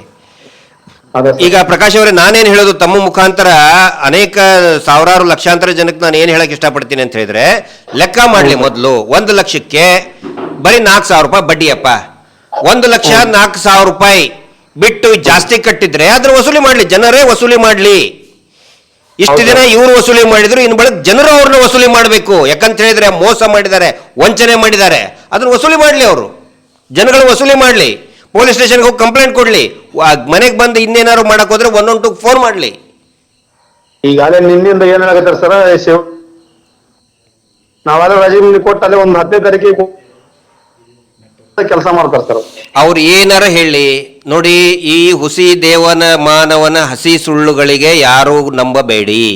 ಯಾಕಂತ ಹೇಳಿದ್ರೆ, ಮುಂಚೆ ಪ್ರಕಾಶ್ ಅವರೇ ನಿಮಗೂ ಗೊತ್ತಿದೆ, ಪ್ರಾರಂಭದಲ್ಲಿ ಇವ್ರು ಹೇಳಿದ್ದು ನಮ್ದು ಮೈಕ್ರೋ ಫೈನಾನ್ಸ್ ಅಂತ ಹೇಳಿದ್ರು. ಆ ಮೈಕ್ರೋ ಫೈನಾನ್ಸು ಅದಾದ ನಂತರ ನೆಕ್ಸ್ಟ್ ಏನು ಹೇಳಿದ್ರು, ಇದು ಮೈಕ್ರೋ ಫೈನಾನ್ಸ್ ಅಲ್ಲ, ನಮ್ದು BC ಟ್ರಸ್ಟ್ ಅಂತ ಹೇಳಿದ್ರು. ಆ ಬಳಿಕ ಈಗ ಏನು ಹೇಳ್ತಾ ಇದ್ದಾರೆ, ಮತ್ತೆ ನಮ್ದು ಅದು ಅಲ್ಲ, ಅದು ಬರೀ ಕೇಂದ್ರ ಸರ್ಕಾರಕ್ಕೆ ಬರ್ತದೆ, ಆನಂತರ ನಾವು ಬರೀ ಅಭಿವೃದ್ಧಿ ಮಾಡೋರು ಅಂತ ಹೇಳ್ತಾ ಇದ್ದಾರೆ. ಇವು ಹಸಿ ಸುಳ್ಳುಗಳು ಕಣ್ಣು ಮುಂದೆನೆ ಕಾಣ್ತಾ ಇದೆ. ಬ್ಯಾಂಕಿನವರು ಕಟ್ಟಿದ್ದು, ಅದು ಮೊದಲು ಮೈಕ್ರೋ ಫೈನಾನ್ಸ್ ಅಂತ ಹೇಳಿದವರು, ಆಮೇಲೆ ಹೇಳಿದ್ರು ಬ್ಯಾಂಕ್ನವರು ಕೊಟ್ಟಿದ್ದು. ಬ್ಯಾಂಕ್ನವ್ರು ಕಟ್ಟಿದ್ರೆ ನೀವ್ಯಾಕೆ ಹೋಗ್ತಾ ಇದ್ದೀರಿಪ್ಪ ಅಂತ ಕೇಳಿದ್ರು, ಇಲ್ಲ ನಮ್ದು BC ಟ್ರಸ್ಟ್ ಅಂತ ಹೇಳಿದ್ರು. ಈಗ ಅದನ್ನು ಚೇಂಜ್ ಮಾಡಿದ್ರು, ಈಗ BC ಟ್ರಸ್ಟ್ ಹೋಯ್ತು. ಈಗ ಇದಾವೆ ಯಾವ ಅಭಿವೃದ್ಧಿ ಅಂದ್ರೆ, ಒಳಗಡೆ ಮಾಡ್ತಾ ಇರೋದು ಇವ್ರು 30 ವರ್ಷದಿಂದ ಕಳ್ಳ ಬಟ್ಟಿ ಸರಾಯಿ ದಂಧೆನೆ. ಅಂಗಡಿ ಹೆಸರು ಮಾತ್ರ ಚೇಂಜ್ ಮಾಡ್ತಾ ಇದ್ದಾರೆ. ಮಂಜುನಾಥನು ಇದೆ, ಮುಂಚೆ ಗ್ರಂಥಿಗೆ ಅಂಗಡಿ, ಮಂಜುನಾಥ ಗ್ರಂಥಿಗೆ ಅಂಗಡಿ, ಒಳಗಡೆ ಕಳ್ಳಬಟ್ಟಿ ಸರಾಯಿ ಮಾಡ್ತಿದ್ರು 96ರಿಂದ. ಆನಂತರ ಮಂಜುನಾಥ ಔಷಧಿ ಅಂಗಡಿ ಅಂತ ಚೇಂಜ್ ಮಾಡ್ತಿದ್ರು, ಮಾರ್ತಾ ಇದ್ದಿದ್ದು ಕಳ್ಳಬಟ್ಟಿ ಸರಾಯಿನೇ, ವೈನ್ ಶಾಪ್ನೇ ಮಾಡ್ತಾ ಇದ್ರು.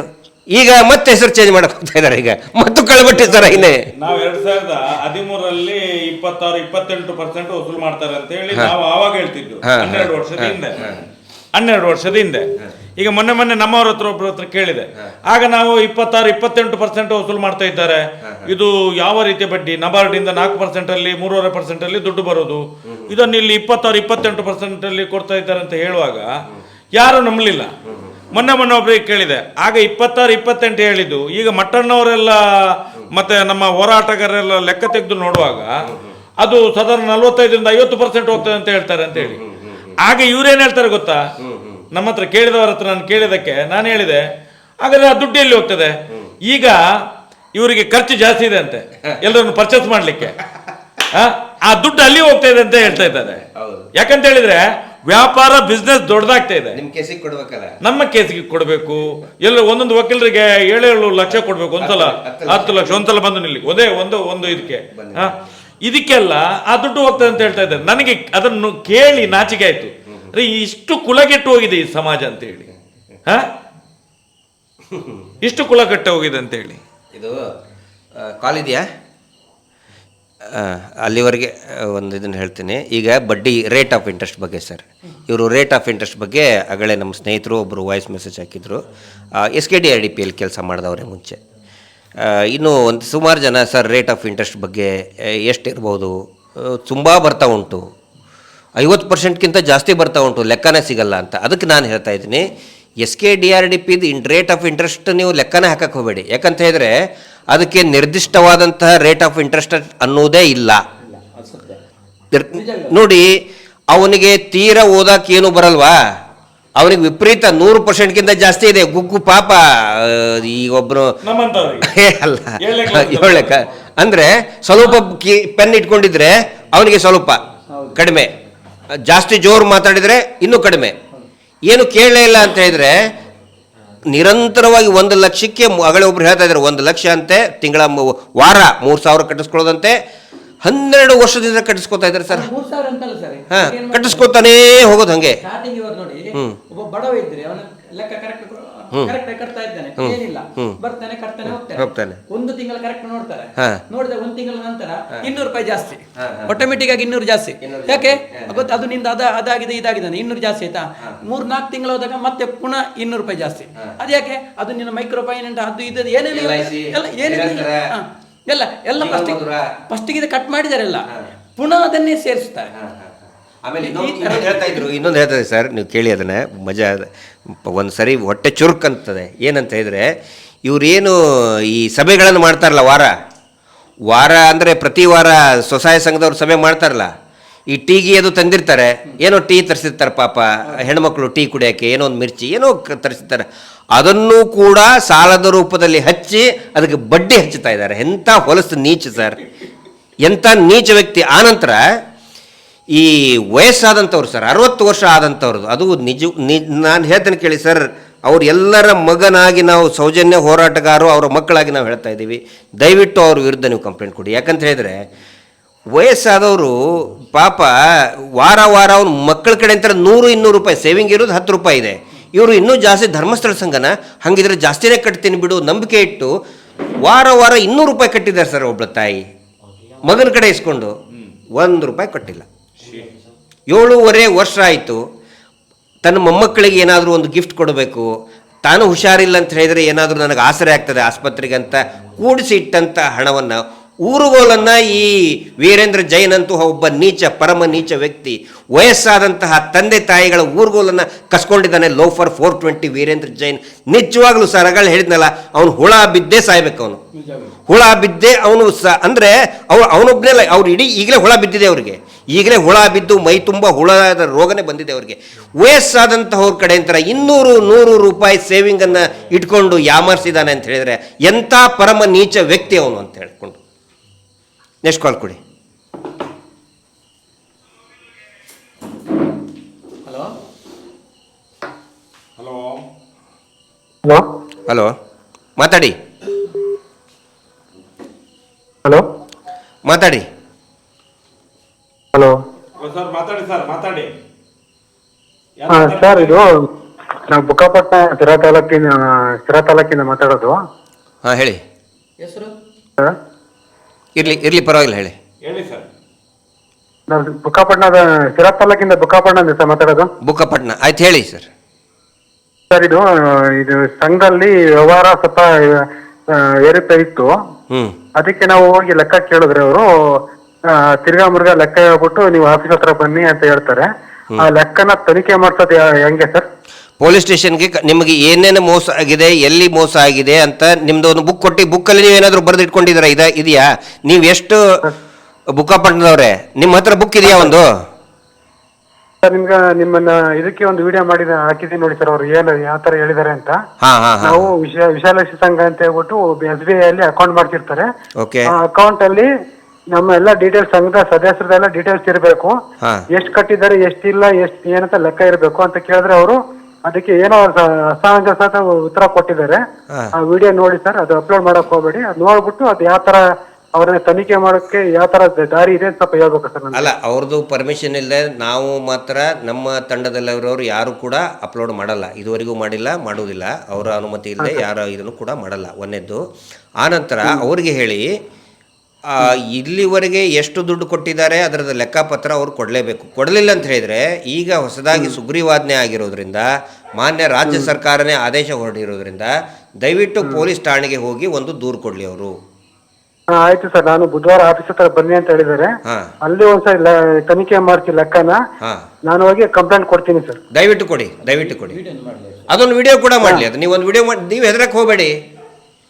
ಇಲ್ಲ ಸರ್, ಹೆದರಕ್ಕೆ ಹೋಗಲ್ಲ. ಯಾಕಂದ್ರೆ ನಾವು ಅಮೌಂಟ್ ಕಟ್ಟಿರೋದಕ್ಕೆ ಪ್ರತಿಯೊಂದಕ್ಕೂ ಸಾಕ್ಷಿ ಇದೆ. ಅವರು 2 ವರ್ಷ, ನಾವು 2 ವರ್ಷ ಸಾಲ ಬರ್ಸಿರ್ತೀವಿ. ಒಂದೇ ವರ್ಷ ಕ್ಲಿಯರ್ ಮಾಡಿದ್ರೆ ಅವರು 2 ವರ್ಷದ್ದು ಅಮೌಂಟ್ ಬಡ್ಡಿ ಕಟ್ಟಲೇಬೇಕು ಅಂತ ಹೇಳ್ತಾರೆ. ಅದೇ ಹಂಗರೇ ಅದೆಲ್ಲ ಅದನ್ನ ನೋಡಿ ನೀವು. ಅಲ್ಲ, ನೀವು ಅದನ್ನ ದಯವಿಟ್ಟು ಪೊಲೀಸ್ ಠಾಣೆಗೆ ಕಂಪ್ಲೇಂಟ್ ಕೊಡಿ. ನಿಮಗೇನಾದರೂ ಹಿಂಸೆ ಕೊಟ್ಟರೆ ನಮಗೆ ಹೇಳಿ, ನಮ್ಮ ತಂಡದವರು ಕೊಡ್ತಾರೆ. ಮೊದಲು ಪೊಲೀಸ್ ಸ್ಟೇಷನ್ಗೆ ಹೋಗಕ್ಕೆ ಹೇಳಿ. ಈಗ ಪೊಲೀಸರು ಮುಂಚೆ ನಾವು 1 ವರ್ಷದಿಂದ ಹೇಳ್ತಾ ಇರೋದನ್ನ ಇವತ್ತು ಈ ರಾಜ್ಯದ ಮುಖ್ಯಮಂತ್ರಿಗಳೇ ಹೇಳಿದ್ದಾರೆ, ಗೃಹ ಸಚಿವರೇ ಹೇಳಿದ್ದಾರೆ ದೂರು ಕೊಡಿ ಅಂತ. ಈಗ ಸ್ವತಃ ಗೃಹ ಸಚಿವರೇ ಹೇಳಿದ್ದಾರೆ ದೂರು ಕೊಡಿ ಅಂತ. ಹೋರಾಟದಲ್ಲಿ ಲಕ್ಷಾಂತರ ಜನರಿದ್ದಾರೆ. ನಮ್ಮ ಹತ್ರ ಜನಶಕ್ತಿ ಇದೆ. ನಮ್ಮ ಹತ್ರ ತಲೆಬಿಸಿ ಮಾಡಬೇಡಿ ನೀವು. ಯಾವ ಕಾರಣಕ್ಕೂ ಹೆದರ್ಕೊಳಕ್ ಹೋಗಬೇಡಿ. 2 ಬುಕ್ ದಾಖಲೆ ಸಮೇತ ಇದೆ ಸರ್ ನಮ್ಮ ಹತ್ರ. Very good. ನಿಮ್ ಜೊತೆಯಲ್ಲಿ ದಾಖಲೆ ಸಮೇತ ಇದೆ ಸರ್. ಆನಂತರ ವಿಡಿಯೋ ಮಾಡಿ ಯಾಕೆ ಹಾಕಬೇಕು ಅಂತ ಹೇಳ್ತಾ ಇದ್ದೇನೆ ಅಂದ್ರೆ, ನಿಮ್ಮಿಂದ ಇನ್ನೂ 100 ಜನಕ್ಕೆ ಧೈರ್ಯ ಬರಲಿ, ಜಾಗೃತಿ ಬರಲಿ ಅಂತ ನಾವು ವಿಡಿಯೋ ಮಾಡಿ ಹಾಕಿ ಅಂತ ಹೇಳ್ತೇವೆ. ಆದ್ರೆ ಅವರ ಅನುಮತಿ, ನಿಮ್ಮ ಅನುಮತಿ ತಗೊಂಡೇ ನಾವು ಇದನ್ನ ಮಾಡ್ತೀವಿ. ನಮ್ಮ ತಂಡದವರು ದಯವಿಟ್ಟು ಮಾತಾಡೋದು ಕಲೀರಿ. ಕೆಲವು ಸದಸ್ಯರು ನಾವು ಹೆಬ್ಬೆಟ್ ಕೊಟ್ಟಿದೀವಿ, ನೀವು ಕಟ್ಟಿಲ್ಲ, ನಾವು ಕಟ್ಟಬೇಕು, ಆ ಸಿಸ್ಟಮ್ ಇಲ್ಲ ರೀ. ಅವ್ರು ಕಟ್ಟಿಲ್ಲ, ನೀವು ಕಟ್ಟಬೇಕು ಅಂತ ಅವ್ರಿಗೆಲ್ಲ ಇದ್ ಮಾಡ್ತಾರೆ.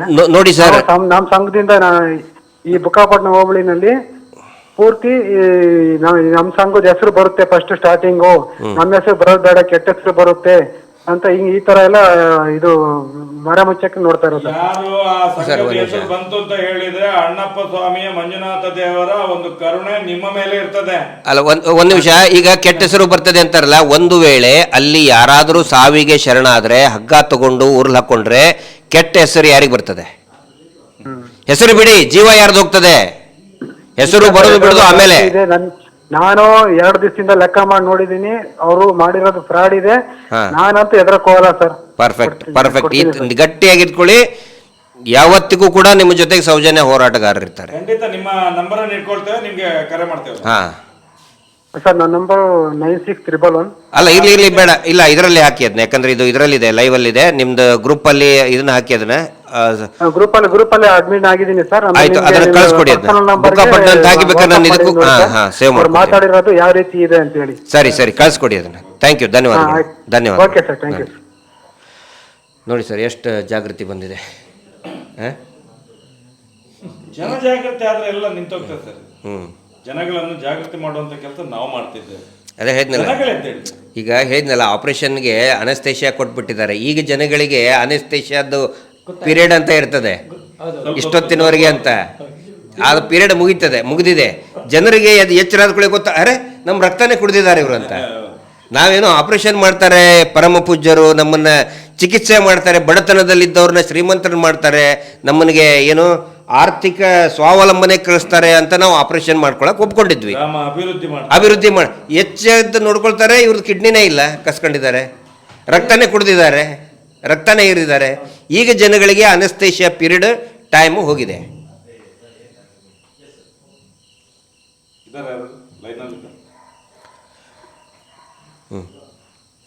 ಇದರಲ್ಲಿ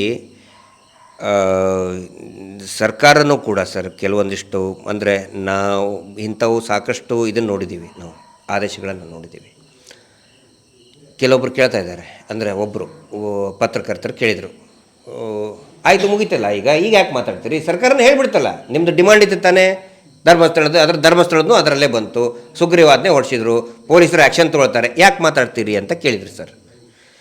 ಅದಕ್ಕೆ ನಾನು ಹೇಳೋದಂತಂದರೆ ಇಲ್ಲಿ ಇಂಥವ ಸಾಕಷ್ಟು ಆದೇಶಗಳನ್ನು ನಾವು ನೋಡಿದ್ದೀವಿ. ಅಂದರೆ ಈ ವ್ಯವಸ್ಥೆ ನೋಡಿದೆ, ನಾಟಕ ಡ್ರಾಮಾ ಮಾಡೋಕ್ಕೆ. ಯಾಕಂತ ಹೇಳಿದರೆ ಎಷ್ಟೋ ಜನ ರಾಜಕೀಯ ವ್ಯಕ್ತಿಗಳ ಬ್ಲ್ಯಾಕ್ ಮನಿನೇ ಅದರಲ್ಲಿದೆ. ಆನಂತರ ಈಗ ಸರ್ಕಾರದಲ್ಲಿರುವಂಥ ಒಬ್ಬ ಪ್ರಭಾವಿ ವ್ಯಕ್ತಿಯ ಸಾವಿರಾರು ಕೋಟಿ ಬ್ಲ್ಯಾಕ್ ಮನಿ ಅವ್ರ ಹತ್ರ ಇದೆ. ಅಂದರೆ ಈ ಬಡ್ಡಿ ವ್ಯವಹಾರ ಮಾಡೋಕ್ಕೆ ಬಿಟ್ಟಿದ್ದಾರೆ. ಜನಗಳು ಪ್ರಜಾಪ್ರಭುತ್ವದಲ್ಲಿ ಜನಗಳು ಎದ್ದು ಕೂತ್ಕೊಂಡು ಬಿಟ್ರೆ ಎಲ್ಲರೂ ತಲೆ ಬಾಗ್ತಾರೆ.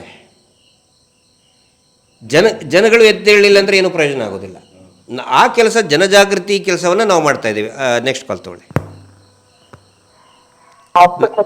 ಹಲೋ ಹಲೋ ಹಲೋ ಹಾಂ ನಮಸ್ತೆ. ಹಲೋ ಹೇಳಿ. ಮಾತಾಡಿ. ಹಲೋ ಮಾತಾಡಿ. ಹಲೋ ನಮಸ್ತೆ ಸರ್. ನಮಸ್ತೆ, ಯಾರು? ರಮಾ ನಾಗರಾಜ್, ಚಿತ್ರದುರ್ಗದಿಂದ. ನಮಸ್ತೆ ಅಕ್ಕ, ಹೇಳಿ. ಮತ್ತೆ ಈಗ ಮುಂದಿನ ಬೆಳವಣಿಗೆಗಳು ಎಲ್ಲ ಬಗ್ಗೆ ಏನು ಖುಷಿ ಆಗುತ್ತಲ್ಲ, ನಮ್ಮ ಈ ಸಂಘದ ಹೆಣ್ಮಕ್ಳು ಯಾರಿಗೆ ನ್ಯಾಯ ಸಿಕ್ಕಿದೆ ಅವರೆಲ್ಲ ಸಂತೋಷ ಪಡುವಂತ ವಿಷಯ. ಖಂಡಿತ ತಮ್ಮ ಈ ಪಾತ್ರ ಬಹಳ ದೊಡ್ಡದಿದೆ ಚಿತ್ರದುರ್ಗದಲ್ಲಿ. ಯಾಕಂದ್ರೆ ಎಲ್ಲಕ್ಕಿಂತ ಹೆಚ್ಚಾಗಿ ನಮ್ಮ ಮಹಿಳೆಯರಿಗೆ ಇದು ಸಿಗಬೇಕಾದಂತ ಒಂದು ನ್ಯಾಯ ಅದು ಸಿಕ್ಕಿದೆ. ಜೊತೆಗೆ ನಮ್ಮ ಹೆಣ್ಮಕ್ಳಿಗೆ ಏನ್ ಹೇಳೋದು ಒಂದು ಇಷ್ಟಪಡ್ತೇನೆ ಅಂದ್ರೆ, ಅವರು ಮುಂದೆ ಬಂದು ಧೈರ್ಯವಾಗಿ ಹಿಂಗೆ ಕಾನೂನು ಇದೆ, ಕಾನೂನು ರೀತಿ ನಾವು ಬ್ಯಾಂಕಿಗೆ ಇದು ಮಾಡ್ತೀವಿ, ನಾವ್ ಯಾರಿಗೂ ಇದು ಮಾಡೋದಿಲ್ಲ ಅಂತ ಹೇಳಿ ನೇರವಾಗಿ ಹೇಳ್ಬೇಕು ನಮ್ಮ ಹೆಣ್ಮಕ್ಳು. ಖಂಡಿತ ಹೌದು. ಯಾವ ಸಂಘದವರೇ ಬರ್ಲಿ, ಏನೇ ಬರ್ಲಿ, ಏನು ಆರ್ಡರ್ ಆಗಿದೆ ಅದ್ರ ಪ್ರಕಾರ ಅವರು ಮಾತಾಡ್ಬೇಕು. ಸರ್ಕಾರ ಏನು ನಿರ್ಧಾರ ತಗೊಂಡಿದೆ ಅದ್ರ ಪ್ರಕಾರ ನೀವ್ ಏನೇ ಮಾಡಿದ್ರು ನಾವು ಗಮನಕ್ಕೆ ತರ್ತೀವಿ ಅಂತ ಹೇಳಿ ಪ್ರತಿ DC ಆಫೀಸ್ಗೆ ಏನ್ ನಂಬರ್ ಕೊಟ್ಟಿದ್ದಾರೆ ಆ ನಂಬರ್ ತಗೊಂಡು ಎಲ್ಲರೂ ನಾವೇ ಡೈರೆಕ್ಟ್ ಆಗಿ ಅವ್ರಿಗೆ ತೊಂದರೆ ಕೊಟ್ಟ ತಕ್ಷಣ 112ಗೆ ಹೇಗೆ ನಾವು ಹೆಲ್ಪ್ ಲೈನ್ ಕೇಳ್ತೀವಿ ಪೊಲೀಸರು, ಹಾಗೆ ಇವರು ಮಾಡಬಹುದು ನಮ್ಮ ಹೆಣ್ಮಕ್ಳು. ಯಾರಿಗೆ ಹೆಲ್ಪ್ ಲೈನ್ ಬೇಕಾಗಿಲ್ಲ, ಯಾರು ಲೀಡರ್ ಬೇಕಾಗಿಲ್ಲ, ಅವರೇ ಲೀಡರ್ ಆಗ್ಬೇಕು. ಪರ್ಫೆಕ್ಟ್. ಅವರ ಒಂದು ಸಾಲಕ್ಕೆ ಅವರು ಒಂದು ಇವ್ರು ಕೊಟ್ಟಂತ ಹಿಂಸೆಗೆ ಅವರೇ ಇದು ನಿಂತ್ಕೋಬೇಕು. ಅವರೇ ಕಿತ್ತೂರು ರಾಣಿ ಚೆನ್ನಮ್ಮ ಆಗ್ಬೇಕು, ಓಬವ್ವ ಆಗ್ಬೇಕು, ಮತ್ತೆ ಹೋರಾಟಕ್ಕೆ ಇಳಿಬೇಕು. ಕರೆಕ್ಟ್. ಆಮೇಲೆ ಕಾನೂನನ್ನ ನಮ್ಮ ಹೆಣ್ಮಕ್ಳು ತಿಳ್ಕೋಬೇಕು.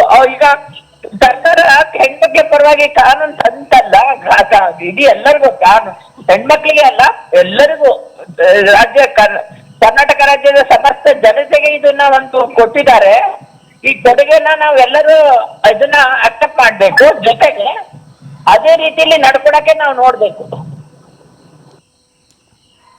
ಅಮ್ಮ, ಹಲೋ, ನಿಮ್ಮ ಮೊನ್ನೆಯ ಹೋರಾಟ ಉಂಟಲ್ಲ, ಚಿತ್ರದುರ್ಗದ ಕಿತ್ತೂರು ಚೆನ್ನಮ್ಮನವರೆಲ್ಲ ಹೋರಾಟ ಬಹಳ ಜೋರಾಗಿದೆ. ಯಾಕಂತ ಹೇಳಿದ್ರೆ ಇನ್ಸ್ಟಾಗ್ರಾಮ್ ನಲ್ಲಿ 50 ಲಕ್ಷಕ್ಕಿಂತ ಮಿಕ್ಕಿ ಹೋಗಿದೆ ಅದು. ನೀವೆಲ್ಲ ಧಿಕ್ಕಾರ ಹಾಕಿದ್ರಲ್ಲ ಅಲ್ಲಿ DC ಕಚೇರಿಯ ಮುಂದೆ, ಅದು 50 ಲಕ್ಷಕ್ಕಿಂತ ಮೇಲೆ ಇನ್ಸ್ಟಾಗ್ರಾಮ್ ಅಲ್ಲಿ ಹೋಗಿದಂತೆ. ಲೆಕ್ಕ ಹಾಕಿ ಜನರು ಎಷ್ಟು ಪ್ರಬುದ್ಧತೆಗೆ ಬಂದಿದ್ದಾರೆ ಅಂತ ಹೇಳಿದ್ರೆ,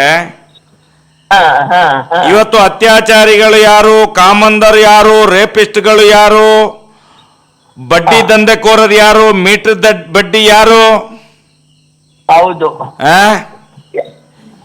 ಇದು ಎಲ್ಲವೂ ಇವತ್ತು ಜನರಿಗೆ ಗೊತ್ತಾಗ್ತಾ ಇದೆ. ಅಲ್ಲಲ್ಲ, ಮೀಟರ್ ದಂಧೆ ಮೊದಲು ನಿಲ್ಬೇಕು. ಅದು ಅಲ್ಲ, ಬೇರೆಯವರು ತೋರ್ಸ್ಕೊತಾರೆ ನಾವು ಮೀಟರ್ ಬಡ್ಡಿ ತಗೋತೀವಂತ. ಈ ತೋರ್ಸ್ಕೊಂಡ್ರೆ ಮುಖವಾಡ ಹಾಕೊಂಡಿರೋರ್ದು ಮುಖವಾಡ ಕಳಿಸುತ್ತಲ್ಲ, ಅದು ಬಹಳ ನಾವು ಸಂತೋಷ ಪಡ್ಬೇಕು. ಅದ್ರ ಬಗ್ಗೆ ನಾವು ಹೆಣ್ಮಕ್ಳು ಪ್ರತಿಯೊಬ್ರು, ಯಾಕಂದ್ರೆ ನಾರಿ ಶಕ್ತಿ ಬೇಕಾದ ಮಾಡತ್ತೆ. ಆ ನಾರಿ ಶಕ್ತಿಯಲ್ಲಿ ಇರೋಷ್ಟು ತಾಕತ್ತು ಬೇರೆ ಎಲ್ಲಿ ಇಲ್ಲ. ಆ ನಮ್ಮ ಹೆಣ್ಮಕ್ಳಿಗೆ ಅದನ್ನ ಧೈರ್ಯ ತುಂಬಬೇಕು, ಅವ್ರ ಧೃತಿ ಕೆಡಬಾರ್ದು. ಆಮೇಲೆ ಯಾರು ಊರ್ ಬಿಟ್ಟು ಹೋಗುವಂತ ಗಂಡ ಮಕ್ಳು ಕಟ್ಕೊಂಡು ಊರ್ ಬಿಟ್ಟು ಹೋಗ್ಬೇಡಿ. ಅಮ್ಮ, ನಂದು ಒಂದು ಸಜೆಷನ್ ಇದೆ. ನಿಮ್ಮ ಮಾತಿನ ಮಧ್ಯೆ ನಂದೊಂದು ಸಜೆಷನ್ ಇದೆ. ಈಗ ಅಡ್ಡ ಗೋಡೆಯ ಮೇಲೆ ದೀಪ ಹಚ್ಚಿದ ಹಾಗೆ ಸುಗ್ರೀವಾಜ್ಞೆ ಅದು ಇದು ಏನೋ ಹೇಳ್ತಾ ಇದ್ದಾರೆ, ತೇಪೆ ಹಚ್ಚುವಂತ ಕೆಲಸ ನಡೀತಾ ಇದೆ ಅಂತೇಳಿ ನಮ್ಗೆ ಅನಿಸ್ತದೆ. ಒಂದು ಕಡೆಯಲ್ಲಿ ಮುಖ್ಯಮಂತ್ರಿಗಳು ಹೇಳ್ತಾರೆ ಎಲ್ಲ ಮಾಡ್ತೇವೆ, ಅದು ಮಾಡ್ತೇವೆ, FIR ಮಾಡ್ತೇವೆ, ಕಂಪ್ಲೇಂಟ್ ಕೊಡಿ, ಅದು ಇದು ಎಲ್ಲ ಹೇಳಿದ್ದಾರೆ, ಅದು ಸತ್ಯ, ಅದು ನಮ್ಗೆ ಸಮಂಜಸವಾಗಿ. ಆದ್ರೆ ಅದರ ಮಧ್ಯದಲ್ಲಿ ಅವರ ಜೊತೆಯಲ್ಲಿರುವ ಸಹಪಾಠಿಗಳು, ಅವರ ಸಚಿವ ಇದ್ರಲ್ಲಿದ್ದವರು ಆ ಸಂಸ್ಥೆ ಯಾವುದು ಅಂತ ಗೊತ್ತಿಲ್ಲ, ಅವ್ರ ಮೇಲೆ ಕಂಪ್ಲೇಂಟ್ ಬಂದಿಲ್ಲ, ಅದು ಆಗ್ಲಿಲ್ಲ, ಇದು ಆಗ್ಲಿಲ್ಲ ಅಂತ ಹೇಳಿ ತೇಪೆ ಹಚ್ಚುವ ಕೆಲಸ ಮಾಡ್ತಾ ಇದ್ದಾರೆ. ನಾನು ಹೇಳುವಂತದ್ದು, ಮುಂದಿನ ದಿನಗಳಲ್ಲಿ ಈ ಮೈಕ್ರೋ ಫೈನಾನ್ಸ್ ವಿರುದ್ಧ ಯಾರು RBI ಪರ್ಮಿಷನ್ ಇಲ್ಲದೆ ಕರ್ನಾಟಕ ರಾಜ್ಯದ ಲೇವಾದೇವಿ ಇಲಾಖೆ ಯಾವುದೇ ಪರ್ಮಿಷನ್ ಇಲ್ಲದೆ BC ಟ್ರಸ್ಟ್ ನ ಮುಖಾಂತರ ಬ್ರೋಕರ್ ಕೆಲಸ ಮಾಡುವಂತ ಯಾವ SKDRDP ಅಂತ ಸಂಸ್ಥೆಗಳಿದ್ದಾವ ಅದರ ವಿರುದ್ಧ ಕರ್ನಾಟಕ ರಾಜ್ಯದ ಮುಖ್ಯಮಂತ್ರಿಯ ಮನೆಯವರಿಗೂ ಕೂಡ ನಾವೆಲ್ಲ ಹೆಣ್ಣು ಮಕ್ಕಳು ಗಂಡು ಮಕ್ಕಳು ಎಲ್ಲ ಸೇರ್ಕೊಂಡು ಮುತ್ತಿಗೆ ಹಾಕುವಂತ ಕಾಲ ಕೂಡ ಮುಂದೆ ಬರ್ಲಿಕ್ಕಿದೆ. ಸುಗ್ರೀವಾಜ್ಞೆ ಬರೇ ಬಾಯಲ್ಲಿ ಮಾತ್ರ ಅಲ್ಲ, ನಾಳ್ದು ಬರುವಂತ ದಿನಗಳಲ್ಲಿ ಸುಗ್ರೀವಾಜ್ಞೆ ಎಲ್ಲರ ಮೇಲೆ ಬರಬೇಕು. ಯಾರ ಹತ್ರ RBI ಪರ್ಮಿಷನ್ ಇಲ್ಲ, ಯಾರ ಹತ್ರ ಕರ್ನಾಟಕ ಲೇವಾದೇವಿ ಇಲಾಖೆ ಯಾವುದೇ ದಾಖಲೆಗಳಿಲ್ಲ, ಯಾರು ಸಾಲ ಪಡ್ಕೊಂಡಿದ್ದಾರೆ ಅವರ ಹತ್ರ ಯಾವುದೇ ದಾಖಲೆಯನ್ನು ಕೊಡದೆ ಇವರೊಂದು ಸಂಸ್ಥೆಯ ಮುಖಾಂತರ ಇವರು ಏನು ಇಡೀ ಸಮಾಜವನ್ನು ಒಡೆದು ಹಾಳು ಮಾಡ್ಲಿಕ್ಕೆ ಹೊರಟಿದ್ದಾರೋ, ಇದಕ್ಕೆ ಮುಖ್ಯಮಂತ್ರಿಗಳು ಬರೇ ಬಾಯಲ್ಲಿ ಹೇಳಿದ್ರೆ ಸಾಕಾಗುದಿಲ್ಲ, ಸುಗ್ರೀವಾಜ್ಞೆಯನ್ನು ತಂದೆ ತರಬೇಕು. ಅವರು ಎಲ್ಲರೂ ಮುಂದೆ ಬರ್ಬೇಕು, ಮುಂದೆ ಬಂದು ಅವರು ಅದನ್ನ ಅವರು ಒಂದು ಬೇಡಿಕೆನ ಇಡ್ಬೇಕು, ಅವರು ಮತ್ತೆ ಬೇರೆಯವ್ರಿಗೆ ಹೇಳ್ಬೇಕು.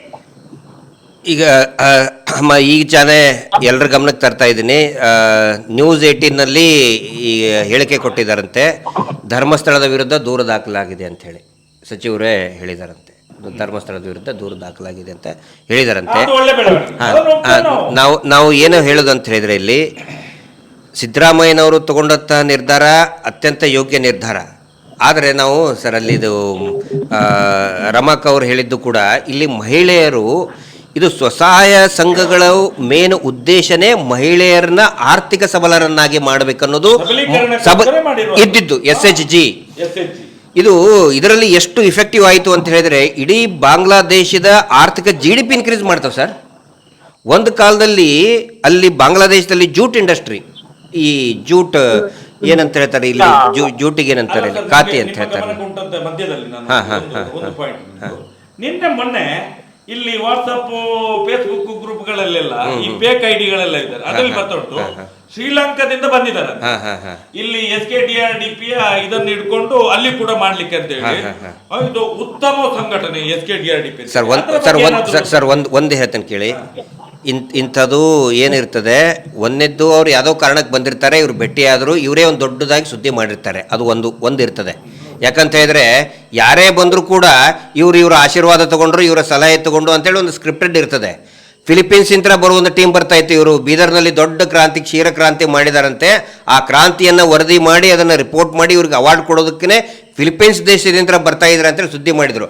ಅದ್ರ ಬಗ್ಗೆ ನಾನು ನಿರಂತರವಾಗಿ ಮಾತಾಡಿದೆ, ಅವರು ಬರಲೇ ಇಲ್ಲ. ಅಂದ್ರೆ ಇವರೇ ಸುದ್ದಿ ಮಾಡ್ಕೊಂತಿರ್ತಾರೆ, ಅದು ಒಂದು ಕಾರಣ ಇರ್ತದೆ ಸರ್. ಒಂದು ವೇಳೆ ಅಪ್ಪಿ ತಪ್ಪಿ ಏನಾದರೂ ಮಾಡಿದರೆ, ಶ್ರೀಲಂಕಾದಲ್ಲಿ ದಂಗೆ ಆಯ್ತಲ್ಲ ಸರ್, ಪ್ರೆಸಿಡೆಂಟನ ಮನೆಗೆ ನುಗ್ಗಿ ಮಾಡಿದ್ರಲ್ಲ, ಈ ಅಧ್ಯಕ್ಷನಿಗೂ ಇನ್ನೂ ಬೇಗ ಆಗತ್ತೆ. ಅವರಿಗೆ 60 ವರ್ಷ ಆದ್ಮೇಲೆ ಆಯ್ತು, ಅವ್ರು ಎಷ್ಟು 30 ವರ್ಷ ಆಡಳಿತ ಅಧ್ಯಕ್ಷ ಆಗಿದ್ದವನು, ಇವರಿಗೆ 3 ತಿಂಗಳಲ್ಲಿ ಆ ಪರಿಸ್ಥಿತಿ ಬರ್ತದೆ.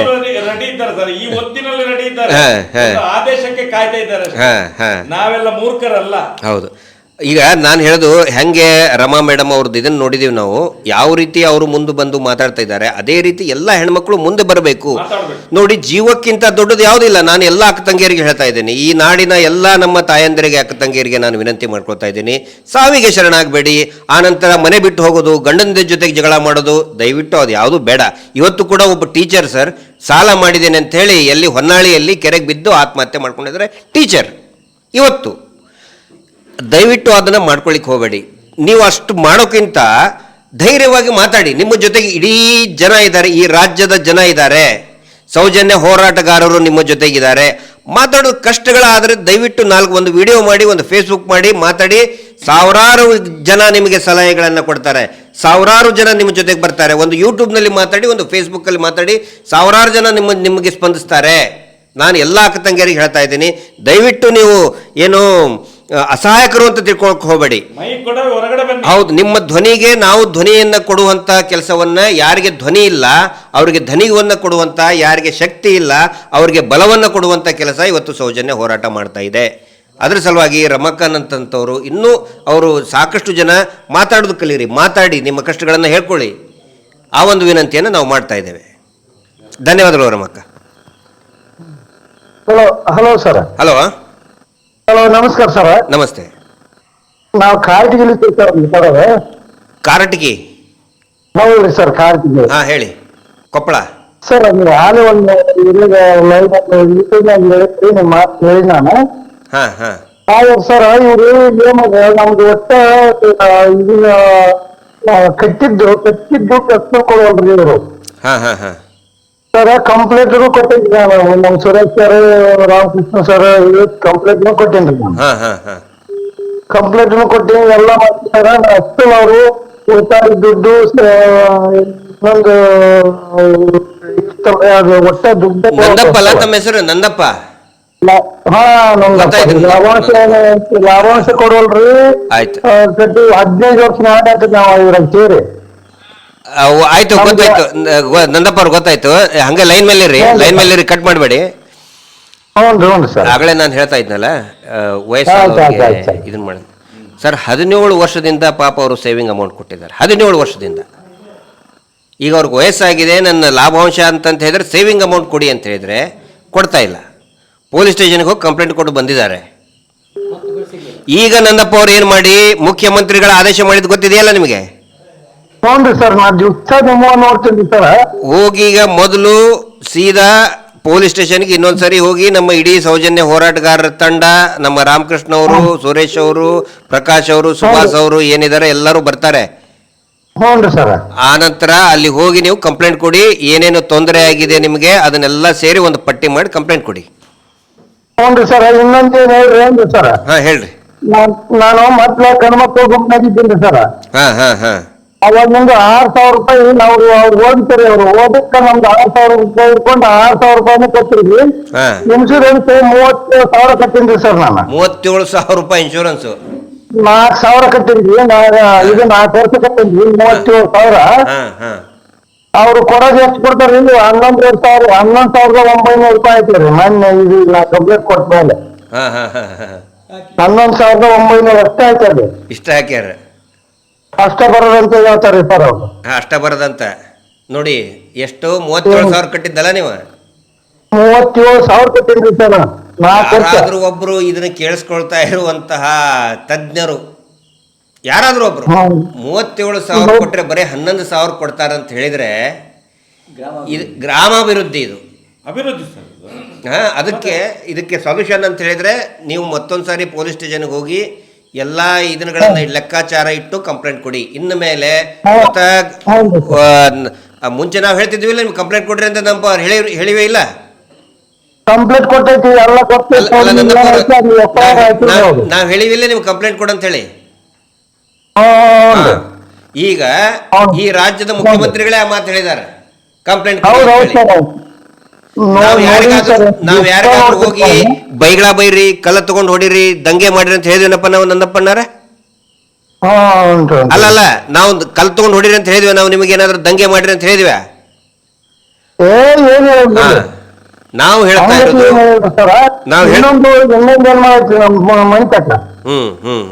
ಏನ್ರಿ ಸರ್, ಆ ಅಮ್ಮಂದು ಕಾಣಿಸ್ತೇನ್ರಿ.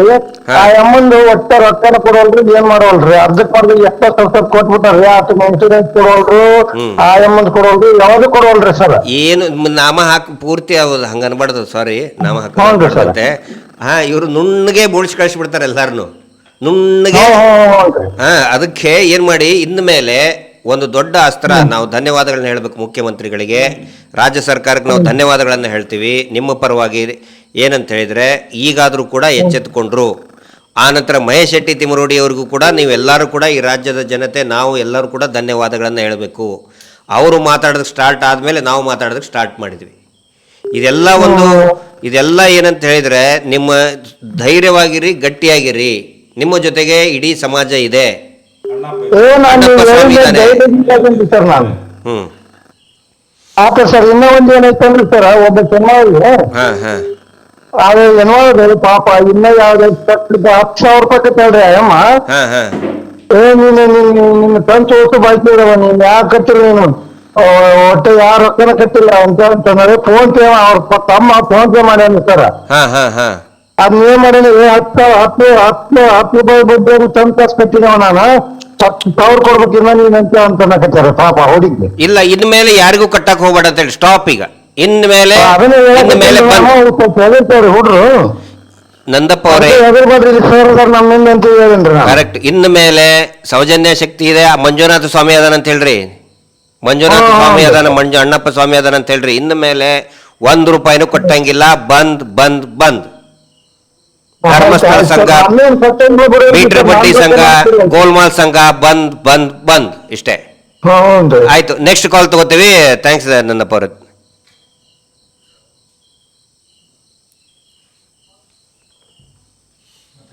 ನಮಸ್ಕಾರ. ಹಲೋ, ಕಟ್ಟಾಯ್ತು ಈಗ. ನೇರವಾಗಿ ಸಾಲ ಕೊಡೋದು ಅಂತ ಮತ್ತೆ ಮತ್ತೆ ಹೇಳ್ತಾ ಇದ್ದಾರೆ. ಹಾಂ, ಅಲ್ಲ, ಬ್ಯಾಂಕಿನಿಂದ ನೇರವಾಗಿ ಸಾಲ ತಗೊಂಡ್ರೆ ಇಲ್ಲಿ ಒಂದು ಇದನ್ನಿದೆ ನೋಡಿ, ಇಲ್ಲಿ ತೋರಿಸ್ತೀನಿ ನಾನು. ಮೊನ್ನೆ ನಾವು ಆ ರಾಯಚೂರಿನಿಂದ ಪಾಪ ಗುಳೆ ಬಂದಿದ್ದಾರಲ್ಲ ಒಂದು ಕುಟುಂಬ, ಅವ್ರದ್ದಿದು.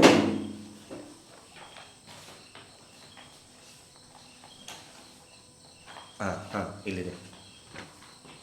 ಇದರಲ್ಲಿ ಏನಂತ ಹೇಳಿದರೆ ಬ್ಯಾಂಕಿನಿಂದ ನೇರವಾಗಿ ಸಾಲ ಕೊಟ್ಟಿದ್ದೀವಿ. ಇದರಲ್ಲಿ ಬಹಳ ಕ್ಲಿಯರಾಗಿ ಬರೆದಿದೆ. ಈ ಅವ್ರದ್ದು ಇದ್ರ ಬ್ಯಾಂಕ್ ಇದು, ಏನೋ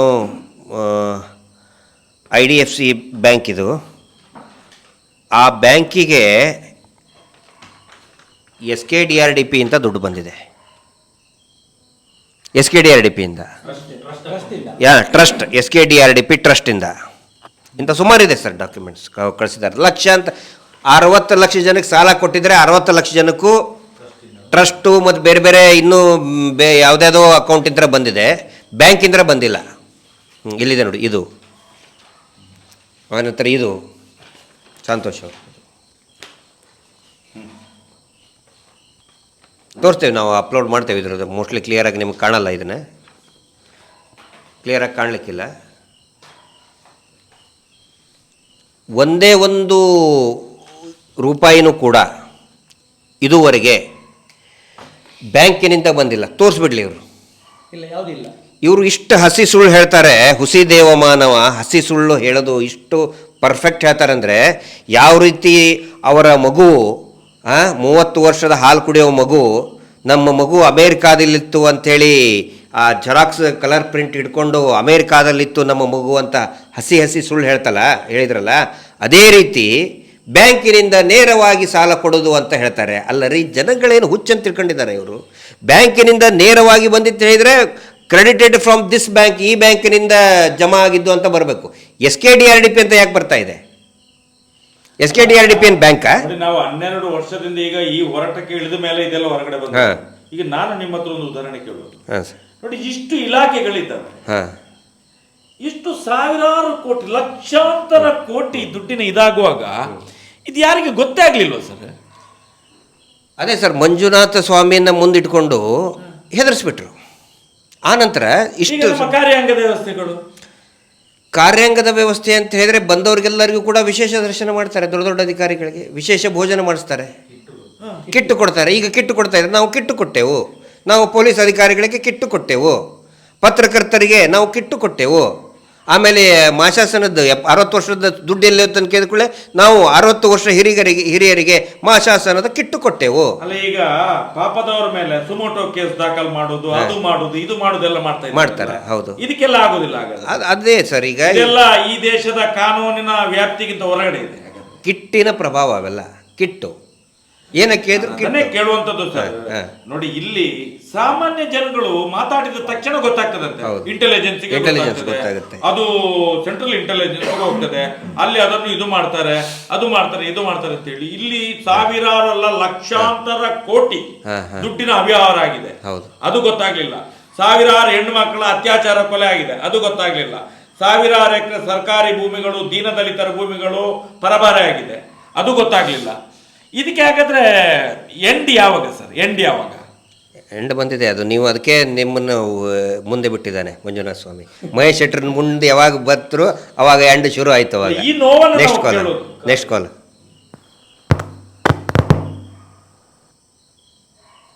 ಮಾತಾಡಿ. ಹಲೋ ಹಲೋ ಹಲೋ, ಕನೆಕ್ಷನ್ ಸರಿ ಇಲ್ಲ. ನಮಸ್ತೆ, ಯಾರು? ಕೇಳ್ತಾ ಇದೆ, ಇದನ್ನಾಗ್ತಾ ಇಲ್ಲ. ಹಲೋ, ಹಾ, ಹಲೋ, ನಮಸ್ತೆ. ಹಲೋ, ನಮಸ್ತೆ. ನಮಸ್ತೆ madam. Hello, hello hello hello hello, hello, ನಮಸ್ತೆ. ಇದೆಂತ ಕಟ್ ಆಗ್ತಿದೆಯಲ್ಲ? ಕಟ್ಟಾಯ್ತು. ಹಾಂ, ಹೇಳಿ ಸರ್. ಬ್ಯಾಂಕಿಗೆ ನಮ್ಮ ಸಿಸ್ಟಮ್ ಮತ್ತೆ ಬ್ಯಾಂಕ್ ಸಿಸ್ಟಮ್ ಜೋಡಣೆ ಆಗಿದೆ. ಇಲ್ಲಿ ನಾವು ದುಡ್ಡು ಎಂಟ್ರಿ ಮಾಡಿದ ಕೂಡಲೇ ಅಲ್ಲಿ ಸ್ಲಿಪ್ ಬರ್ತದೆ, SBI ಇದು, ಇಲ್ಲಾಂದ್ರೆ ಬ್ಯಾಂಕ್ ಆಫ್ ಬರೋಡ ಡೈರೆಕ್ಟ್ ಆಗಿ. ಅಂದ್ರೆ ನಮ್ಮ ಸಾಫ್ಟ್ವೇರ್ ಮತ್ತೆ ಅವರ ಸಾಫ್ಟ್ವೇರ್ ಟೈ ಅಪ್ ಆಗಿದೆ. ಅಂದ್ರೆ ಸುರಂಗ ಕೊರೆದಿದ್ದಾರೆ ಇವರು. ಇದಕ್ಕೆ ಇಲ್ಲಿ ಹಾಕಿದ ಕೂಡಲೇ ಹಂಗೆ ಬಂದ್ಬಿಡ್ತದೆ ದುಡ್ಡು. ಸುರಂಗ ಕೊರೆದಾರೆ. ನಾಳೆ ಬ್ಯಾಂಕಿನಲ್ಲಿ ಇದ್ದವ್ರದ್ದೆಲ್ಲ ಅದೇ ನಾನು ಎಸ್ ಸರ್. ಈಗ ನೋಡಿ, ಒಂದು ರವೀಂದ್ರ ಶೆಟ್ರೆ, ಒಂದು ಸಿಂಪಲ್ ಪ್ರಶ್ನೆ ನಾನು ಒಬ್ಬ ಸಾಮಾನ್ಯ ಮನುಷ್ಯನ ತಲೆಯಲ್ಲಿ ಬರೋದು ಏನಂತ ಹೇಳಿದರೆ, ಇವರು ಹೇಳ್ತಾ ಇದ್ದಾರೆ ನ್ಯೂಸ್ 18ನಲ್ಲಿ ಯಾರು ವೀರೇಂದ್ರ ಜೈನ್ ಅವರು ನಮಿತಾ ಜೈನ್ ಅವ್ರಿಗೆ ಕೇಳ್ತಾ ಇದ್ದಾರೆ ಏನಂತ ಹೇಳಿದರೆ, ನೇರವಾಗಿ ಬ್ಯಾಂಕಿಂದ ಸಾಲ ತೆಗೆಸಿಕೊಟ್ಟಿದ್ದು, ನಾವು ಬರೀ ಶ್ಯೂರಿಟಿ ಮಾತ್ರ ಅಂತ. ಹೌದಾ? ಒಂದು ವೇಳೆ ಇವರು ಹೇಳಿದ ನಿಜಾನೇ ಆದರೆ ನಿಜಾನೇ ಇರ್ತದೆ. ಯಾಕಂದ್ರೆ ಸತ್ಯ ಹರಿಶ್ಚಂದ್ರ ತುಂಡು ಅವರು ಈ DNA ಈ ಮಹಾಬಳ ಶೆಟ್ಟರು DNA ಪರೀಕ್ಷೆ ಕೊಟ್ಟಾಗ ಸತ್ಯ ಹರಿಶ್ಚಂದ್ರ ತುಂಡು ಅಂತ ಗೊತ್ತಾಗಿದೆ.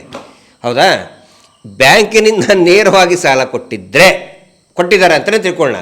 ಬ್ಯಾಂಕ್ನವರು ಒಂದು ಆದೇಶ ಹೊರಡಿಸ್ತಾರಪ್ಪ. ಈಗ ನೇರವಾಗಿ ನಮಗೆ ಯಾರು ಮರುಪಾವತಿ ಮಾಡ್ತಾರಲ್ಲ ಅದಷ್ಟೇ ಸರಿ. ಬೇರೆ ಮಧ್ಯವರ್ತಿಗಳ ಕಮಿಷನ್ ಏಜೆಂಟ್ ಕಡೆಯಿಂದ ಕೊಟ್ಟಿದ್ದೋದ್ರೆ ನಮ್ಗೆ ಸಂಬಂಧ ಇಲ್ಲ. ಅಂದರೆ ಜನಗಳು ಏನು ಮಾಡ್ತಾರೆ? ಉತ್ತರ ಕೊಡೋದಕ್ಕೆ ಏನು ಮಾಡ್ಲಿಕ್ಕೆ ಈಗ ಬ್ಯಾಂಕಿನಿಂದ ನೇರವಾಗಿ ಕೊಟ್ಟಿದ್ದು ಅಂತ ಇವರು ಪರಮ ಪೂಜ್ಯ 40% ಬಡ್ಡಿ ಪೂಜ್ಯರು ಹೇಳಿದ್ರ ಸತ್ಯ ಹರಿಶ್ಚಂದ್ರ ತುಂಡು. ಆಯ್ತಾ? ಸಾರ್ವಜನಿಕವಾಗಿ ಹಾಗೆ ವೀರೇಂದ್ರ ಜೈನ್ ಅವರು ನಮಿತಾ ಜೈನ್ ನ್ಯೂಸ್ 18ನಲ್ಲಿನೇ ಹೇಳಿದ್ದು, ನೇರವಾಗಿ ಬ್ಯಾಂಕಿನಿಂದ ಕಟ್ಟಿದ್ದು ಅಂತ.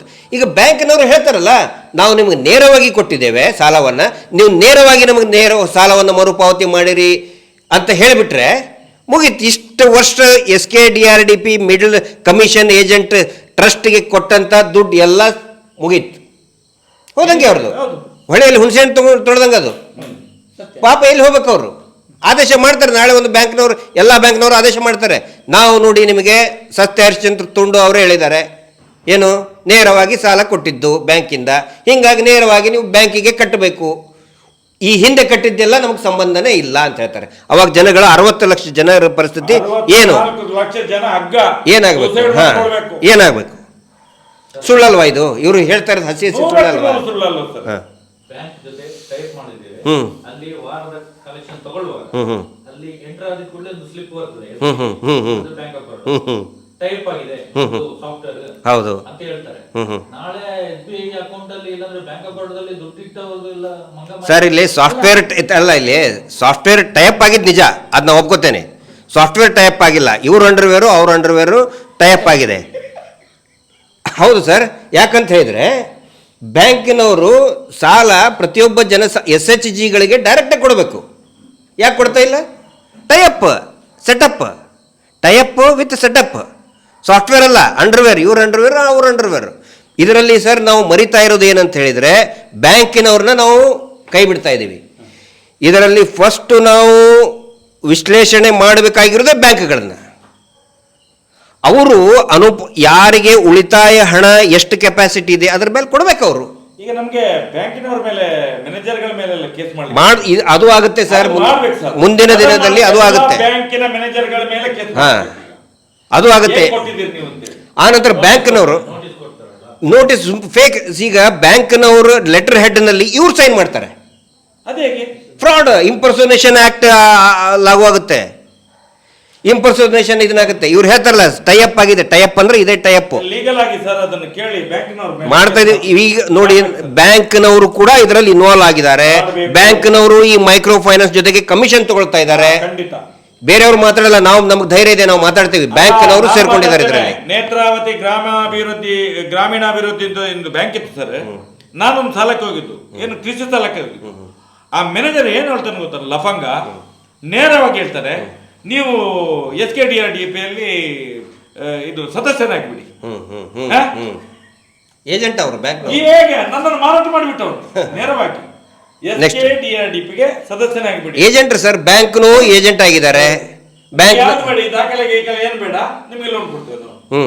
ಬ್ಯಾಂಕ್ನವರೇ ಅವ್ರು ಏಜೆಂಟ್ ಆಗಿಬಿಟ್ಟಿದ್ದಾರೆ. ಅಲ್ಲಿಂದ ಓಟ ನಾನು ಕ್ಯಾನ್ಸಲ್ ಮಾಡುತ್ತೇವೆ. ಕಾಲ್ ತೊಳಿ ನೆಕ್ಸ್ಟ್. ಹಲೋ ಹಲೋ ನಮಸ್ತೆ ಸರ್. ನಮಸ್ತೆ. ನಾವಿಲ್ಲಿ ಸಾಗರ ತಾಲೂಕು ಗಂಟಿನಕೊಪ್ಪ ಅಂತ. ಹೇಳಿಯಮ್ಮ. ಸರ್, ನಮ್ಗೆ ಈ ಧರ್ಮಸ್ಥಳ ಸಂಘದ ಭಾರಿ ಸಮಸ್ಯೆ ಆಗ್ತಿದೆ ಸರ್. ಹೌದಾ? ಅದು ದುಡ್ಡು ಕಟ್ಟೋದ್ ನಿಲ್ಸೋಣ ಅಂದ್ರೆ ಸಂಘದವ್ರು ಸಮಸ್ಯೆ ಕೊಡ್ತಾರೆ, ಮನೆಗೆ ಬಂದ್ ರಗಳೆ ಮಾಡೋದೆಲ್ಲ ಮಾಡ್ತಾರೆ. ಅದಕ್ಕೆ ಅಂತಲೇ ಪೊಲೀಸ್ ಸ್ಟೇಷನ್ ಇದೆ. ನಮ್ಮ ರಾಜ್ಯದ ಮುಖ್ಯಮಂತ್ರಿಗಳೇ ಈಗ ಆದೇಶವನ್ನು ಮಾಡಿದ್ದಾರೆ, ನೇರವಾಗಿ ಕಂಪ್ಲೇಂಟ್ ಕೊಡಿ ಅಂತ ಹೇಳಿ. ಆ ಆದೇಶ ಪ್ರಕಾರ ಮುಖ್ಯಮಂತ್ರಿಗಳು ಹೇಳಿದ್ದು, ನಾವು ಹೇಳಿದ್ದಲ್ಲ. ನಾವು ಪ್ರಥಮತವಾಗಿ ಹೇಳ್ತಿದ್ದು ಅದನ್ನೇ. ಅಮ್ಮ ಈಗ ಏನಂತ ಹೇಳಿದ್ರೆ, ಮೊದಲನೇದಾಗಿ ನೀವು ತಿಳ್ಕೊಬೇಕಾಗಿರೋದು, ಸ್ವಸಹಾಯ ಸಂಘಗಳೇನಿದೆಯಲ್ಲ, ಆ ಸ್ವಸಹಾಯ ಸಂಘಗಳಿಗೆ ಅದರದೇ ಆದಂತಹ ನಿರ್ಧಾರ ತಗೊಳ್ಳುವಂತ, ಇಟ್ ಇಸ್ ಅನ್ ಅಟೋನಮಸ್, ಸ್ವಾಯತ್ತತೆ ಇರುವಂತಹ ಸಂಘಗಳು ಅವೆಲ್ಲ. ಆ ಸಂಘದ ಸದಸ್ಯ ತಾವು ಆಗಿರೋದ್ರಿಂದ ತಮ್ಮ ನಿರ್ಧಾರಕ್ಕೂ ಕೂಡ ಒಂದು ಬೆಲೆ ಇದೆ. ಏನು ಅಂತ ಹೇಳಿದ್ರೆ, ನೋಡಿ, ನನಗೆ ಪ್ರತಿ ವಾರ ಕಟ್ಟೋದಕ್ಕೆ ಆಗೋದಿಲ್ಲ, ನಾನು ಏನು ತಗೊಂಡಿದ್ದೀನಿ ಬ್ಯಾಂಕ್ ರೇಟ್ ಆಫ್ ಇಂಟ್ರೆಸ್ಟ್ ಪ್ರಕಾರ 3 ತಿಂಗಳಿಗೊಮ್ಮೆ, ಯಾಕಂದ್ರೆ ನಿಯಮದ ಪ್ರಕಾರ 3 ತಿಂಗಳಿಗೊಮ್ಮೆ ಕಟ್ಟಬೇಕು, ಆಯ್ತಾ? 3 ತಿಂಗಳಿಗೊಮ್ಮೆ ನಾನು ಕಟ್ಟುತ್ತೇನೆ ನೇರವಾಗಿ ಬ್ಯಾಂಕಿಗೆ. ಯಾಕಂದ್ರೆ ಸ್ವತಃ ವೀರೇಂದ್ರ ಜೈನ್ ಅವರು ಅಲಿಯಾಸ್ ವೀರೇಂದ್ರ ಹೆಗಡೆ ಅವರು ಹೇಳಿದ್ದಾರೆ, ನೀವು ನೋಡಿರ್ಬೋದು ನ್ಯೂಸ್ 18 ನಲ್ಲಿ. ನೋಡಿದಿರಲ್ಲ? ನೇರವಾಗಿ ಬ್ಯಾಂಕಿಂದ ಸಾಲ ಕೊಟ್ಟಿದ್ದಾರೆ ಅಂತಂದ್ರೆ ನೀವು ನೇರವಾಗಿ ಬ್ಯಾಂಕಿಗೆ ಸಾಲವನ್ನ ಕಟ್ಟಿ. ಒಂದೇದ್ದು ಪಾಯಿಂಟ್ ಇದು. ಆ ನಂತರ ನಾವು ಕೇಳಿದ್ವಿ, ಈಗ ಒಂದು 2 ತಿಂಗಳ ಹಿಂದೆನೆ ನಾವು ಅದೇನಾಗಿದೆ ಸರ್ ಅಂದ್ರೆ, ನಮ್ಮ ಸಂಘದಲ್ಲಿ ನಾವು 8 ಜನ ಇದ್ದೀವಿ. ಓಕೆ, ಅವ್ರೆಲ್ಲರೂ ನಾವು ಕಟ್ತೀವಿ ಅಂತ ಹೇಳ್ತಾರೆ. ಆಯ್ತು, ಕಟ್ಲಿ. ನಾವು ಅವತ್ತು ಇದೇ ತರನೇ ಕೇಳಿದ್ವಿ, ನಮ್ಗೆ RBI ನಿಮ್ಗೆ ಲೈಸೆನ್ಸ್ ತೋರಿಸಿ, ಆಮೇಲೆ ಬ್ಯಾಂಕ್ ಪಾಸ್ಬುಕ್ ಕೊಡಿ, ನಾವು ತಿಂಗಳಿಗೆ ಒಂದ್ಸರಿ ಬ್ಯಾಂಕಿಗೆ ಕಟ್ತೀವಿ ಅಂತ ಹೇಳಿದ್ವಿ. ಆಯ್ತು. ಅವರು ಸದಸ್ಯರನ್ನೆಲ್ಲರನ್ನು ಸೇರ್ಕೊಂಡು ನಮ್ಮ ಮನೆಗ್ ಬಂದು ರಗಳೆ ಮಾಡಿ, ಆಮೇಲೆ ನಮ್ಮ ಮನೆಯವ್ರ ಸಂಘದಲ್ಲೂ ಅಷ್ಟೇ, ಅವ್ರ ಸಂಘದವ್ರನ್ನೆಲ್ಲ ಸೇರ್ಸಿ ಹೊಡಿಯಕ್ ಬಂದಿರ್ತಾರೆಲ್ಲ ಮಾಡಿದ್ರು. ಈಗ ನಾವು ಮತ್ತೆ ಅವರೆಲ್ಲರೂ ಒಪ್ಕೊಂಡಿದಾರಲ್ಲ ಅಂತ ನಾವು ಕಟ್ತಾನೆ ಬಂದ್ವಿ, ಇವತ್ತಿಗೂ ಕಟ್ತಾನೆ ಇದೀವಿ ಅದನ್ನ.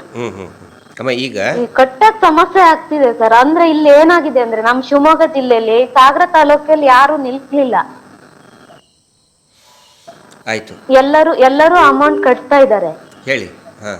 ನಾವ್ ಹೇಳಿದ್ರೆ ಜನ ನಂಬೋದಿಲ್ಲ. ಹಿಂಗಿದೆ ಅಂತ ಹೇಳಿದ್ರೆ, ಇಲ್ಲಪ್ಪ ಸುಳ್ಳೆ ಅದಲ್ಲ ಅಂತ ಹೇಳಿ ನಾವ್ ತಗೊಂಡಿದೀವಿ, ಕಟ್ತೀವಿ ಅಂತ. ನಿಮ್ಗೆ ಒಂದು ಹೇಳ್ತೇನೆ, ಕಟ್ಟುವವರು ಕಟ್ಲಿ, ನೀವು ಕೂಡ ಕಟ್ಟಿ.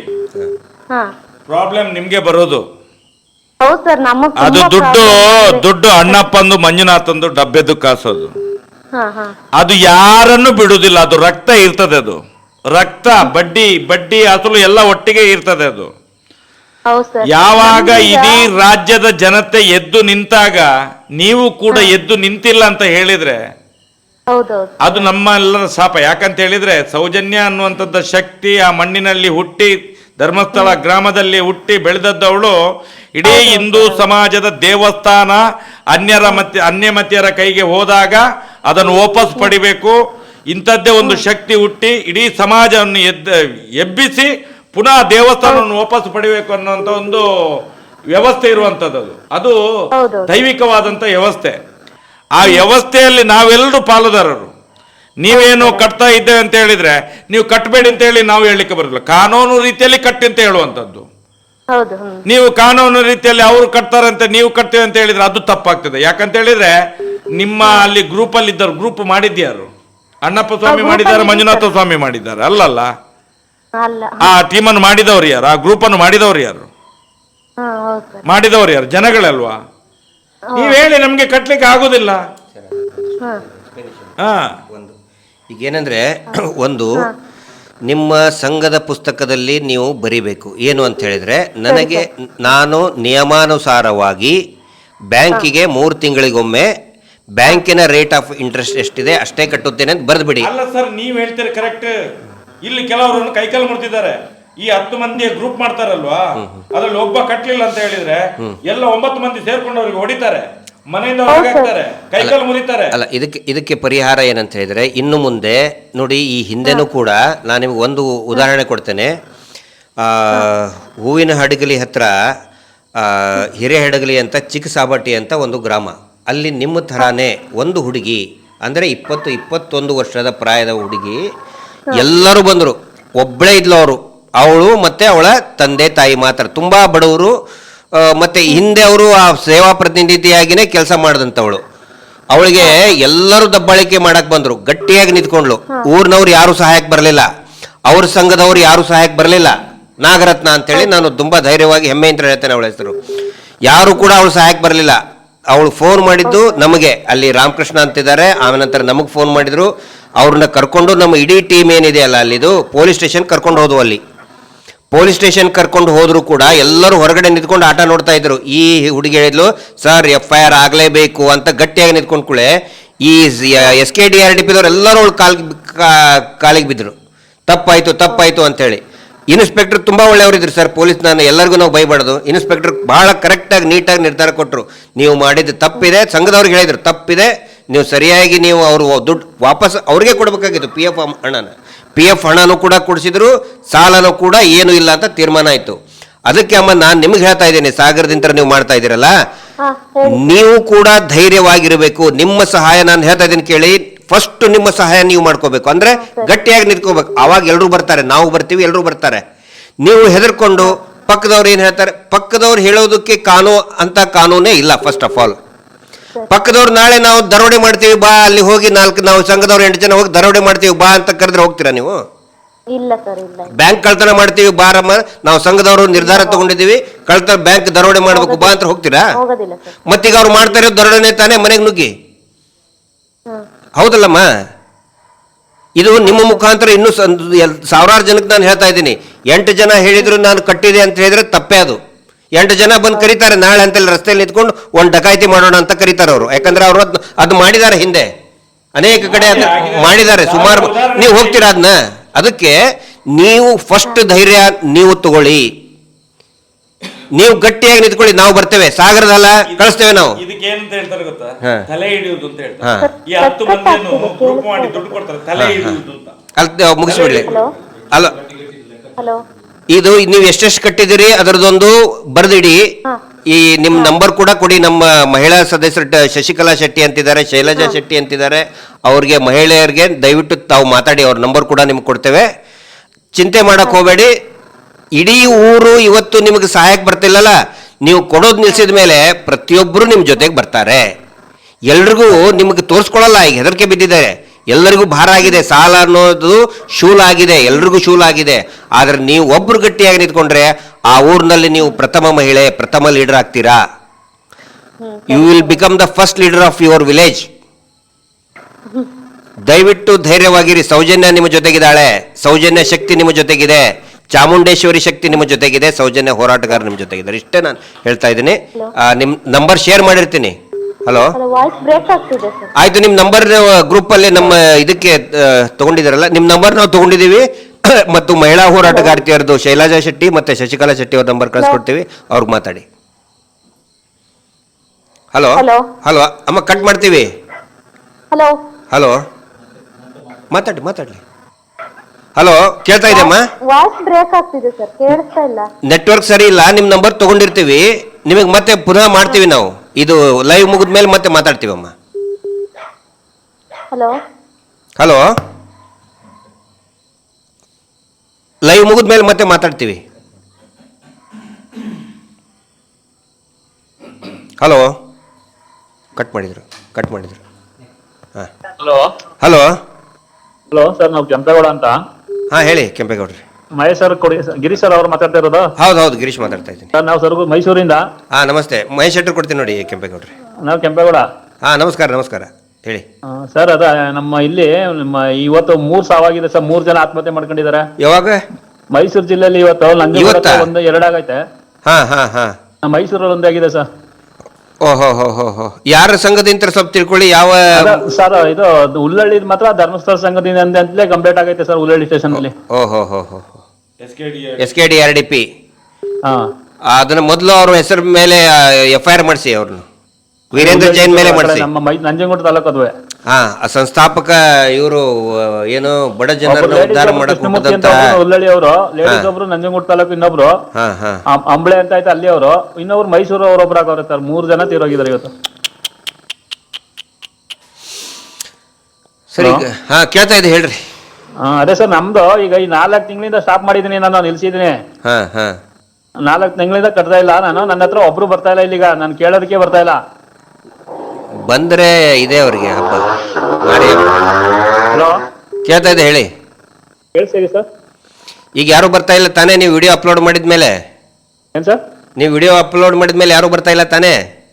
ಇಲ್ಲ ಸರ್, ಯಾರು ಬರ್ತಾ ಇಲ್ಲ ನನ್ನ ಹತ್ರಕ್ಕೆ. ಆದ್ರೆ ನಮ್ಮ ಮನೆಯವ್ರಿಗೆ ಪ್ರಾಬ್ಲಮ್ ಕೊಡ್ತಾವ. ಫೋನ್ ಮಾಡಿ ಹೇಳಿದ್ರಂತೆ, ಮಾಡೋರಲ್ಲ ಸರಿನಾ ಅನ್ಕೊಂಡು ಎಲ್ಲ ಅವ್ರಿಗೆ ಹೇಳಿ ಅವ್ರ ಕಡೆಯಿಂದ ಇದು ಮಾಡಿಸ್ತಾರೆ ಸರ್. ಮಾಡ್ತಾ ಇರೋದು ಸರಿನೇ ಅಂತಾನೆ ಹೇಳಿ, ಅವ್ರು ಮಾಡ್ತಾ ಇರೋದು ಸರಿನಾ? ಆಮೇಲೆ ಸರ್, ಅವ್ರ ಸದಸ್ಯರುಗಳು ಅವ್ರಲ್ಲ, ಬೇರೆ ಉಳಿಕೆ ಸದಸ್ಯರು ಅವ್ರನ್ನ ಎತ್ಕಟ್ತಾವ್ರೆ. ಅವ್ರು ಬಂದು ನನ್ ಕೇಳಕ್ ಬರ್ತಾರೆ. ನಾನು ಅವ್ರಿಗೆ ಹೇಳ್ದೆ, ನಾನ್ ಕಟ್ಟಲ್ಲ ಅನ್ನಲ್ಲ, ನನ್ಗೆ ಏನ್ ಬೇಕೋ ಅದ್ ಪಾಸ್ಬುಕ್ ಕೊಡಿ, ಬಾಂಡು ಕೊಡಿ ಅಂತ ಎಲ್ಲ ಕೇಳ್ದೆ. ಅವರು ನೀವು ಬೇರೆ ಸದಸ್ಯರನ್ನೆಲ್ಲ ಇದ್ ಮಾಡ್ತಾರೆ, ನಾವು ಸೈನ್ ಮಾಡಿ ತಗೊಟ್ಟಿರೋದು, ನೀವು ಕಟ್ಲೇಬೇಕು ಅಂತ ಬಂದಿದ್ರು. ಅವ್ರ ಸಂಘದವ್ರು ಬಂದಿಲ್ಲ ಸರ್, ಸದಸ್ಯರುಗಳು ಬೇರೆ ಸದಸ್ಯರು ಕೇಳ್ತಾ ಇದಾರೆ. ಆ ಸದಸ್ಯರಿಗೂ ಹೇಳಿ, ನೀವು ಕಟ್ಬೇಡ ಅಂತ ಹೇಳಿ ಅವ್ರಿಗೆ ಮೊದಲು. ಅವ್ರು ಕೇಳೋರಿಗೆ, ನಾನು ಕೇಳೋರ್ಗೆ ಹೇಳ್ತಿದ್ದೀನಿ ಸರ್, ನಾನು ಇಲ್ಲೆಲ್ಲ ಹೇಳ್ತಾ ಇದ್ದೀನಿ. ಅದೇ ಬೇರೆ ಸದಸ್ಯರನ್ನ ಎತ್ಕಟ್ತಾ ಇದಾರೆ ನನ್ನ ಮೇಲೆ. ಆಯ್ತು, ಅವ್ರಿಗೆ ನೋಡಿ, ಆ ಸಂಘದ ನಿಮ್ಮ ಫಸ್ಟ್ ಆಗ್ಬೇಕಾಗಿರೋ ಸರ್. ಇಲ್ಲಿ ಮುಖ್ಯಮಂತ್ರಿಗಳ ಆದೇಶ ಮಾಡಿದಾರಲ್ಲ, ಮುಖ್ಯಮಂತ್ರಿಗಳೇ ಆದೇಶ ಮಾಡಿದಾರಲ್ಲ, ಕಿರುಕುಳ ಆದ್ರೆ ಅದನ್ನ ಹೇಳ್ತಾ ಇದ್ದೀನಿ. ನಾನು ಬಿಡಿಸಿ ಎಲ್ಲ ಹೇಳಿದೀನಿ, ನಿಮ್ ಕಾನೂನು ಹಿಂಗ್ ಆಯ್ತಾ ನೋಡಿ, ನಿಮ್ಗೆ ಗೊತ್ತಿಲ್ಲ ನೀವು ಕಟ್ಟೋರು ಕಟ್ಕೊಳ್ಳಿ, ನಾವು ಅದಕ್ಕೆ ತೊಂದರೆ ಕೊಡಲ್ಲ. ನಾನು ಕಟ್ಟುತ್ತೀನಿ, ನನ್ಗೆ ಎಲ್ಲ ಕೊಡಿ, ನನ್ಗೆ ಬಾಲೆ ಎಲ್ಲ ಕೊಡಿ, ಡಾಕ್ಯುಮೆಂಟ್ಸ್ ಕೊಡಿ ಅಂತ ಕೇಳಿದೆ. ಆದ್ರೆ ಸಂಘದವ್ರು ಒಬ್ರು ಬರ್ತಾ ಇಲ್ಲ ಹತ್ರಕ್ಕೆ, ನನ್ನ ಹತ್ರಕ್ಕೆ. ನಾನಾಗಿ ನಾನು ಹೇಳಿ ಕಳ್ಸಿದ್ರು, ಯಾರು ಬರಲ್ಲ, ಮೀಟಿಂಗ್ ಮಾಡೋಗ್ಲು ಬರಲ್ಲ, ಯಾವ ಸಭೆ ಮಾಡಿದ್ರು ಬರಲ್ಲ.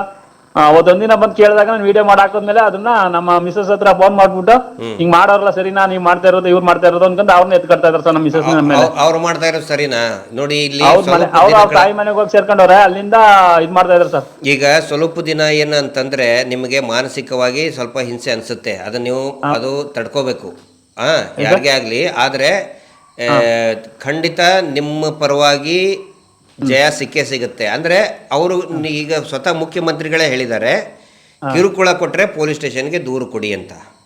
ಸರಿ ಸರ್, ಆಯ್ತು. ನಾನು ಸರ್ ಮಹೇಶ್ ಸರ್ ಜೊತೆ ಮಾತಾಡ್ಬೇಕಾಯ್ತು, ಅದಕ್ಕೆ ಮಾಡಿದೆ ಸರ್ ನಾನು ಇವಾಗ.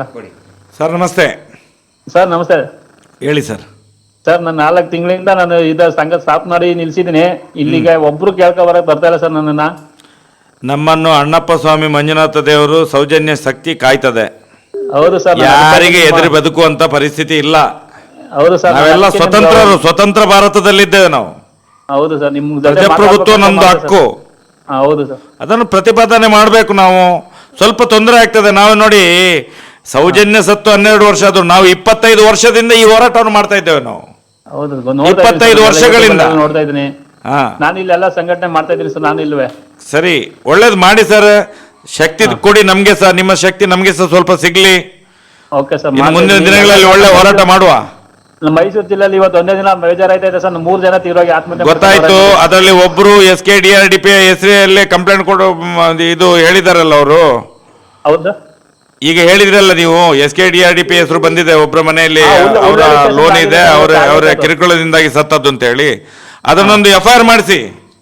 ಓಕೆ ಸರ್, ಆಯ್ತು. ಈ ಸರ್ಕಾರಕ್ಕೆ ಆದಷ್ಟು ಬೇಗ ಗೊತ್ತಾಗ್ಬೇಕದು. SKDRDP ಇಂದ SKDRDP ಹೆಸರಲ್ಲಿ ನ್ಯೂಸ್ ಅಲ್ಲೆಲ್ಲ ಬರ್ತಾ ಇದೆ ಸರ್, ಮೈಕ್ರೋ ಫೈನಾನ್ಸ್ ಸಂಘ ಅಂತ ಹೆಸರು ಹೇಳಿದ್ರು ಸರ್ ಅದ್ರಲ್ಲಿ. ಹೌದೌದು, ಅದು ಬರುದಿಲ್ಲ, ನೋಡುವ ಮುಂದಿನ ದಿನಗಳಲ್ಲಿ ಬರ್ತದೆ. ಅವ್ರು ಮಾಡ್ಬೇಕಲೇ ಆಗ್ತದೆ. ಯಾಕಂತ ಹೇಳಿದ್ರೆ ಪ್ರಜಾಪ್ರಭುತ್ವದಲ್ಲಿ ಸರ್ ಎಲ್ಲ ಮೈಕ್ರೋ ಫೈನಾನ್ಸ್ ಅಂತ ಇದ್ದವ್ರು ಇವತ್ತು ಧರ್ಮಸ್ಥಳ ಸಂಘ ಅಲ್ಲ ಸರ್, ಅದು ಹೇಳ್ತಾರೆ, ಅದು ಹೇಳ್ತಾರೆ. ಈಗ ಮುಂದಿನ ದಿನಗಳಲ್ಲಿ ಇನ್ನು ಸ್ವಲ್ಪ ದಿವಸದಲ್ಲಿ ಅದು ಆಗ್ತದೆ. ಯಾಕಂತ ಹೇಳಿದ್ರೆ ಕಾರ್ಯಾಂಗದ ವ್ಯವಸ್ಥೆಯಲ್ಲಿ ಪತ್ರಿಕಾ ರಂಗ ಕೂಡ ಒಂದು. ಹೌದು ಸರ್, ಅದು ಸತ್ಯವನ್ನು ಹೇಳಲೇಬೇಕು, ಇಲ್ಲದ್ರೆ ಅವರ ಮೇಲೆ ಕೂಡ ಕೇಸ್ ಆಗ್ತದೆ ಮುಂದಿನ ದಿನಗಳಲ್ಲಿ. ಹೌದು ಸರ್, ಜನರಿಗೆ ಬಿಡುದಿಲ್ಲ. ಎಲ್ಲ ನಮ್ಮಿಲ್ಲೆಲ್ಲ ನಮಗೆ ನಮ್ಮ ಸಂಘದಲ್ಲಿ ಸರ್ ನಾನು ನಿಲ್ಸಿದ ಮೇಲೆ ನಮ್ಮ ಸಂಘದಲ್ಲಿ ನಮ್ಮ ಸಂಘ ಯಾಕೆ ಅವರಿಗೆ ಮರ್ಯಾದೆ ಕೊಡುದಿಲ್ವಾ? ಪತ್ರಿಕಾ ರಂಗ ಅಂತ ಹೇಳಿದ್ರೆ ನಾವು ಮರ್ಯಾದೆ ಕೊಡುದಿಲ್ಲ ಅವರಿಗೆ. ಹೌದಾ, ನಾವೆಲ್ಲ ಸೇರ್ಕೊಂಡು ಮರ್ಯಾದೆ ಕೊಡುದಿಲ್ಲ ಪತ್ರಿಕಾ ರಂಗಕ್ಕೆ. ಹೌದು ಸರ್, ಅವ್ರ ಸತ್ಯವನ್ನು ಹೇಳ್ಬೇಕಲ್ಲ, ಜನಸಾಮಾನ್ಯರ ನೋವನ್ನು ಅಳಲನ್ನು. ಯಾವ ಪೇಪರ್ ನಲ್ಲಿ ಧರ್ಮಸ್ಥಳ ಸಂಘದ ಹೆಸರು ಬರ್ತದೆ ಸರ್, ಮುಂದಿನ ದಿನಗಳಲ್ಲಿ ಖಂಡಿತ ಬರ್ತದೆ. ಎಲ್ಲಾ ಮಾಧ್ಯಮಗಳಿಗೆ ಏನೆಲ್ಲ ನೋಟಿಸ್ ಬಿಟ್ಟು, ಎಲ್ಲಾ ಮಾಧ್ಯಮಗಳಿಗೆ ನೋಟಿಸ್ ಬಿಟ್ಟು, ಸುಳ್ಳು ನೋಟಿಸ್ಗಳನ್ನು ಬಿಟ್ಟು ಬರೆಯದಾಗಿ ಮಾಡಿದ್ದಾರೆ. ಹೌದು, ನೋಡುವ ಮುಂದಿನ ದಿನಗಳಲ್ಲಿ ಖಂಡಿತ ಈ ದೇಶದ ಕಾನೂನು ಅದಕ್ಕೆ ಒಳ್ಳೆ ಒಂದು ಅವಕಾಶ ಮಾಡಿಕೊಡ್ತದೆ ಅನ್ನುವಂತ ಒಂದು ಆಶಾಭಾವನೆಯಲ್ಲಿ ನಾವಿದ್ದೇವೆ. ಅದಾಗ್ತದೆ ಮುಂದಿನ ದಿನ. ಹೋರಾಟ ಚೆನ್ನಾಗಿ ನಡೀತದೆ ಸರ್, ನಾವೆಲ್ಲ ಸಪೋರ್ಟ್ ಆಗಿರ್ತೀವಿ, ಮಾಡಿ ಸರ್. ಓಕೆ ಸರ್, ಧನ್ಯವಾದ. ಸೊ ಇದು ಮಾಧ್ಯಮದ ಬಗ್ಗೆ ಏನಂತ ಹೇಳಿದರೆ, ಟಿ ವಿ ಚಾನಲ್ನವರು ಈಗ ಯೂಟ್ಯೂಬ್ನು ಕೂಡ ಮಾಧ್ಯಮನೇ. ಯೂಟ್ಯೂಬ್ನವರು ಈಗ ಏನೋ ಒಂದು ಅವೇರ್ನೆಸ್ ಕೊಟ್ಟರು, ಮಾಧ್ಯಮದವರು ಸುಮ್ಮನೆ ಇದ್ದಾರೆ ಅಂಥೇಳಿ ಅವ್ರ ಬಗ್ಗೆ ನಮಗೆ ಖಂಡಿತವಾಗಿ ಬೇಸರ ಇದೆ, ಆದರೆ ದ್ವೇಷ ಇಲ್ಲ. ಮೊನ್ನೆ ನೋಡಿ, ನಾನು ಒಂದು ಸಾರಿ ಹೇಳಿದ್ದೆ, ಒಂದು ಸಾರಿ ಎದ್ದು ಬಿಟ್ಟರೆ ಖಂಡಿತ ಆ ಶಕ್ತಿ ನಮ್ಮ ಸೆಟಲೈಟ್ ಚಾನಲ್ನಲ್ಲಿ ಇರುವಂಥ ಆ್ಯಂಕರ್ಗಳಿಗೆ ಮತ್ತು ಅನೇಕ ಜಿಲ್ಲಾ ವರದಿಗಾರರಿಗೆ ಸಾಕಷ್ಟು ಕಾಳಜಿ ಇದೆ. ಆದರೆ ಅಲ್ಲ ಸರ್, ಇಲ್ಲಿ ಒಂದು ನಾನು ಕ್ಲಿಯರ್ ಮಾಡಲೇಬೇಕು ಸರ್. ಏನಂತ ಹೇಳಿದರೆ, ಇವತ್ತಿನ ವ್ಯವಸ್ಥೆಯಲ್ಲಿ ಪತ್ರಿಕೋದ್ಯಮ ಪತ್ರಕರ್ತರ ಕೈಯಲ್ಲಿಲ್ಲ, ಉದ್ಯಮಿಗಳ ಕೈಯಲ್ಲಿದೆ, ಕಾರ್ಪೊರೇಟ್ ಕಂಪ್ನಿಗಳ ಕೈಯಲ್ಲಿದೆ. ಇವತ್ತು ಎಷ್ಟೋ ಚಾನಲ್ಗಳು ಇದಾವಲ್ಲ, ಪಬ್ಲಿಕ್ ಟಿವಿ, TV9 ಮತ್ತು ಈ ನಮ್ಮ ಜಯಪ್ರಕಾಶ್ ಶೆಟ್ಟರ್ದು R Kannada, excellent report sir ಒಂದು ಕಾಲಕ್ಕೆ. ಈಗಲೂ ಕೂಡ ಅವ್ರಿಗೆ ಖಂಡಿತ ಪತ್ರಿಕೋದ್ಯಮದ ಬಗ್ಗೆ ಕಾಳಜಿ ಇದೆ. ನಾವು ಅವರಿಗೆ ಆದರೆ ನಾನು ಹೇಳೋದು, ಈಗ ಒಂದು ಈಗ ನಾವು ಕಾರ್ಯಕ್ರಮ ಸ್ಟಾರ್ಟ್ ಮಾಡುವ ಒಂದು ಸಮನ್ಸ್ ಬಂತ ನನಗೆ. ಈಗ ಅದು ಯಾವತ್ತಿದು ಗೊತ್ತಾ? ಧರ್ಮ ಸಂರಕ್ಷಣಾ ವೇದಿಕೆ ಅಂತ ಹೇಳಿ ಒಂದು ಪಿಂಡ ಬಿಡುವ ಒಂದು ಯಾತ್ರೆ ಮಾಡಿದ್ರು. ಪಿಂಡ ಬಿಡುವ ಯಾತ್ರೆ. ಆ ಯಾತ್ರೆಯಲ್ಲಿ ಏನೋ ಗಲಾಟೆ ಆಗಿದೆ ಅಂತ ಹೇಳಿ ನನ್ನ ಮೇಲೆ ಕೇಸ್ ಮಾಡಿ, ಈಗ ನೋಡಿ ಆ ಪೊಲೀಸ್ನವರು ಬಂದು ಈಗ ಸಮನ್ಸ್ ಕೊಟ್ಟೋದ್ರು. ಇದು ಎಷ್ಟು ಸಮಯ ಆಗಿ? ಹೌದು, 1 ವರ್ಷದ ಮೇಲೆ ಆಯ್ತು, 1.5 ವರ್ಷ ಆಯ್ತು ನೋಡಿ. ಅದು ಈಗ ಬಂತದ್ದು ಸಮನ್ಸ್, ನಮ್ಮ ಮೇಲೆ ಕೇಸ್ ಇದೆ ಅಂತ ಹೇಳಿ, ನಮ್ಮ ಹುಡುಗರ ಮೇಲೆ ಕೇಸ್, ಈಗ ಸಮನ್ಸ್ ಬಂತು. ಒಂದು ಆಲ್ರೆಡಿ ಸ್ಟೇ ಸಿಕ್ಕಿದೆಯಲ್ಲ ಒಂದು, ಅವಾಗ ಮೊನ್ನೆನೆ ಅಟ್ರಾಸಿಟಿ ಮೇಲೆ. ಹೌದು, ಇದೇ CC ಕ್ಯಾಮೆರಾ, ಇದೇ CC ಕ್ಯಾಮೆರಾದ ಮುಂದೆ ಇದ್ದದ್ದಕ್ಕೆ ಅದು ಎಲ್ಲ ಸುಳ್ಳುಗಳೇ. ಯಾರೋ ಬ್ಯಾನರ್ ಹಾಕಿದ್ದಾರಂತೆ, ಅದಕ್ಕೆ ನನ್ನ ಮೇಲೆ ಕೇಸ್. ನನ್ನ ಬ್ಯಾನರ್ ಯಾರೋ ಹಾಕಿದ್ರು, ಇಡೀ ರಾಜ್ಯದಲ್ಲಿ ಹಾಕ್ತಾರೆ, ದೇಶದಲ್ಲಿ ಹಾಕ್ತಾರೆ. ಸರ್ ನೀವು ಹಂಗೆ ಸಿಟ್ಟಾಗ್ಬೇಡಿ ಸರ್. ಈಗ ಅವರು ಮೈ ತುಂಬ ಫುಲ್ ಕೇಸ್ ಆಗಿ ಎಲ್ಲಿ ಕೆರ್ಕೋಬೇಕಂತ ಜಾಗ ಗೊತ್ತಾಗ್ತಲ್ಲ, ಆ ನಮ್ಮನೆ ಕೇಸ್ ಆಗಿದೆ. ನಿಮ್ಮನ್ನ ಅಲ್ಲಿ ಸೌದತ್ತಿಗೆ ಕರ್ಕೊಂಡು ಹೋಗಿ ಮೈ ತುಂಬ ಕೇಸ್ ಆಗಿ ಕೆರ್ಕೊಳ್ತಾ ಇದ್ದಾರೆ. ಈಗ ಅವರು ಸ್ವಲ್ಪ ಆದರೂ ಅವಕಾಶ ಕೊಡಿಯಲ್ಲ, ಸ್ವಲ್ಪ ಆದರೂ ಕೇಸ್ ಆಗಕ್ಕೆ. ಯಾವಾಗ ನಿಮಗೆ ಸೌದತ್ತಿಗೆ ಕರ್ಕೊಂಡೋಗಿ ನಾನು ಹೇಳಿದ್ನಿಲ್ಲ ಸರ್, ಯಾವಾಗ ಆ ದೇವಿ ಎಲ್ಲಮ್ಮನ ಒಂದು ಪವಾಡ ನೋಡಿದ್ದು, ಅವತ್ತು ಮರುದಿನನೇ ನಾವು ಹಾನಗಲ್ಲಿಗೆ ಹೋಗಿದ್ದು. ಹಾನಗಲ್ಲಲ್ಲಿ ಚಿಕ್ಕುಲ್ಲಾಳ್ ಗ್ರಾಮಕ್ಕೆ ಹೋಗಿ ಶುರು ಆಯ್ತು, ಅಲ್ಲಿಂದ ಅವ್ರಿಗೆ ಬೆಂಕಿ ಶುರು ಆಯಿತು. ಈಗ ನೀವು ಎಷ್ಟು ಸಿಟ್ಟಾಗಬಾರ್ದು ಸರ್. ಅವರಿಗೆ ಸಿಟ್ಟಾಗುವಷ್ಟು ಪುರ್ಸತ್ಗಿಲ್ಲ, ಆ ನಮ್ಮನೆ ಕೇಸ್ ಬಿದ್ದಿದೆ. ಹಿಂಗಾಗಿ ಮಾಧ್ಯಮದವರು ಕೂಡ ಬರ್ತಾರೆ ಸರ್. ಯಾಕಂತ ಹೇಳಿದ್ರೆ ಪತ್ರಕರ್ತರ ಕೈಯಲ್ಲಿ ಇವತ್ತು ಉದ್ಯಮ ಇಲ್ಲ. ಮುಂಚೆ ಪತ್ರಕರ್ತರ ಕೈಯಲ್ಲಿತ್ತು. ನಾನು ನೋಡಿದ್ದೀನಿ ಸರ್, ನನ್ನ ಘಟನೆ ಆದಾಗ ಕನ್ನಡಪ್ರಭದಲ್ಲಿ ಈ ರಂಗನಾಥ್ ಅವರೀಗ ಪಬ್ಲಿಕ್ ಟಿವಿ ರಂಗನಾಥ್ ಇದ್ದಾರಲ್ಲ, ಅವಾಗ ಒಂದು ಒಳ್ಳೆ ಹುದ್ದೆಯಲ್ಲಿದ್ದರು. ಮೇ ಬಿ ಚೀಫ್ ರಿಪೋರ್ಟರ್, ನನಗೆ ಡೆಸಿಗ್ನೇಷನ್ ಗೊತ್ತಿಲ್ಲ. ನಾನು TV9ನಲ್ಲಿ ರೆಹಮಾನ್ ಮೊನ್ನೆ ಪುನಃ ಕೇಸ್ ಮಾಡಿದ್ದಾರೆ. ಯಾರು ಮೊನ್ನೆ ಪುನಃ ಸಮನ್ಸ್ ಆಗಿದೆ. ಇದ್ರ ಮೇಲೆ ಗೌಡ್ರು ಸತ್ತ ದಿವಸವೇ ಅವ್ರಿಗೂ ಇತ್ತು. ಹೌದು, ನಮ್ಗೆ ಕೋರ್ಟ್ಗೆ ಹೋಗ್ಲಿಕ್ಕೆ ನನಗೂ ಸಾಗ್ಲಿಲ್ಲ. ನಾನು ಮತ್ತೆ ಹೋಗಿ ಬೇಲ್ ತಗೊಂಡು ಬಂದೆ ಅದಕ್ಕೆ, ಆ ಕೇಸಿಗೆ. ಚಂದಪ್ಪ ಗೌಡ್ರು ತೀರ್ಕೊಂಡು ಹೋದ್ರು. ಅದರಲ್ಲಿ ರೇಮನ್ನ ಮೇಲೆ ಕೂಡ TV9 ಅವರ ಮೇಲೆ ಕೇಸ್ ಇದೆ. ಒಂದು ಹೇಳೋದು, ನಮ್ಗೆ ನೋವಿದೆ, ಅವ್ರಿಗೆ ಬರ್ಲಿಕ್ಕೆ ಆಗುದಿಲ್ಲ, ಅವ್ರ ಮೇಲೆ ಕೇಸ್ ಹಾಕ್ತಾರೆ ಅಂತ. ಆದ್ರೆ ಇವರು ಪ್ರಶ್ನೆ ಮಾಡೋದಿಲ್ಲ ಅದನ್ನು ಯಾಕೆ ಮಾಡಿದ್ರಿ ಅಲ್ಲ ಯಾಕಂತ ಹೇಳಿದ್ರೆ ನೋಡಿ ಸರ್, ಅಲ್ಲ ಯಾಕಂತ ಹೇಳಿದ್ರೆ ನೋಡಿ, ಮುಂಚೆ ಅಗಳೇ ಏನು ಹೇಳ್ತಾ ಇದ್ದೇನೆಂದರೆ, ನಾವು ಈಗ ಟಿವಿ ಪಬ್ಲಿಕ್ ಟಿವಿ ರಂಗನಾಥ್ ಅವರು ಇದ್ದಾರಲ್ಲ, ಕನ್ನಡಪ್ರಭದಲ್ಲಿ ಚೀಫ್ ರಿಪೋರ್ಟರ್ ಇದ್ರು, ನಾನು ನೋಡಿದ್ದೀನಿ. ಗ್ರೌಂಡ್ ವರ್ಕ್ ಅವ್ರಿಗೆ ಭಾಳ ಚೆನ್ನಾಗಿ ಗೊತ್ತಿದೆ. ಅವ್ರ ಮೇಲೆ ಎಡಿಟರ್ ಇದ್ದರು. ನನಗೆ ಸರ್ ಪಾಪ ಒಬ್ಬರು 5,000 ರೂಪಾಯಿ ದುಡ್ಡು ಕಳಿಸಿದ್ರು, ಗಿರೀಶ್ ಮಟ್ಟಣ್ಣ ಅವ್ರಿಗೆ ಸಹಾಯ ಆಗಲಿ ಅಂತ. ಆವಾಗ ಇನ್ನೊಬ್ಬರು ಅವ್ರ ಮೇಲೆ ಇದ್ದರು, ತೀರ್ಕೊಂಡ್ರು. ಈಗ ಕರೆದು ಗಿರೀಶ್ ಅವರೇ ಹಿಂಗಿದೆ ಅಂಥೇಳಿ ನಿಮಗೆ ಯಾರೋ ಒಬ್ಬರು ದುಡ್ಡು ಕೊಟ್ಟು ಕಳಿಸಿದ್ದಾರೆ 5,000 ರೂಪಾಯಿ ಅಂತೇಳಿ. ಅವಾಗ ಆನಂತರ ಅವರು ಇಷ್ಟು ಪತ್ರಿಕೋದ್ಯಮದಲ್ಲಿ ಪಳಗದವ್ರು ಇದ್ರಲ್ಲ, ಅಂಥವ್ರು ಎಡಿಟರ್ ಆಗಿದ್ದರು. ಮುಂಚೆ ಈ ಸರ್ಕ್ಯುಲೇಷನ್ ಮೇಲೆ ಪತ್ರಿಕೆ ನಡೀತಾ ಇತ್ತು. ಪತ್ರಿಕೆ ಎಷ್ಟು ಸರ್ಕ್ಯುಲೇಷನ್ ಆಗ್ತದೆ, ಟಿ ವಿ ಎಷ್ಟು ಓಡ್ತದೆ, TRP. ಈಗ ಹಂಗಿಲ್ಲ ಸರ್. ಈಗ ಅಡ್ವರ್ಟೈಸ್ಮೆಂಟ್ ಮೇಲೆ ಪತ್ರಿಕೆ. ಅಡ್ವರ್ಟೈಸ್ಮೆಂಟ್ ಕೊಡೋರು ಯಾರು? ಕಂಪನಿಗಳು. ಹೀಗಾಗಿ ಪತ್ರಕರ್ತರಿಗೆ ನಾವು ಅಂದರೆ ಏನು ಪ್ರಯೋಜನ ಇಲ್ಲ. ಪತ್ರಕರ್ತರಿಗೆ ಪಾಪ ಅವರಿಗೂ ಒಂದು ನೋವಿದೆ, ಹೌದು ನಾವು ಮಾಡಬೇಕು, ವರದಿ ಮಾಡಬೇಕು ಅಂತ. ಆದರೆ ಅದಕ್ಕೆ ಬಂಡವಾಳ ಹಾಕಿದಂಥ ಬಂಡವಾಳಶಾಹಿಗಳಿದ್ದಾರಲ್ಲ, ಅವರು ಬಿಡೋದಿಲ್ಲ. ಅವರು ಈ ಧರ್ಮೋದ್ಯಮಿಗಳ ಜೊತೆಗಿದ್ದಾರೆ. ಖಂಡಿತ. ಯಾಕಂತ ಹೇಳಿದ್ರೆ ನಾನು ಉದಾಹರಣೆಗೆ 12 ವರ್ಷದಿಂದ ಹೀಗೆ ಆಗಿದೆಲ್ಲ, ಅಡ್ವರ್ಟೈಸ್ಮೆಂಟ್ ಕೊಡೋರು ಇವರೇ. ನನಗೆ 12 ವರ್ಷದಲ್ಲಿ ಯಾವ ಚಾನಲ್ ಅಂತ ಹೇಳಿದ್ರೆ TV9. ನಾನು ಟಿವಿ ಚಾಲು ಮಾಡೋದು TV9 ನಂಬರ್ ಹಾಕೋದು, ಅದು ಬಿಟ್ಟರೆ ಯಾವುದಿಲ್ಲ. ಯಾವಾಗ ಇದೇ TV9 ಮೊನ್ನೆ ಅದೇ ವೇದಿಕೆಯಲ್ಲಿ ಕೂರಿಸಿ ಸನ್ಮಾನ ಮಾಡ್ತಲ್ಲ, ಆವತ್ತಿಂದ TV9 ನಂಬರ್ ಮರ್ತೋಗಿದೆ. ಇದು ಯಾವ ಚಾನಲ್ ಯಾವ ನಂಬರ್ ಅಲ್ಲಿ ಬರ್ತಂತ ಗೊತ್ತಿಲ್ಲ. ಇದು ನಮ್ಮ ನೋವುಗಳು. ಲಾಸ್ಟ್ ಕಾಲ್ ತೊಗೊಂಡ್ಬಿಡಿ, ಲಾಸ್ಟ್ ಕಾಲ್ ತೊಗೊಂಡು 2 hours ಆಯ್ತು. ಭಾಳ ಯಾವ ಕಾಲ. ಹಲೋ, ನಮಸ್ತೆ. ಹಲೋ ಹಲೋ ಸರ್, ನಮಸ್ಕಾರ. ನಮಸ್ತೆ. ನಮಸ್ತೆ, ಮಾತಾಡಿ ಸರ್, ಮಾತಾಡಿ. ಸರ್ ನಮಸ್ಕಾರ ಸರ್. ಸರ್ ನಮಸ್ಕಾರ, ಮಾತಾಡ್ರಿ ಸರ್. ನಾನು DS ಹಡಲಿಗೆ ಅಂತ ಹೇಳಿ ಸರ್, ಕಲಬುರಗಿ ಜಿಲ್ಲೆಯಿಂದ ಮಾತಾಡ್ತಾ ಇರೋದು ಸರ್.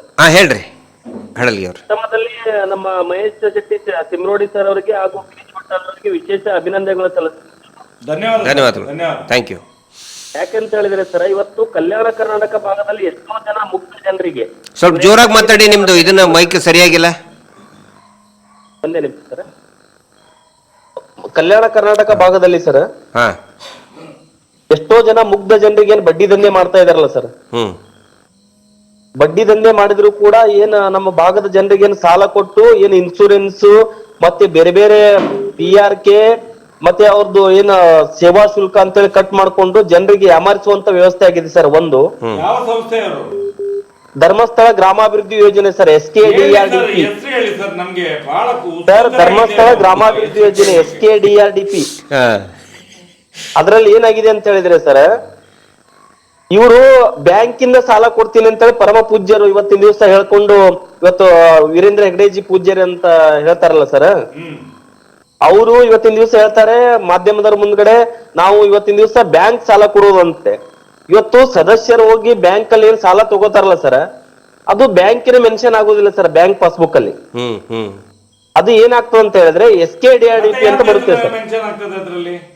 ಅದರಲ್ಲಿ SKDRDP ಅಂತ ಬರುತ್ತೆ ಸರ್ ಲೋನ್ ಅಲ್ಲಿ. ಅದು ಬ್ಯಾಂಕ್, ಅದು SKDRDP ಬ್ಯಾಂಕ್ ಟ್ರಸ್ಟ್. ಅದನ್ನೇ ನನಗೆ ಒಂದು ಡೌಟ್ ಇರ್ತಕ್ಕಂಥದ್ದು ಅದೇ ಸರ್. ಯಾಕಂತ ಹೇಳಿದ್ರೆ ಇವ್ರದಂತೂ ಬ್ಯಾಂಕ್ ಇಲ್ಲ, ಯಾವ್ದು ಬ್ಯಾಂಕ್, ರಾಷ್ಟ್ರೀಕೃತ ಬ್ಯಾಂಕ್ ಅಂತೂ ಯಾವ್ದು ಇಲ್ಲ ಇವ್ರದ್ದು. ಆದ್ರೆ SKDRDP ಅಂತೇಳಿ ಬ್ಯಾಂಕ್ ಪಾಸ್ಬುಕ್ ಅಲ್ಲಿ ಮೆನ್ಷನ್ ಆಗುತ್ತೆ ಸರ್. ಅಂದ್ರೆ ಇವ್ರು SKDRDP ದವ್ರು ಸಾಲ ಕೊಡ್ತಾ ಇದಾರೆ, ಬ್ಯಾಂಕ್ ದವ್ರು ಕೊಡ್ತಾ ಇದಾರೆ, ನಮ್ಗೊಂದು ಕನ್ಫ್ಯೂಷನ್. ಇಲ್ಲ, ಒಂದು ಕ್ಲಿಯರಿಫಿಕೇಶನ್ ಮಾಡ್ತೇನೆ, ಸ್ವಲ್ಪ ಹೋಲ್ಡ್ ಮಾಡಿ. ಅದು SKDRDPನೂ ಕೂಡ ಬ್ಯಾಂಕೇ, ಹೌದಾ? ಅಲ್ಲ ಬ್ಯಾಂಕ್. ಈಗ ಬ್ಯಾಂಕ್, ಈ ಬೇರೆ ಬ್ಯಾಂಕ್ನಲ್ಲೆಲ್ಲ ವೈಟ್ ಮನಿ ಟ್ರಾನ್ಸಾಕ್ಷನ್ ಆಗ್ತದೆ, ಇದು ಬ್ಲ್ಯಾಕ್ ಮನಿ ಬ್ಯಾಂಕ್. ಇದು SKDRDP ಎಲ್ಲಾರದು ಬ್ಲ್ಯಾಕ್ ಮನಿ ಏನಿದೆ ಎಲ್ಲ ಇವ್ರ, ಅದಕ್ಕೆ ಅವರು ಬ್ಯಾಂಕ್ ಅಂತ ಹೇಳ್ತಾರೆ. Black money bank. ಅದು ಬ್ಲ್ಯಾಕ್ ಮನಿ ಯಾರ್ಯಾರ ಕಡೆ ಇದೆಯಲ್ಲ, ಎಲ್ಲಾರ ದೊಡ್ಡ ರಾಜಕಾರಣಿಗಳು, ದೊಡ್ಡ ಅಧಿಕಾರಿಗಳು, ದೊಡ್ಡ ಸಾವಿರಾರು ಕೋಟಿ ಇರುವಂಥ ಬಿಸ್ನೆಸ್ ಮ್ಯಾನ್, ಅವ್ರಿಗೆ ಇದೊಂದು ಬ್ಲ್ಯಾಕ್ ಮನಿ ಬ್ಯಾಂಕ್. ಹಡಲ್ಗಿ ಅವರೇ, ಸಾರಿ ತಪ್ಪು ತಿಳ್ಕೊಬೇಡಿ. ಇಲ್ಲ ಸರ್, ಇರ್ಲಿ ಸರ್. ಇನ್ನೊಂದ್ ಸರ್, ನಮ್ಗೆ ಇವರು ಕೆಲವೊಂದ್ ಕಡೆ ಒಂದು ಮಾಧ್ಯಮದ ಹೇಳಿಕೆ ಮತ್ತೆ ಇವ್ರು ಏನ್ ಕಾರ್ಯಕ್ರಮಗಳು ಮಾಡ್ತಾರಲ್ಲ ಸರ್, ಅದ್ರಲ್ಲಿ ನಾವು ಕೂಡ ಗಮನಿಸಿದ್ದೇವೆ. ಏನಂತ ಹೇಳಿದ್ರೆ ಮಾಧ್ಯಮದ್ರ ಮುಂದೆ ಹೇಳ್ತಾರೆ ಬ್ಯಾಂಕ್ ಸಾಲ ಕೊಡುವಂತದ್ದು ಅಂತ ಹೇಳಿ, ಆದ್ರೆ ಬ್ಯಾಂಕಿನ ಸಿಬ್ಬಂದಿಗಳು ಯಾರು ಬರಲ್ಲ ಸರ್. ಇವರು ಗ್ರಾಮಾಭಿವೃದ್ಧಿ ಯೋಜನೆ ಸಿಬ್ಬಂದಿಗಳು ಯಾಕೆ ವಸೂಲಿ ಮಾಡಕ್ ಬರ್ತಾರ ಅನ್ನುವಂತ ನಮ್ ಪ್ರಶ್ನೆ ಸರ್. ಒಂದು ಸ್ಟಾಪ್ ಮಾಡಿ. ಮೊನ್ನೆ ಸಿದ್ದರಾಮಯ್ಯನವರು ಒಂದು ಮಾತು ಹೇಳಿದರು ಪ್ರೆಸ್ ಮೀಟಲ್ಲಿ ಇದ್ದಾಗ, ಗಮನಿಸಿ ನೀವು, ಪ್ರತಿಯೊಂದನ್ನು ಗಮನಿಸಬೇಕಾಗತ್ತೆ. ಏನು ಹೇಳಿದರು, ಇವರು ಬ್ಯಾಂಕ್ನವ್ರು ಕೆಲವೊಂದಿಷ್ಟಿಗೆ ಔಟ್ಸೋರ್ಸ್ ಮಾಡಿಬಿಟ್ಟಿರ್ತಾರೆ, ಸಿದ್ದರಾಮಯ್ಯನವ್ರು ಹೇಳಿದ್ದು. ಆಮೇಲೆ ನೋಡಿ ಸಿದ್ದರಾಮಯ್ಯನವರು ಆಳವಾಗಿ ಅರ್ಥ ಮಾಡ್ಕೊಂಡಂಥವ್ರು, ಆರ್ಥಿಕ ಎಷ್ಟೋ ಬಹುಶಃ 10-11ನೇ ಬಜೆಟ್ ಮಂಡಿಸಿದವರು, ಮತ್ತೆ ಅವರು ಮಾತಾಡ್ಬೇಕಂದ್ರೆ ಫೈನಾನ್ಷಿಯಲ್ ವಿಷಯದ ಬಗ್ಗೆ ಮಾತಾಡ್ಬೇಕಂದ್ರೆ ಎಲ್ಲ ಅಧಿಕಾರಿಗಳನ್ನ ಮಾತಾಡಿ ತಜ್ಞರ ಜೊತೆಗೆ ಚರ್ಚೆ ಮಾಡಿ ಮಾತಾಡ್ತಾರೆ. ಒಂದು ಮಾತು ಹೇಳಬೇಕಾದ್ರೂ ಕೂಡ ಉಳ್ಕಿದ ರಾಜಕೀಯ ಮಾತಾಡ್ತಾರೆ, ನಾವು ಅದ್ರ ಬಗ್ಗೆ ಇದನ್ನಲ್ಲ. ಬಟ್ ಫಿನಾನ್ಷಿಯಲ್ಸ್ ಮ್ಯಾಟ್ರ್ ಬಗ್ಗೆ ಮಾತಾಡಬೇಕಾದ್ರೆ ಅರ್ಥಗರ್ಭಿತವಾಗಿಯೇ ಮಾತಾಡ್ತಾರೆ ಅವರು. ಒಂದು ಮಾತು ಹೇಳಿದರು ನೋಡ್ರಿ, ಬ್ಯಾಂಕ್ನವರು ಈಗ ಒಂದಿಷ್ಟು ಔಟ್ಸೋರ್ಸ್ ಮಾಡಿಬಿಟ್ಟಿರ್ತಾರೆ, ಅದು ತಪ್ಪದು. ಅವಂಗೇನಾರು ಮಾಡಿದರೆ ಅವ್ರ ಮೇಲೆ ಕ್ರಮ ಕೈಗೊಳ್ತೀವಿ. ಔಟ್ಸೋರ್ಸ್ ಅಂದರೆ ಯಾರು? SKDRDP. ಹಡಲ್ಗಿ ಅವರೇ, ಬ್ಯಾಂಕ್ ಇವ್ರು ಏನಿದಾರಲ್ಲ SKDRDP ಬ್ಯಾಂಕ್ ಅಲ್ಲ, ಇನ್ನೊಂದು ನನಗೆ ಔಟ್ಸೋರ್ಸ್ ಮಾಡ್ಕೊಂಡಿದ್ದಾರೆ. ಸಚಿವರು ಕೂಡ ಹೇಳಿಕೆ ಕೊಟ್ಟಿದ್ದಾರೆ ಸರ್. ಇವತ್ತು ಒಬ್ರು ಸಚಿವರು ರಾಜಣ್ಣ ಸಚಿವರು ಕೂಡ ಇವತ್ತಿನ ದಿವಸ ಹೇಳಿಕೆ ಕೊಟ್ಟಿದ್ದಾರೆ ಸರ್. ಧರ್ಮಸ್ಥಳ ಗ್ರಾಮಾಭಿವೃದ್ಧಿ ಯೋಜನೆ ಇವತ್ತಿನ ದಿವಸ ಇವ್ರ ವ್ಯಾಪ್ತಿಗೆ ಬರಲ್ಲ, ಅಂದ್ರೆ ಮೈಕ್ರೋ ಫೈನಾನ್ಸ್ ವ್ಯಾಪ್ತಿಗೆ ಬರಲ್ಲ ಅನ್ನುವಂತ ಮಾಹಿತಿಯನ್ನ ಕೊಟ್ಟಿದ್ದಾರೆ ಸರ್. ಅಲ್ಲ, ಟ್ರಂಪ್ ವ್ಯಾಪ್ತಿಗೆ ಬರ್ತದಂತೆ. ಟ್ರಂಪ್ ಮತ್ತೆ ಈಗ ಜನರಿಗೆ ಇವತ್ತಿನ ದಿವಸ TV9 ಮಾಧ್ಯಮದಲ್ಲೂ ಕೂಡ ಇವತ್ತಿನ ದಿವಸ ರಂಗನಾಥ್ ಸರ್ ಕೂಡ ಪ್ರಧಾನ ಸಂಪಾದಕರು, ಅವರು ಕೂಡ ಇವತ್ತಿನ ದಿವಸ ಹೇಳಿದ್ರು ಸರ್. ಅಲ್ಲಿ ಗ್ರಾಮಸ್ಥರಿಗೆ ಯಾದಗಿರಿ ಜಿಲ್ಲೆಯಲ್ಲಿ ಮಾತನಾಡುವಾಗ ಅವರು ಕೂಡ ಅಲ್ಲಿ ಗ್ರಾಮಸ್ಥರು ಹೇಳ್ತಾ ಇದ್ರು, ಇಲ್ಲ ಸರ್ ನಮ್ಗೆ ಧರ್ಮಸ್ಥಳ ಗ್ರಾಮಾಭಿವೃದ್ಧಿ ಯೋಜನೆ ಕಡೆಯಿಂದ ಕೂಡ ಅನ್ಯಾಯ ಆಗ್ತಾ ಇದೆ ಅನ್ನುವಂಥದ್ದು. TV9 ಹೇಳಿದ್ರ? ಹೌದು ಸರ್, ಇವತ್ತು TV9 ಅಲ್ಲಿ ಅವತ್ತು ಗ್ರಾಮಸ್ಥರು ಮಾತಾಡಿದಾರೆ ಸರ್. ಆದ್ರೂ ಕೂಡ ನಾವು ನೋಡೋದೇ ಸರ್, ವಿಡಿಯೋ ಕ್ಲಿಪ್ ಅನ್ನ ನೋಡಿ ಸರ್, ಮೀಡಿಯಾದವ್ರು ರೆಡಿ ಮಾಡ್ತಾರೆ. ಅಲ್ಲ, ಬಟ್ ಏನು ಗೊತ್ತಾ ಪಾಪ, ಈಗ ನೋಡಿ ರಾಜಣ್ಣ ಅವ್ರು ಹೇಳಿದ್ದಕ್ಕೆ ನಾವೇನೋ ವಿರೋಧ ಅಲ್ಲ. ಪಾಪ ಅದು ಟ್ರಂಪ್ ವ್ಯಾಪ್ತಿಗೆ ಬರ್ತದೆ, ಅದು ಅಮೆರಿಕ ಟ್ರಂಪ್ ವ್ಯಾಪ್ತಿಗೆ ಬರ್ತದೆ. ಅಲ್ಲ, ಅಮೆರಿಕದ ಇವ್ರ ಮಗು ಅಲ್ಲೇ ಹೋಗಿತ್ತಲ್ಲ ಓದಕ್ಕೆ, 36 ವರ್ಷದ ಮಗು ಹಾಲು ಕುಡಿಯಕ್ಕೆ ಅಲ್ಲೇ ಹೋಗಿತ್ತು, ಇಲ್ಲಿ ಸೌಜನ್ಯ ಅತ್ಯಾಚಾರ ಮಾಡಿ. ಟ್ರಂಪ್ ವ್ಯಾಪ್ತಿಗೆ ಬರಬಹುದಂತ ಮೋಸ್ಟ್ಲಿ ರಾಜಣ್ಣ ಸರ್ ಗೊತ್ತಿರಬಹುದು. ಬಿಡಿ ಸರ್, ದಯವಿಟ್ಟು ಮಹೇಶ್ ಅಣ್ಣವ್ರ ಜೊತೆ ಮತ್ತೆ ನಮ್ದು ಗಿರೀಶ್ ಅಣ್ಣವ್ರ ಜೊತೆ ಒಂದು ವಿನಂತಿ ಇದೆ ಸರ್. ಏನಂತ ಹೇಳಿದ್ರೆ, ಇವತ್ತು ಕಲ್ಯಾಣ ಕರ್ನಾಟಕ ಭಾಗದಲ್ಲಿ ನಾವು ಕೂಡ ಆಳಂದ್ ತಾಲೂಕದವ್ರು ಸರ್. ಇಲ್ಲಿ ಏನಾಗ್ತಾ ಇದೆ ಅಂತ ಹೇಳಿದ್ರೆ, ಎಷ್ಟೋ ಜನ ಇವತ್ತಿನ ದಿವಸ ನಾನು ಸಾಕ್ಷಿ ಸಮೇತ ತೋರಿಸ್ತೀನಿ ಸರ್. ಇವತ್ತು ಇವ್ರು ಏನೇನೋ ಮಾಡ್ಕೊಂಡು ಇಲ್ಲೆಲ್ಲ ಸಾಲ ಕೊಟ್ಟು ಊರ್ ಬಿಟ್ರೆ ಹೋಗಿರ್ತಕ್ಕಂತ ಎಷ್ಟೋ ಉದಾಹರಣೆಗಳು ಇವತ್ತಿನ ದಿವಸ ಇದೆ ಸರ್ ಜೀವಂತ. ಆದ್ರೆ ಕೇವಲ ಬೇರೆ ಬೇರೆ ಮೈಕ್ರೋ ಫೈನಾನ್ಸ್ ಗಳ ಸುದ್ದಿ ಮಾಡೋದ್ರ ಬದಲಾಗಿ ನಮ್ಮ ಭಾಗದಲ್ಲಿರ್ತಕ್ಕಂಥ ನಮ್ಮ ಜನರ ಸುದ್ದಿ ಕೂಡ ಇವರಿಂದ ಆಗಿರ್ತಕ್ಕಂಥ ಅನ್ಯಾಯಕ್ಕೊಳಗಾಗಿರ್ತಕ್ಕಂಥ ಜನರು ಕೂಡ ಸುದ್ದಿ ಆಗ್ಬೇಕಲ್ಲ ಸರ್. ಖಂಡಿತ ಒಪ್ಕೊಳ್ಳೋದು, ನಿಮ್ಮ ಮಾತು ಒಪ್ಕೊಳ್ತೇವೆ. ಅಡಲ್ಗಿ ಅವರು ಈಗ ಆಳಂದ್ ಅಂತ ಹೇಳಿದ್ರಲ್ಲ ಸರ್. ಆಯ್ತು ಹಡಲ್ಗಿ ಅವರೇ, ಧನ್ಯವಾದಗಳು. ನೀವು ಕೇಳ್ತಾ ಇರಿ ಇದನ್ನ, ನಿಮ್ಮ ಬಗ್ಗೆನೇ ಇದ್ರ ಆಳಂದ್ ಬಗ್ಗೆ ಮಾತಾಡಬೇಕು. ಆಳಂದ್ ಸರ್, ನಾನು ಪ್ರೊಬೆಷನರಿ ಆಗಿ ಫಸ್ಟ್ ನಾನು ಕೆಲಸ ಮಾಡಿದ್ದೆ PSI ಆಳಂದ. ಅಲ್ಲಿ ಏನಂತ ಹೇಳಿದ್ರೆ, ಈ ಪ್ರತಿ ವಾರ ಈ ಕಾಯಿಪಲ್ಯ ಮಾರೋರು ಹೆಣ್ಮಕ್ಳು ಬರ್ತಾರೆ ಸರ್. ಈ SKDRDPದವ್ರು ಏನು ಮಾಡ್ತಾರಂತ ಹೇಳಿದ್ರೆ, ವಾರದ ಸಂತೆ ದಿನಾನೇ ಸಭೆ ಇಟ್ಟಿರ್ತಾರೆ.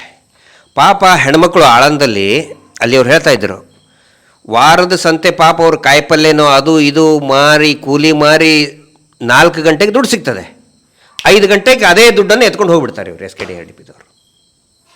ವಾರ ದುಡ್ದಿದ್ದು ಪೂರ್ತಿಯಾಗಿ ಅದೇ ರೀತಿ. ಮೊನ್ನೆ ಬೈಲಹೊಂಗಲದಲ್ಲಿ ಸರ್, ನಾನು ಬೈಲಹೊಂಗಲದಲ್ಲಿ ಒಂದು ಹೌದು ಗಿಡಗ ಬೈಲಹೊಂಗಲದಲ್ಲಿ ಮೊನ್ನೆ ಒಂದು ಮಹಿಳೆ ಪಾಪ ಅದು ಮಹಾರಾಷ್ಟ್ರಕ್ಕೆ ಹೋಗಿ ಹೆದರ್ಕೊಂಡು ಹೋಗಿದೆ. ಬೈಲಹೊಂಗಲ್ ನಮ್ಮ ಟೀಮು ಥ್ಯಾಂಕ್ಸ್ ಹೇಳಬೇಕು. ಬೈಲಹೊಂಗಲ್ ಟೀಮ್ ಆನಂದ್ ಅವರು, ಮಂಜುನಾಥ್ ಅವರು, ಮತ್ತು ಆನಂದ್ ಪಟ್ಟದವರು, ವಿನೋದ್ ಅವರು, ಎಲ್ಲ ಒಂದು ದೊಡ್ಡ ಟೀಮ್ ಇದೆ. ಅವರು ಆ ಮಹಿಳೆಯನ್ನು ಕರ್ಕೊಂಡು ಬಂದು, ಸರ್ TV9ಅವರು ದಯವಿಟ್ಟು ಇದನ್ನು ಸುದ್ದಿ ಮಾಡಿ, ನಿಮಗೆ ಏನಾದರೂ ಧರ್ಮಸ್ಥಳ ಮಾಡೇ ಇಲ್ಲ ಅಂತ ಡೌಟ್ ಇದ್ದರೆ ಸಾಂತ್ವನ ಕೇಂದ್ರಕ್ಕೆ ಒಯ್ದು ಬಿಟ್ಟಿದ್ದಾರೆ ಆ ಮಹಿಳೆಯನ್ನು. ಸಾಂತ್ವನ ಕೇಂದ್ರ ಬಿಜಾಪುರ್ನಲ್ಲಿರುವಂತಹ ಮಹಿಳಾ ಸಾಂತ್ವನಕ್ಕೆ ಹೋಗಿ ಆ ಮಹಿಳೆಯನ್ನು ಬಿಟ್ಟು ಬಂದರೆ 2-3 ದಿನದಲ್ಲಿ ಮಹಿಳಾ ಸಾಂತ್ವನ ಅಧಿಕಾರಿಗಳಿಗೂ ಕೂಡ ಸೆಟ್ಟಿಂಗ್ ಮಾಡಿ ಆ ಮಹಿಳೆಗೆ ಇಷ್ಟು ಕೊಟ್ಟು ಓಡಿಸ್ಬಿಟ್ಟಿದ್ದಾರೆ ಅಲ್ಲಿಂದ. ಏನು ಮಾಡ್ತಾ ಇದ್ದಾರೆ ಮಹಿಳಾ ಸಾಂತ್ವನ ಕೇಂದ್ರದವರು? ಆ್ಯಕ್ಚುಲಿ ಮಹಿಳಾ ಸಾಂತ್ವನ ಕೇಂದ್ರದವರು ಮೊದಲು ಮಹಿಳೆಯರಿಗೆ ಏನಾದರೂ ತೊಂದರೆ ಆದರೆ ಎಂಟ್ರಿ ಆಗಬೇಕು ಅವರು. ಮತ್ತೆ ನಮ್ಮ ಟೀಮ್ ಎಷ್ಟು ವರ್ಕ್ ಮಾಡ್ತಾ ಇದೆ ನೋಡಿ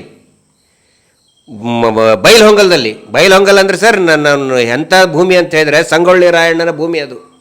ನಿನ್ನೆ ಸಂಗೊಳ್ಳಿ ರಾಯಣ್ಣ ಬಲಿದಾನದ ದಿನ, ನಿನ್ನೆ ಜನವರಿ 26 ಬರೀ ಗಣರಾಜ್ಯೋತ್ಸವ ಅಲ್ಲ, ಸಂಗೊಳ್ಳಿ ರಾಯಣ್ಣನಿಗೆ ದೊಡ್ಡ ಆಫರ್ ಕೊಟ್ಟಿದ್ರು ಬ್ರಿಟಿಷರು. ನಿನಗೆ ಜಮೀನು ಕೊಡ್ತೀವಿ, ನಿನಗೆ ನಮ್ಮ ಸೇನೆಯಲ್ಲಿ ಅಂದರೆ ಈಸ್ಟ್ ಇಂಡಿಯಾ ಕಂಪ್ನಿ ಸೇನೆಯಲ್ಲಿ ನಿನಗೆ ದೊಡ್ಡ ಅಧಿಕಾರಿಯಾಗಿ ಸೇರಿಸ್ಕೋತೀನಿ ಅಂತ ಕೇಳಿದ್ರೆ ಯಾವ ಕಾರಣಕ್ಕೂ ಇಲ್ಲ ಅಂತ ಹೇಳಿದವನು. ಅವಾಗ ಗಲ್ಲಿಗೆ ಹೇರಿಸ್ತೀವಿ ಅಂತ ಹೇಳಿದರು. ಏನಂತ ಹೇಳ್ತಾನೆ ಗೊತ್ತಾ ಸರ್ ಸಂಗೊಳ್ಳಿ ರಾಯಣ್ಣ,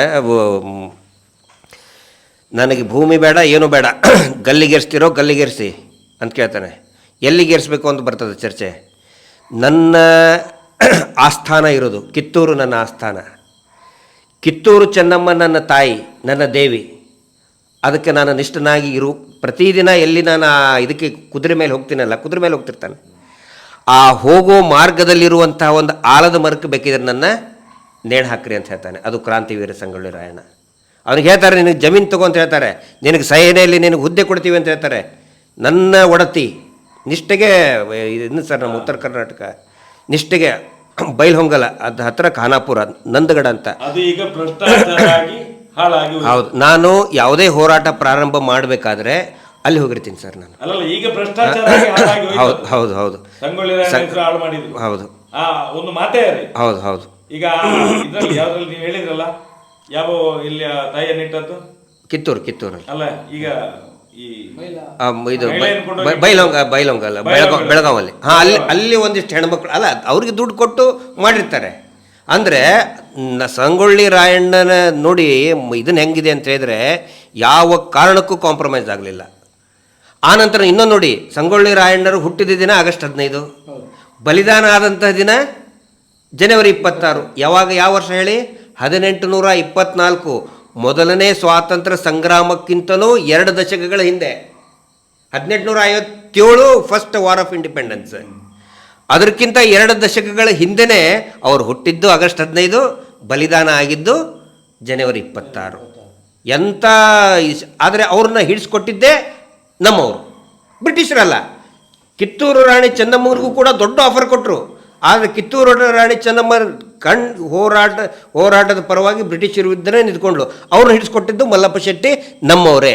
ಹಾಗೆ ಇವರು ಏನು ಬ್ರಿಟಿಷರು ಇದ್ದಾರಲ್ಲ, ಈ ಧರ್ಮೋದ್ಯಮಿಗಳು, ಅವ್ರ ಜೊತೆಗೂ ನಮ್ಮವರೇ ಇದ್ದಾರೆ. ಈಗ ನಮಗೆ ಬೈಯೋರು ನಮ್ಮವರೇ. ಚಂದ್ರಶೇಖರ್ ಆಜಾದನ್ನ ಯಾರು ಹಿಡಿದುಕೊಟ್ಟಿದ್ದು? ನಮ್ಮವರೇ.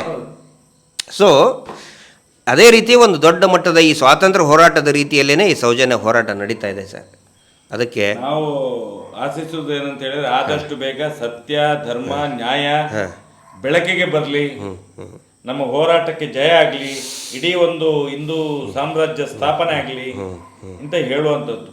ಮತ್ತೆ ಅದರ ಜೊತೆಯಲ್ಲಿ ಈಗ 2 ಗಂಟೆಯ ಕಾಲ ನಿರಂತರವಾಗಿ ನಾವು ಈ ಫೋನಿನ ಕಾರ್ಯಕ್ರಮ ಮಾಡಿದ್ದೇವೆ. ಇನ್ನೂ ಕಾಲ್ ಇದೆ. ಕೆಲವರು ನೋಡಿ 10-12 ಸಲ ಫೋನ್ ಮಾಡಿದ್ದಾರೆ. ಪಾಪ ನಾವು ಹೇಳುವಂತದ್ದು, ಯಾರ್ಯಾರು ಕಾಲ್ ಮಾಡ್ತಾ ಇದ್ದೀರೋ ದಯವಿಟ್ಟು ಮುಂದಿನ ದಿನಗಳಲ್ಲಿ ನಿಮ್ಗಳಿಗೂ ಕೂಡ ಅವಕಾಶಗಳಿದ್ದಾವೆ. ದಯವಿಟ್ಟು ಕಾಲದ ಅವಕಾಶ ಕಮ್ಮಿ ಇರುವುದಿಲ್ಲ. 2 ಗಂಟೆ ಮಾತಾಡಿದ್ದೇವೆ ನಾವು. ಸರ್, ಕೊನೆಯ ಪ್ರಶ್ನೆ. ಈಗ ಹಾಂ, RBI ಲೈಸೆನ್ಸ್ ಇಲ್ಲ. ಹಿಂದೆ ಸೋಮನಾಥ್ ನಾಯಕರು ಕೂಡ RTNL ರಂಜನ್ ರಾಯರು ಕೇಳಿದಾಗಲೂ ಕೂಡ RBIನವರು ಸ್ಪಷ್ಟವಾಗಿ ಹೇಳಿದ್ದಾರೆ, ನಮಗೂ ಇದಕ್ಕೂ ಯಾವುದು ಸಂಬಂಧ ಇಲ್ಲ ಅಂತ. ಕೇರಳದಲ್ಲಿ ನಮ್ಮ ಕೇರಳ ಟೀಮ್ನು ಕೂಡ ಕಾಸರಗೋಡ್ನಲ್ಲಿರುವಂಥ ಟೀಮ್ ನಾರಾಯಣ, ಅಶೋಕ್, ಗಿರೀಶ್ ಭಾರದ್ವಾಜ್ ಅವರೆಲ್ಲ ಸೇರಿಕೊಂಡು ಒಂದು ಟೀಮು ಕೇಳಿದ್ದಾರೆ, ನಮಗೂ ಇದಕ್ಕೂ ಸಂಬಂಧ ಇಲ್ಲ ಅಂತ. ಇರ್ಬೋದು, ಅವರೆಲ್ಲಾದ್ರೂ ಹುಗುದಿಟ್ಟಿರ್ಬೋದು.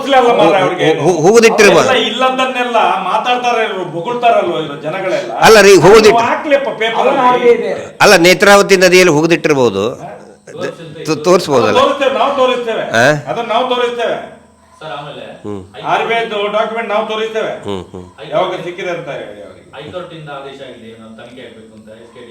ಖಂಡಿತ ಆಗಿದೆ. ಅದನ್ನ ಹೈಕೋರ್ಟ್ ಯಾರಿಗೆ ಹೇಳ್ತಾರೆ ಹೇಳಿ? ಯಾವುದಾದ್ರು ದೇವಸ್ಥಾನಕ್ಕೆ ಹೇಳ್ತಾರೆ ತನಿಖೆ ಮಾಡಿರಿ ಅಂತ? ಬ್ಯಾಂಕ್ನವ್ರಿಗೆ ಹೇಳ್ತಾರೆ? ಯಾರಿಗೆ ಹೇಳ್ಬೇಕು ಹೇಳಿ? ಪೊಲೀಸರಿಗೆ ತಾನೇ ತನಿಖೆ ಮಾಡೋ ಏಜೆನ್ಸಿ. ಅಲ್ಲ, ಇನ್ಮೇಲೆ ಮಾಡ್ತಾರೆ. ನಾವು ನೋಡಿ ಟಿವಿದವ್ರಿಗೆ ಪದೇ ಹೇಳಕ್ಕೆ ಹೋಗೋದಿಲ್ಲ, ಅವರಿಗೂ ಆತ್ಮಸಾಕ್ಷಿ ಇರ್ತದೆ ಮತ್ತು ಅವರು ಸಮಯ ಬಂದಾಗ ಮಾಡ್ತಾರೆ. ಬಟ್ ಸರ್ಕಾರ ನ್ಯಾಯಾಲಯನೇ ಆದೇಶ ಮಾಡಿದೆ. ಅಲ್ಲ, ನಾನು ಏನು ಹೇಳ್ತೀನಿ ಗೊತ್ತಾ, ಈ ನಮ್ಮ ಇದಕ್ಕೆ ವ್ಯವಸ್ಥೆಗೆ 4 ಕಾಲಿದೆ. ಏನು ಸಂವಿಧಾನಕ್ಕೆ 4 ಕಾಲ ಅಂತ ಹೇಳ್ತಾರೆ. ಅಂದರೆ 3 ನ್ಯಾಯಾಂಗ, ಕಾರ್ಯಾಂಗ, ಶಾಸಕಾಂಗ, 4ನೇ ಅಂಗ ಮಾಧ್ಯಮ ಅಂತ ಹೇಳ್ತಾರೆ. ಇವರು ಮಾಧ್ಯಮದವರು ನಮ್ಮ ಕೈಯಲ್ಲಿ ಅಂತ ಹೇಳ್ತಾರಲ್ಲ, ಈ 4ನೇ ಕಾಲ ಏನು ಮಾಡ್ತದೆ, ಕಾಲೆತ್ತಿ ಇವ್ರ ತಲೆ ಮೇಲೆ ಉಚ್ಚಿ ಹೋಯ್ತದೆ ಒಂದು ಸಾರಿ. ಅದು ಗೊತ್ತಿರ್ಬೇಕು ಇವ್ರಿಗೆ. ಅವರು ಭಯಂಕರ, ಇವರು ಏನು ಮಾಧ್ಯಮದವರು ಯಾವಾಗ ಎದ್ದೇಳ್ತಾರೆ ಗೊತ್ತಾಗೋದಿಲ್ಲ. 4ನೇ ಕಾಲು ಎತ್ತಿ ಇವ್ರ ತಲೆ ಮೇಲೆ ಉಚ್ಚಿ ಹೊಯ್ದು ಬರ್ತದೆ ಅದು. ಇದು ಇವರಿಗೆ ಗೊತ್ತಿರಬೇಕು. ಅದು ಕೊನೆಗೆ ಆಗೋದು ಅದೇ. ನಾವು ಸುಮ್ಮನೆ ಬೈತಿದ್ದೀವಿ ಮಾಧ್ಯಮಕ್ಕೆ, ಅವ್ರಿಗೆ ಟೈಮ್ ಬಂದಾಗ ಖಂಡಿತ ಮಾತಾಡ್ತಾರೆ. ಆ ನಂಬಿಕೆ ನನಗಿದೆ. ಆದಷ್ಟು ಬೇಗ ಬರಲಿ ಸರ್. ಹೌದು. ಅಣ್ಣಪ್ಪನಿಗೆ, ಮಂಜುನಾಥನಿಗೆ ಬೇಡ. ಅಲ್ಲ ನೋಡಿ, RBI ಒಂದೇ ಅಲ್ಲ, ಪಾನ್ ಲೇವಾದೇವಿ ಇದು ಕೂಡ ಇಲ್ಲ, ಅದನ್ನು ಕೂಡ RTI ಕೇಳಿದ್ದಾರೆ, ಅದರಲ್ಲಿ ಕೂಡ ಇಲ್ಲ. ಆನಂತರ ಪಾನ್ ಬ್ರೋಕರ್ಸ್ ಆ್ಯಕ್ಟ್ದು ಯಾವುದೇ ಲೈಸೆನ್ಸ್ ಕೂಡ ಇಲ್ಲ. ಯಾವುದೇ ಲೈಸೆನ್ಸ್ ಇಲ್ಲದೆ ಇರುವಂಥ ಮಂಜುನಾಥ ಔಷಧಿ ಅಂಗಡಿ ಅಂತ ಇಟ್ಕೊಂಡು ಒಳಗಡೆ ಕಳ್ಳಬಟ್ಟಿ ಸರ ಒಳಗಡೆ ಕಳ್ಳಬಟ್ಟಿ ಸರಾಯಿ ಮಾಡ್ತಾ ಇರುವಂಥ ಒಂದು ಟ್ರಸ್ಟ್ ಇದಿಷ್ಟೇ. ಎಲ್ಲರಿಗೂ ಕೂಡ ಸಾಕಷ್ಟು ಜನ ತಾವು ಇನ್ನೂ ಒಂದು 10-15 ಕಾಲ್ ಇದೆ, ಆಮೇಲೆ ಸುಮಾರು ಸಾರಿ ಕಾಲ್ ಮಾಡಿದವ್ರಿಗೆ ಮಾತಾಡೋಕ್ಕಾಗಿಲ್ಲ.